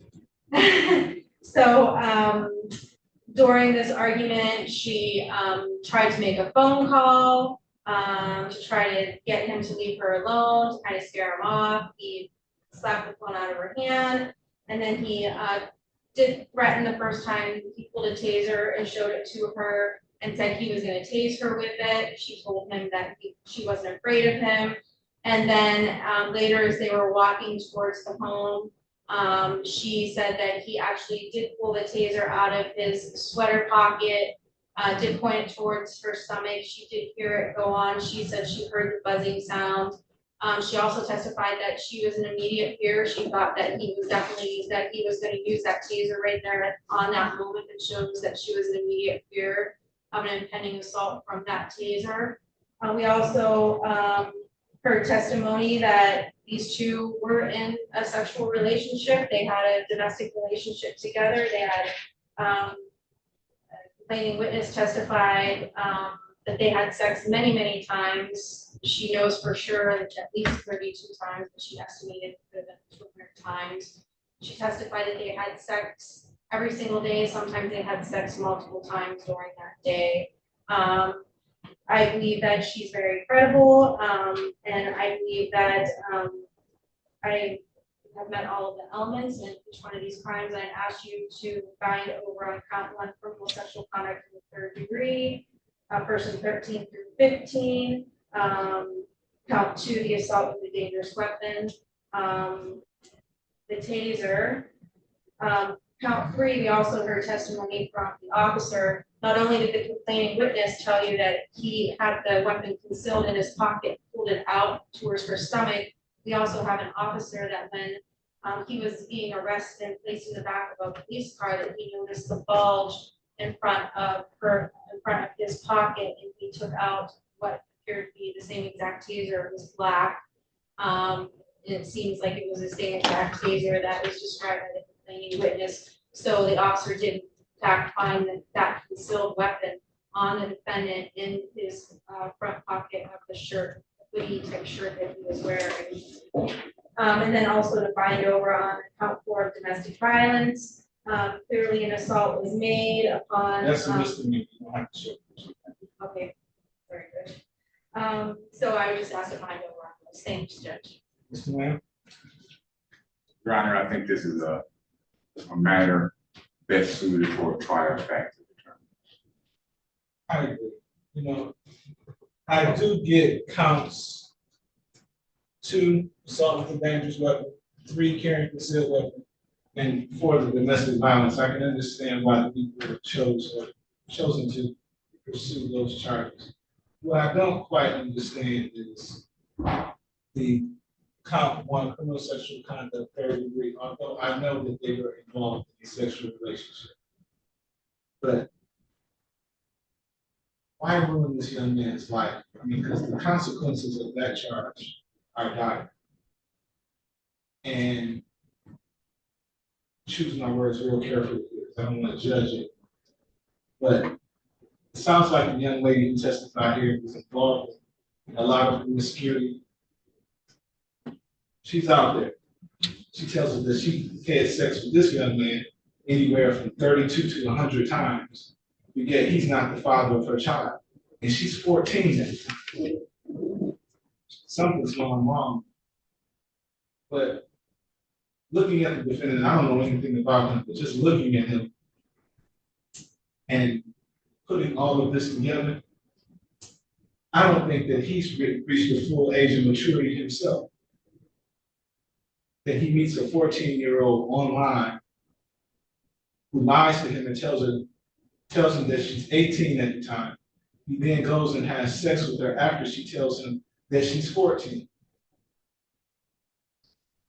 He doesn't look, but doesn't appear or sound to be a very mature young man himself. But again, the consequences here are very serious. And I think the people have met their burden, probable cause as it relates to count 1, 2. But what is it we're trying to achieve here? This isn't some dirty old man who's taking advantage of a young girl. She knew full well what she was doing. Each and every time, and with multiple people. So what is the goal? What are we trying to object? I mean, what's the objective here? I understand that she has not reached the age of consent. The law says that she doesn't have the capacity to consent to a sexual relationship. That's I submit to you that I don't think he does either. I don't know him, but I wouldn't be surprised. He doesn't appear to be very mature himself, especially mature enough to take advantage of a 14-year-old. I just don't see that here, based on what I heard, that he took advantage of it. Well, Judge, I mean, legally speaking, you know. I mean, legally speaking, you're there. He should have not had sex with her when he found out. I agree. He's a 21, 22-year-old man who, when he found out that she was 21. She was 14, so he's 7 years old. She's 18 today. He should So have he's never. what, 24, 25 now. Right. So he should have, when he found out her age, I mean, someone who's 21 should be responsible, should know the difference between right and wrong. They should know at that age that it is wrong for them to have sex with a 14-year-old girl. I mean, he's at that age, he's allowed to drive a car. How old is the father of this child? We don't know who the father is. I don't know. So we should be trying to find out. But anyway. So, you know, I'm gonna get off my soapbox now. Well, I'll just say it this way, Judge. I have listened to your concerns, and when we go further with this case and we get into plea negotiations, I will definitely take every point you've made into consideration. That's why I made the record that I made, because I want you guys to consider that. I mean, it definitely, those are all of the factors that we would look at in negotiating the offer. You know, we're not blind to the same factors you are in this case, Judge. Let's just put it that way. Okay, very good. Thank you. That makes me feel good. The court, after hearing the testimony of the people's witnesses, is satisfied that people have met their burden of probable cause as it relates to the charges contained in the complaint warrant Court finds those charges were committed in the city of Detroit. The court finds probable cause to believe this defendant committed. Defendant will be bound over to Wayne County Third Circuit Court Criminal Division for further proceedings. This arraignment on the information, date and time will be December 22nd, 2023 at 9:00 a.m. Bond will be continued. Thank you. Judge, I just have one more thing. So the defendant has been having contact with the complaining witness that she doesn't want. And so I just wanted to bring the court's attention. You just can't stop making bad decisions, can you? You're gonna find yourself sitting in jail, sir. Because when you contact her, guess what? She's telling. And you're not supposed to have any contact with her. No contact means exactly that. No contact whatsoever. You're not doing yourself any favors. You're not going to change her mind. Stop contacting her. Period. And Judge, I'd just like to say, I know that, and the defense attorney and I have talked about this, that, you know, he's not the father of the child, and I know that was a big blow for him, because he'd been gone for a long time. Did you establish a relationship with the child? Yes, I actually did. I know a lot of things she was saying was not the truth exactly, because. Don't talk about your case. That's your lawyer with that. So what I wanted to say was, Judge, I know that this is a big blow for him, that he's not the father of that kid, that he did establish a relationship and he did believe he was the father of the kid. And I think a lot of the contact that's been going on is, you know, getting in touch with her, saying it's his kid, the kid doesn't belong with her, those types of things.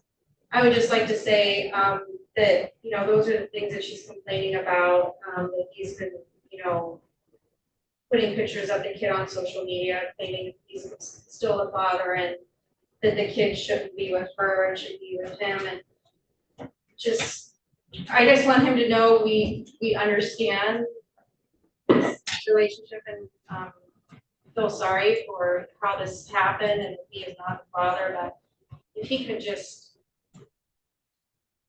not harass, I want to say harass, the contact and complaining with this and No, again, no contact means no contact. Understand this, sir. This is a saying we used to have back when I was in college. Our Black Students Association used to have a banner that read, "The decisions we make now will determine our future." Decisions that you make now will determine your future. May determine if you go to jail or not. If you want to go to jail, have you been in jail? You haven't been in 36 District Court? I mean, Wayne County Jail? Oh, yes. Did you like it there? Do you want to go back? Keep it up. That's what's going to happen. You understand? No contact. Leave her alone. Leave the child alone. The child isn't even yours. Okay? All right, continue. Thank you. And I'm sorry, Judge, it was 9 a.m. on the 22nd of December? Yes. Thank you, Judge. All right, Your Honor. And actually, just say thank you for placing those things on the record. Please note that it is my intent to use those very points as it relates to settlement negotiations. Thank you. Okay.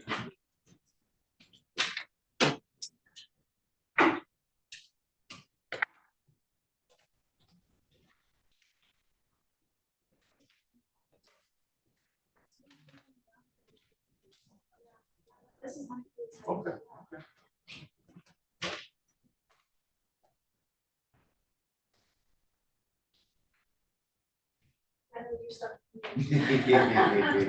That's a good thing. Mr. Lamb, let him know that that's a blessing. He dodged the bullet. I'm going to let him know, sir. He dodged the bullet. I absolutely know that. He could have been remanded into custody. I understand.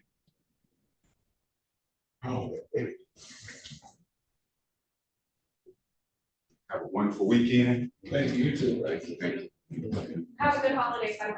Yes, thank you. No, we're gonna see each other the 22nd. Oh, yeah, that's Although, right. I anticipate that they're going to adjourn that day because that's the Friday before. Yeah, I don't think the court's gonna be open, so. Is it? That's the Friday. They have the Friday is shut down. Oh, okay. You probably need to change that date. I don't know. I think the arenas may still be open. I don't know, Judge. Do you want to change it to be sure or not? Because I'm working on prosecutor on duty, so I gotta work that day anyways. All right. We'll work it out. All right, sounds good.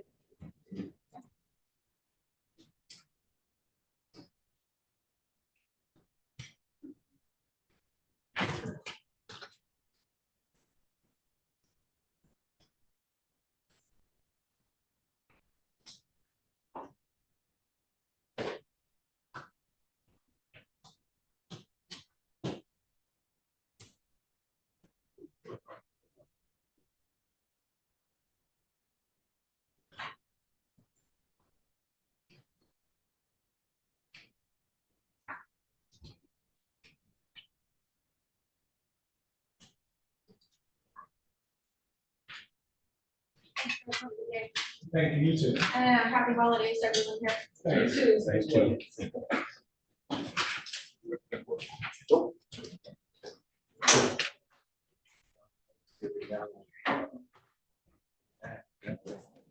Thank you. Well, that concludes the docket for today, folks. Hope to see you Monday, same bad station, same bad time. Have a good weekend. That's the Lord. Have a good weekend. Thank you, you too, guys. Appreciate you. Yes. I know. I think he operates on a kid level. Yeah. Yeah. There's no match for Tillman in the world.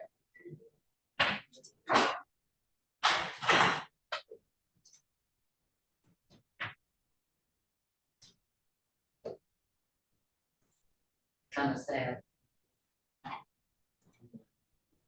She has a baby by somebody else, After she's and the mother met the kid. she's going to town on him, and he just know he was fine. A kid having a kid.